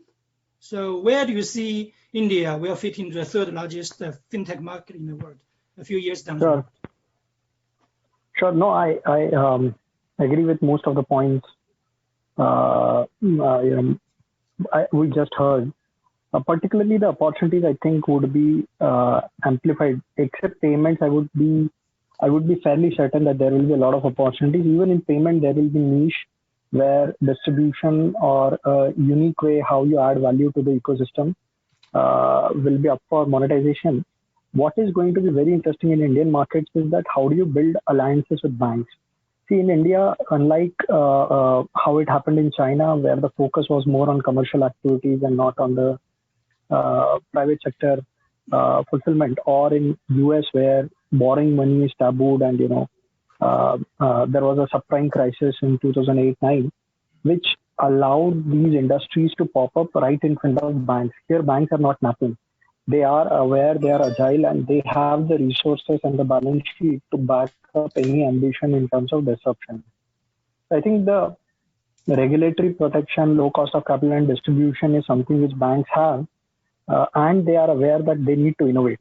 So the opportunities would lie in a very unique thin spectrum where one needs to figure out that what are those activities which banks cannot do or does not want to do, and play in those areas in the founding years. Once you are large enough and you have a very strong balance sheet, then probably in some other niche, again, you can compete with banks on everything from cost of capital to reach.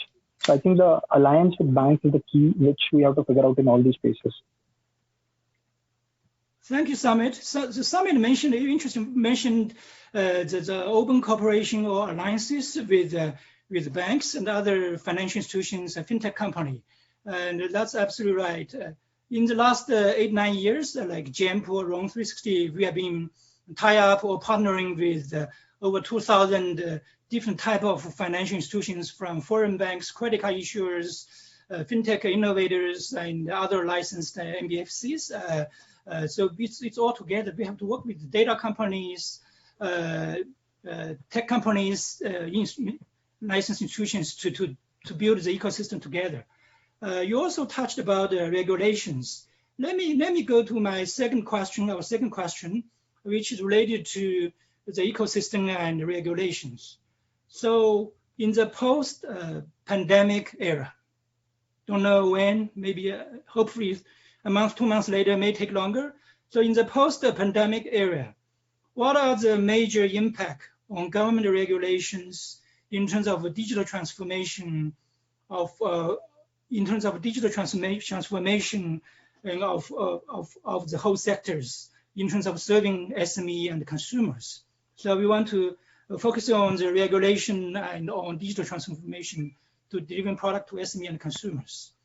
For example, what are the future plans for RBIs in terms of better support you guys and the whole sectors. So sure. I don't know if Pei-Fu, you want to take a tackle on that, or any other volunteers for these questions? I think I can pick it up. See, overall, RBI has been enacting policies, or I'd say directive, which will help fintech thrive. Right? So their recent entry into NBFC account aggregator policy, right, which will help any company exploit the open banking protocols very perfectly. The intention here is to produce as much as fintech as possible by using a standard stack. And that is one. Second, also they are coming with regularization of payments as an entity, right? I mean, earlier we didn't have to procure a license, but after the new policy, everyone who wants to start a payment business will have to go for a license. The upside is, I mean, everyone will focus more on improving the services, right? Setting right expectation for the customers so that the comfort among customers go up, right? So they'll be more inclined towards digital payments because they know there will be a certain set of standard followed when anyone is exposing a payment service, right? So these two, there are a lot, I'm sure, like in the kitty, right? But like primarily these two will help a lot of new customers coming onto the digital payments domain and help them try it out, non-cash or non-digital payments for their usage, right? And secondly, I think there's also a larger push to all the government entities in India to go towards digital payments and avoid involving into cash or check mode of payment to save cost. And the other one is to improve the convenience, right? And obviously after COVID thing, remote will become a new normal, right? In a lot of cases. I'll take example of say finance sector, housing finance or vehicle finance. To collect the EMI, an agent has to go to the customer's doorstep and collect money from their in hand. Right? But after this entire COVID thing, people would avoid having visitor, for these kind of things. And this will again propel the rise of, remote payments, as I'd say, and that would translate default to digital payments. Right? So there are a lot of such scenarios coming up in the market. Right? We'll have more data, say, next 6 months, but these are the triggers that we can identify right now. Okay, thank David, you. if I may come in Please go ahead. and I totally agree with Akash. You must look up the Committee for Deepening of Digital Payment report published by Nandan Nilekani. I would say he has future-proofed India from the perspective of the high end of UPI and the low end of biometrics banking for the bottom of the pyramid. When it comes to the regulation on fintech, the PAPG guideline that Akash mentioned about, the relaxation by SEBI for doing KYC through intermediaries is another big win which came yesterday. And by tons, this is the time when the regulations are being released in the wake of the need of the hour. Last 2 weeks ago, there were regulations on telemedicine, which were waiting for 10 years, and they were released in a week's time. Fintech is all encompassing, the KYC being the reg tech, the insure tech, the wealth tech, if there is investment enablement, and payment tech is by tons leading it because payment is the central fulcrum of it. If you look around the payment part itself, the regulation in retailing is changing big time and enabling, mandating. The MDR taken away by the government is a great enabler for a lot of retailers to come over. Now probably they are contemplating seriously to bring back MDR as well so that the network providers are viable. To do digital, one has to do a lot of work. It cannot be accomplished overnight online. And hence, in a COVID era, a lot of relaxations are being requested through various industry bodies to the regulator to facilitate certain via media options to onboard more merchants, onboard more agent bankers across the country so that the transactions of insurance, EMI collection for loan, which is what Pay Nearby does for a lot of NBFCs today already, reaching out cash to people. All said and done, cash is contaminated. It sounds funny actually right now because the last mile poor user in the village who is not capable, 115 million debit cards were expired in November in 2019. Just November 2019, those guys are not capable of coming and using UPI. Forget about going to the ATM to swipe or go to the POS terminal for swiping. So there are regulations imperative, required, warranted to enable these things, and which is where the biometric comes forward. You have seen, all of you have seen that, like swiping a card at POS for merchant purchases or swiping it for getting cash back is the same thing with Aadhaar. You put a biometric and get cash, or you put biometric and get your products from the retailer shop. Yes, of course, wash your hands before and after when you are putting up your thumb. So the regulation, like you said, is not only regarding Reserve Bank of India. SEBI is equally empowering. IRDA, the insurance regulator, is equally empowering. The retail bodies, the ministries which are around job creation are empowering a lot to ride on. And as Salaj said, it is not about going solo. It is about partnership of distribution and technology, which is what Pay Nearby has built with 400,000 retailers and working with partner banks, where we do 50% of transactions of few bank, all their transactions put together already. So these millions and millions of transactions reaching out technology to common man, I think policy cannot blindfold its eyes to say cash is not required. The recent document, Reserve Bank made an announcement, cash is king, digital is divine, but cash still remains king. So, okay, thank David, you. David, if you are, sorry, if you allow me, just give me only 40 seconds just to add on. Go ahead, please. Look, I'll just add it on to Anand what he said, because Anand has spoken about the Bharat and then there's an India also, right? So, very well said. India's payment digitization technology, whether inward or outward, is way ahead than any other places in the world. So there's no question on the regulation side of the payment story as any. What I just want to add with the Anand is the lending part of the story, right? What SABI has done recently, the KYC, digitization of KYC. But the most important thing, what I expect other than the digital technology part of the story, is the repo rates which RBI is taking up now. Because if the money will be lying into the bank account of the banks instead of moving out in the market, will be a tough. So the repo rates and the reverse repo rates need to come out beautifully in the country for that lending to happen, whether through digitization or non-digitization. But that's going to be the critical factor for fintech to be successful. But at the end of the day, bank is about taking money and giving money and making interest margin. This is fintech too, right? So this is where that regulations has to come up. Maybe there comes special regulations for fintech industry who's using digitization at different rates. That is my expectation now. Yeah, and to add, David, we should not miss out the National Payment Corporation of India's role on this global forum. I would like to bring to light that along with the regulator, along with the banks, the NPCI, ably led by Dilip Asbe and Praveena Rai and who not, the entire leadership is doing a fantastic job of a pseudo regulator, controlling, relaxing, enabling these millions of transactions. Thank you. Thank you, Anand, Akash, and Shiraz. What I heard, some good news. You guys all mentioned the regulatory relaxation for the whole sector to enable or stimulate more innovations. That should be good news for investors, especially investors from North America, China, and the rest of the world. Okay, let me go to the third question. This must be a very important question. Risk. I mean, in this unprecedented time, right? So let's talk about, I want to talk about liquidity risk and also the credit risk. So the first part, where do you see the delinquency rate or bad debt, bad rate go up? Where do you expect that after the lockdowns? I'm not talking about today, because the government or you guys may extend your payment schedule, right? So in 3 months or maybe 6 months, where do you guys see the delinquency rate and the charge-off rate?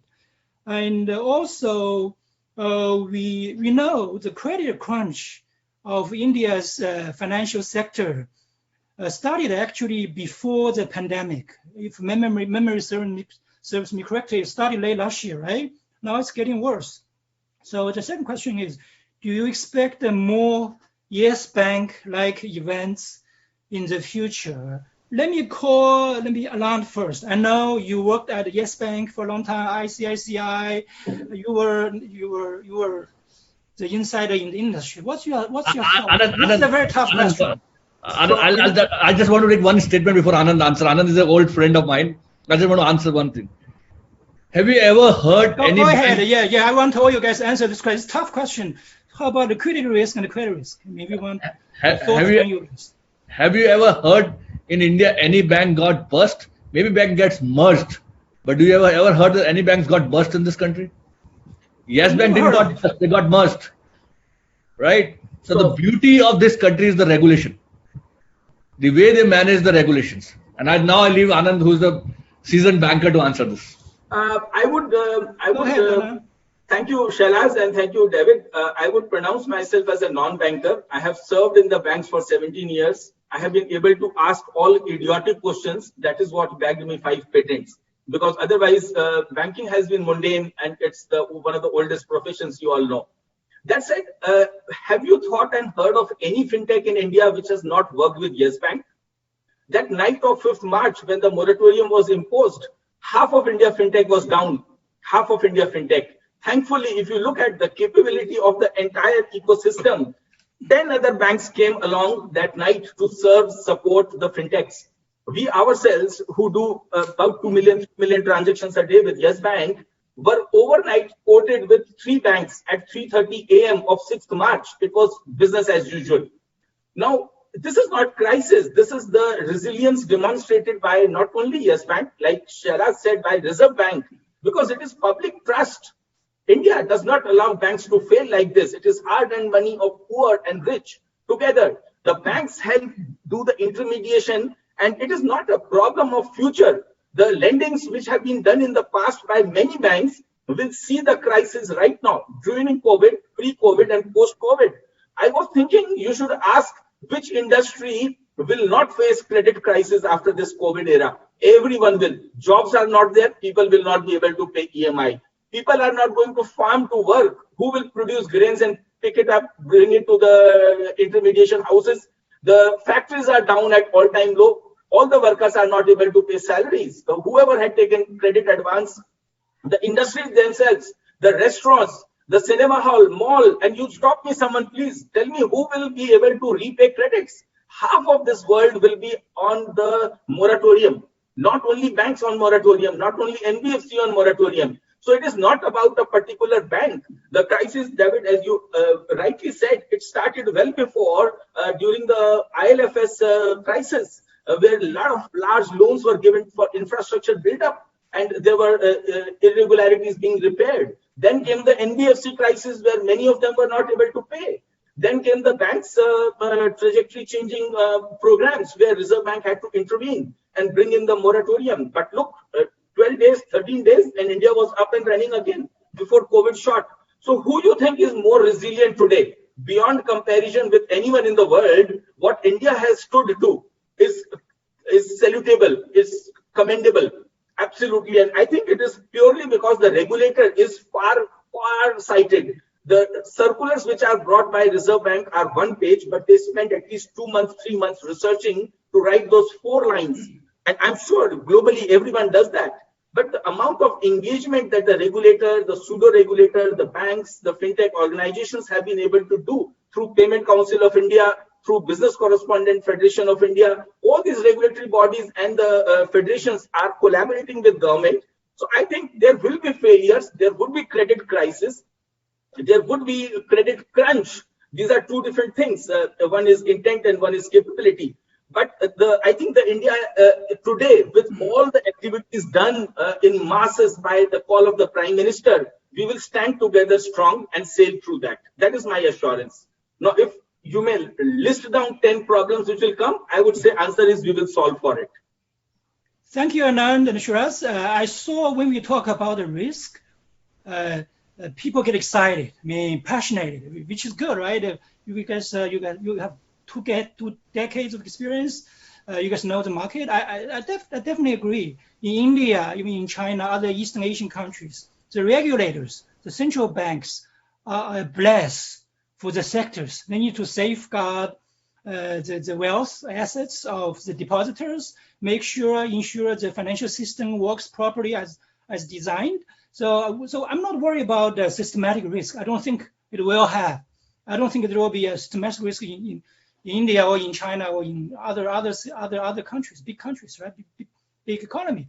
But if you look at the more macro level, we know banks, community banks or NBFCs, some of them will fail or go down or be acquired or merged. between themselves, right? That also represents some investment opportunities as well. I mean, I know we have over 2,000 or 3,000 participants from China. Some of them are investors, right? So I want to still go back to the credit risk. Yeah, so Pei-Fu, I was going to ask you what's your take on the credit risk side? Where do you see the credit risk 3 months or 6 months down the road? Right. I was actually going to say that I want to echo what Charles and Anand are saying.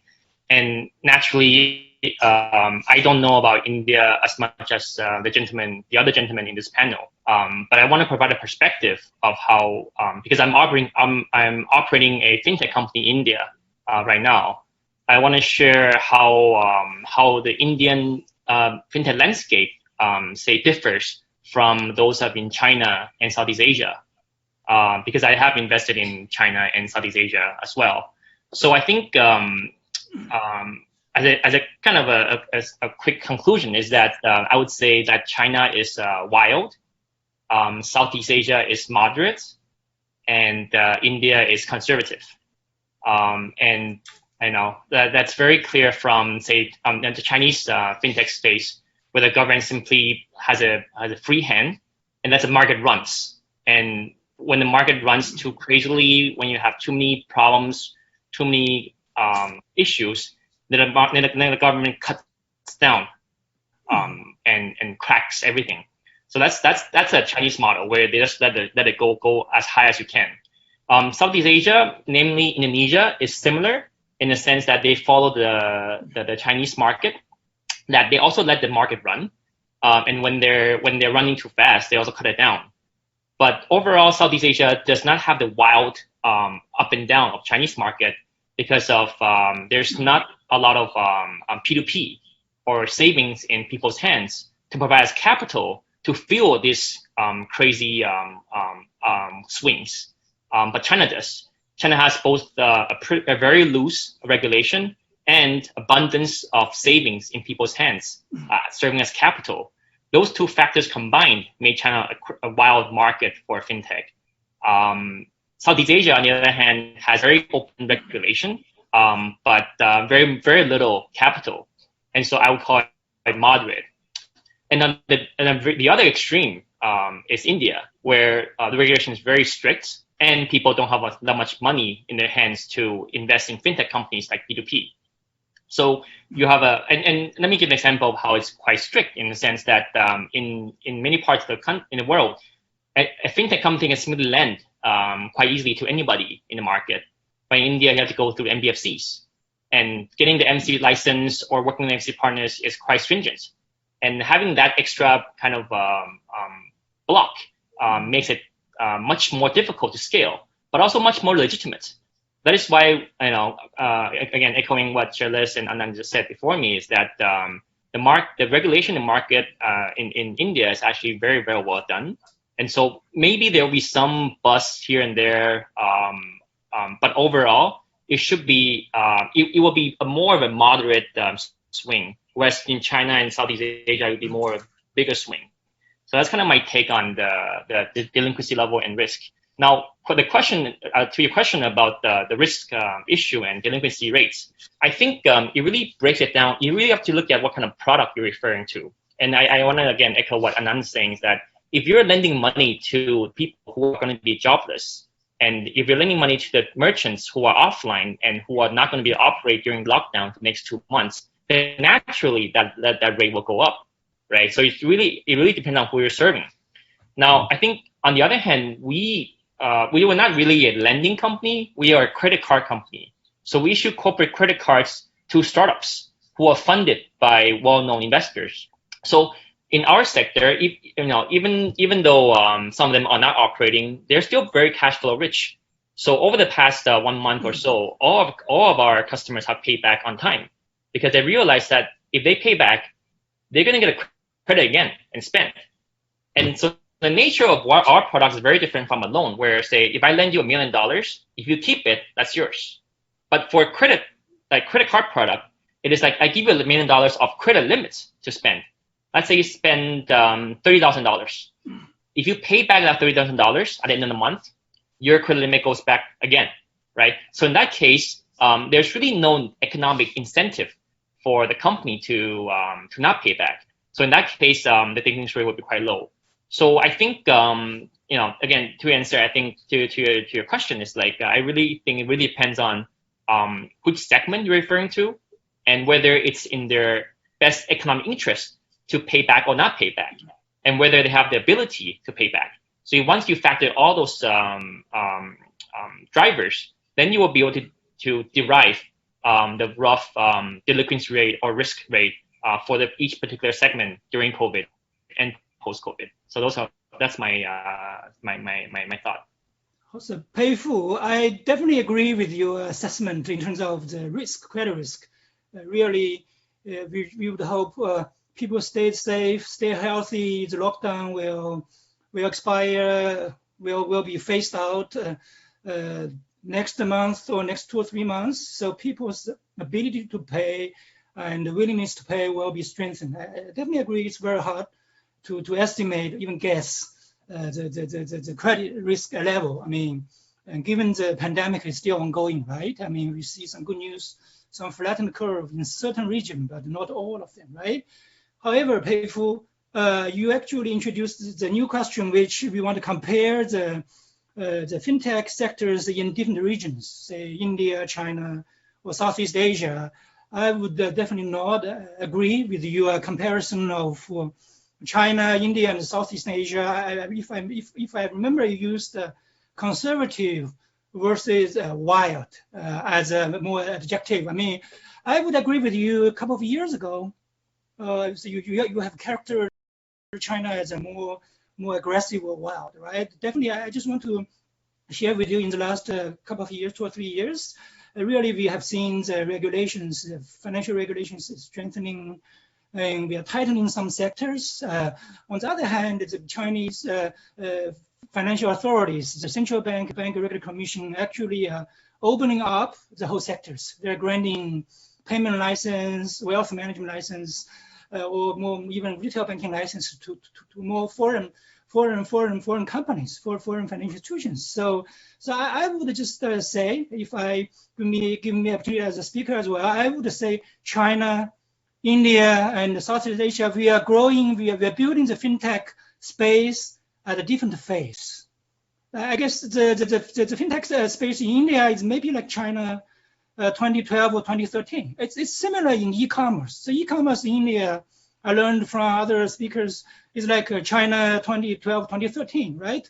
The internet adoption in India in China today is like China in 2006, 2007. So I guess different stage of the development. Definitely we will see different regulatory framework, and regulators, they're human beings. They hit the gas pedal to accelerate, or the press brake sometimes, or the let it coast sometimes, right? It depends on whether you are climbing or going down, right? So that's my view is slightly different with what you said. I'd like to open the question to other Indian folks, since we are non-Indian native, right? David, so anyone want to take a tack? David, this is very close to our heart, both are Anand's. I would love to take this question. Yep. This is very close because I'm answering this question in the last 10 years, right? Go ahead. And I'll do it very fast so that Anand and everybody comes in picture. Look, in terms of business, China fintech market is mainly powered by VPay and Alipay. This is an oligopoly market where only few players are targeting it out, and it's a consumer-centric market. India is an absolutely different. India has an open loop market, which is UPI. So you don't need to be necessary on the side of only on the consumer. You can also be only on the side of the merchants. So this is not a country where a closed loop market where China has worked on the fintech industry is going to work. And it is, sorry, I'm putting on a recording here. You saw people thought that Paytm will become a closed loop stuff in this country and will become an Alipay of this country. They could not. UPI came and hit them, everybody in this country on it. Today, Google Pay is the biggest. Phone Pay second largest, Paytm is another, and the way Anand is going on the UPI on the Bharat side of the story. So what I'm trying to say in a nutshell, China and India is very different. In China, fintech players with consumer centric has become bigger and bigger. But in India, if you are only on a merchant side of the story, you can also become very, very, very big. That's only thinking thought process I don't believe with. I don't know. Sure. Let me add. I mean, fintech is only one part or small part of, I mean, a subset of fintech, right? You cover the payments, and in China, I was at PayPal, Amex in US for a long time. I've been in China 10 years. So I would say I would view the payment space in China differently. Of course, we have WeChat Pay, we have Alipay, they're big, right? But we have 270 companies with payment license. That's because third-party payment. However, still the backbone of the payment system in China, we have a few hundred banks, China Union Pay, right? They actually process still a high percentage of online payment in China. And also keep in mind that the Chinese central bank, it's very likely the People's Bank of China, the central bank, is going to launch because DCEP, that's the digital currency in China. So, you know, I think the China's payment space is still too early to say who is dominating. That's my point. Go ahead, Anand. It is not a comparison of up or low. It is about what one does with what one has. And we respect every nation in the geography has been doing fantastic work. It is not about comparison of whose regulator is how powerful and where competition is allowed, which all of us know very well. It is about what we do with that mindset and the limited technology at that given time. Look at India. 10 years ago, we started doing the Pratyaksham Pramanam movement, which is Aadharification of India, identification with your thumb. There are 10 debit cards attached to every hand. No password required, no expiry date. This is what government has been able to build. I am not comparing. What I'm saying is the high and the low, both have been catered to.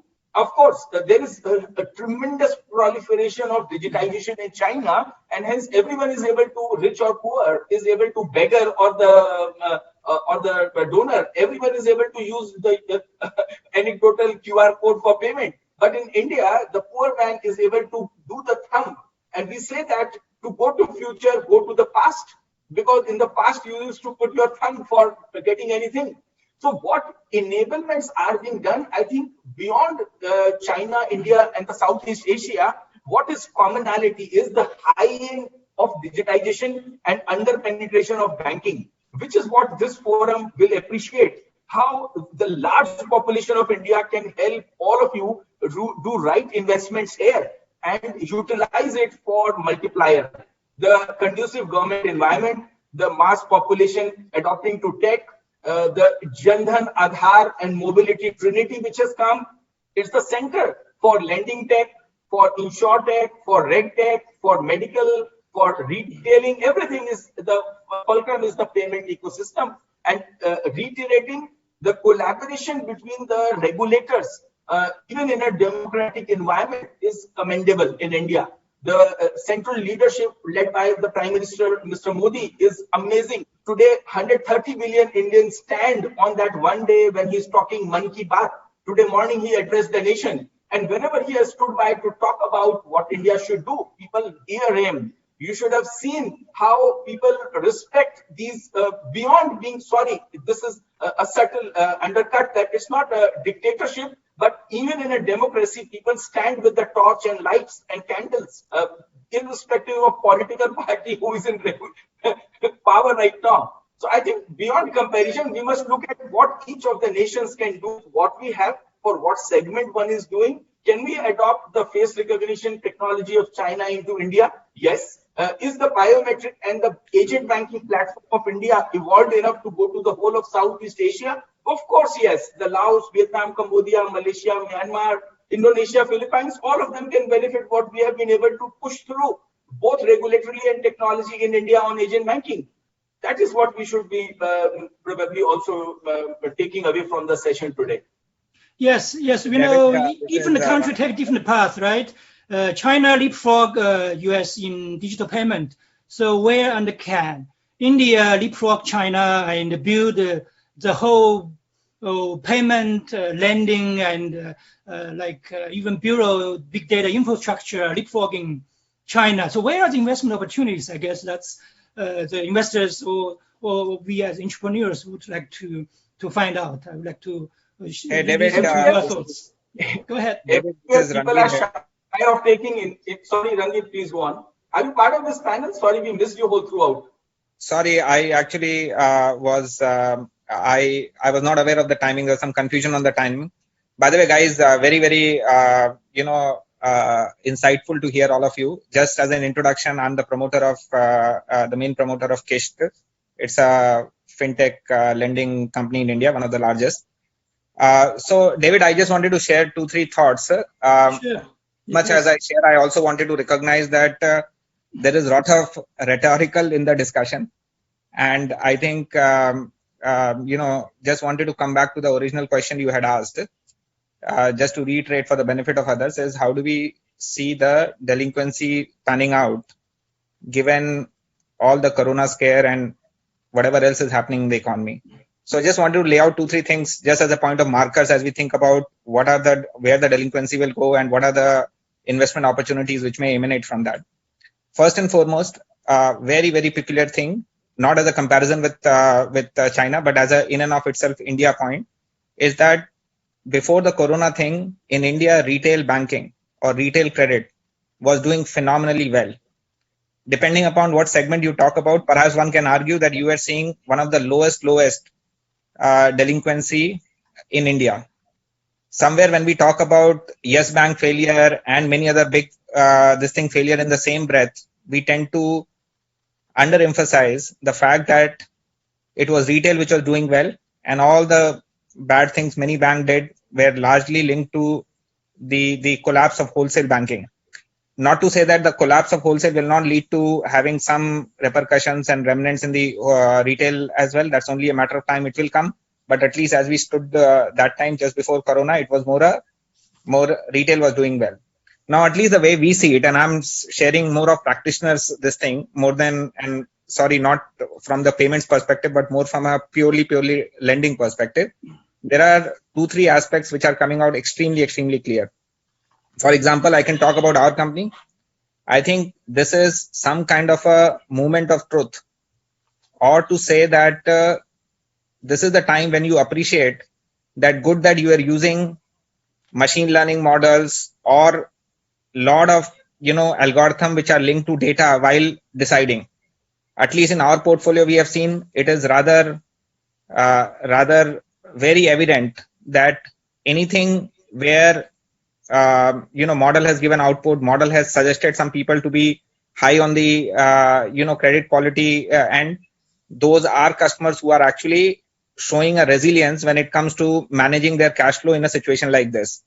We all know corona is of a different scale altogether, but the simple point is it further just makes the point, and very important point for the investor community as well, to say ultimately the winners in the market, apart from the slow, all the things which corona will lead to and somebody will emerge winner, but the winners in the market will be driven purely by their ability to use data, their ability to create some source of competitive advantage around the way one has utilized data algorithm and so on and so forth. That is coming absolutely clear.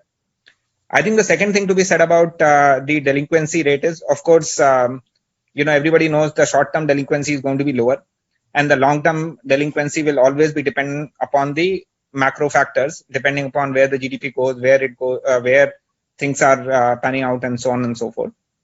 But I think the important thing here in India is that apart from few exceptions shown by some of the fintechs, and it's only natural given their entrepreneurial energy was far outpacing some practical thinking on the ground, it is quite natural that people who have kept their head balanced, they are not going to see delinquency levels which will be at a very different level altogether.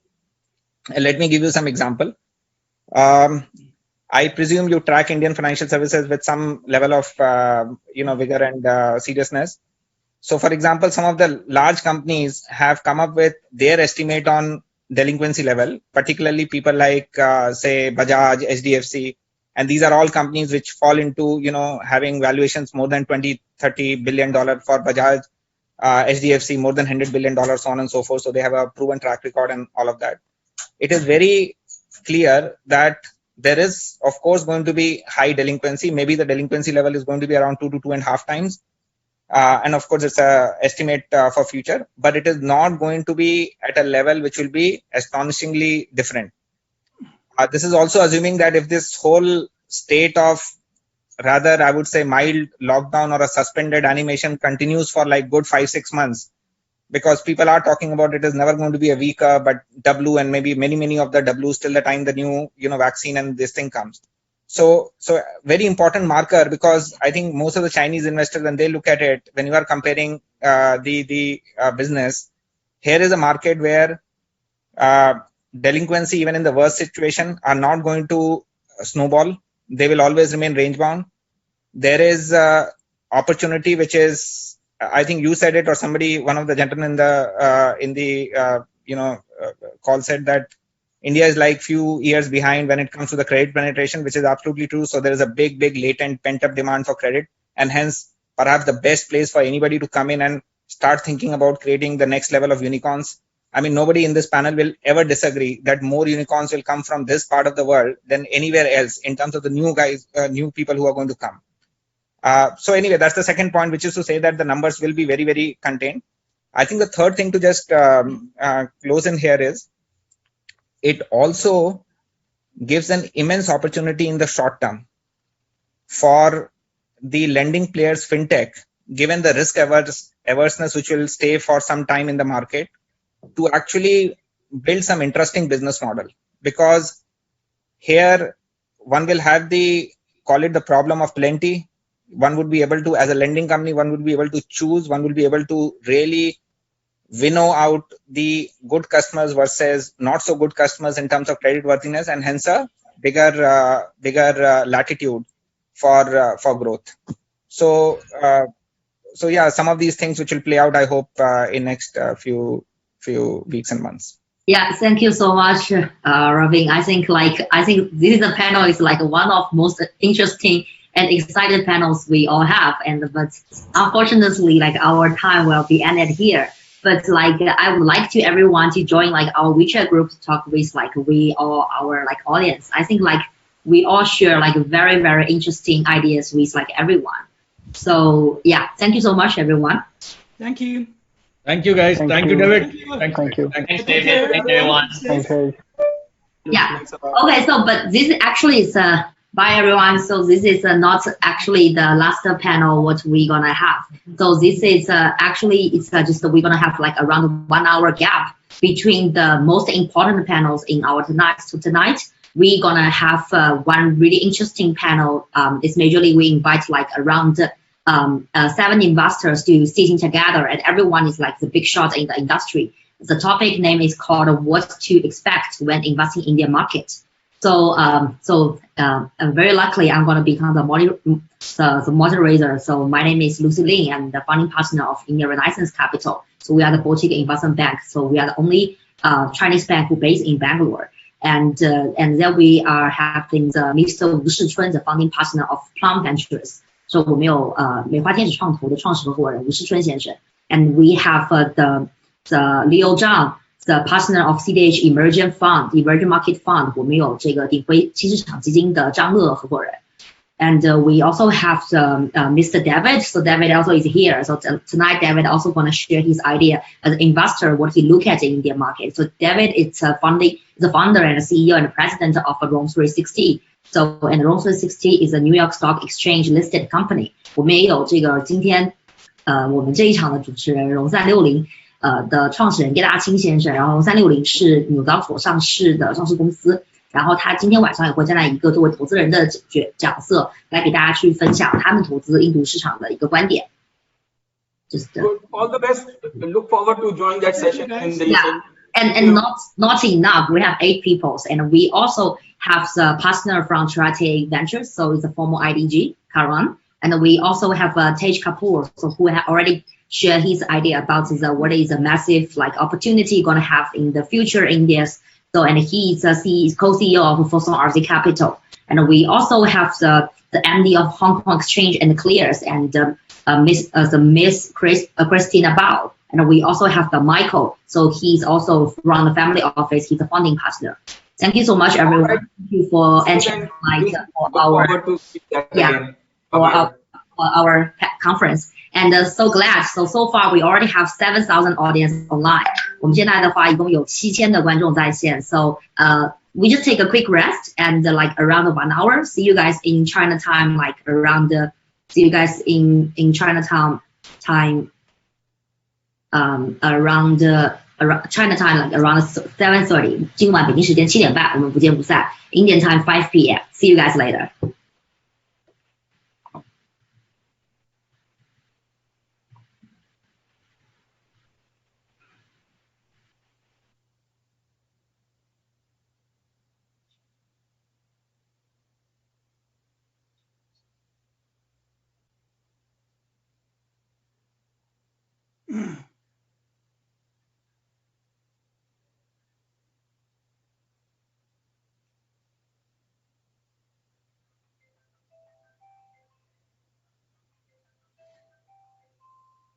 Excuse me, I don't want to ask who is Bruce here?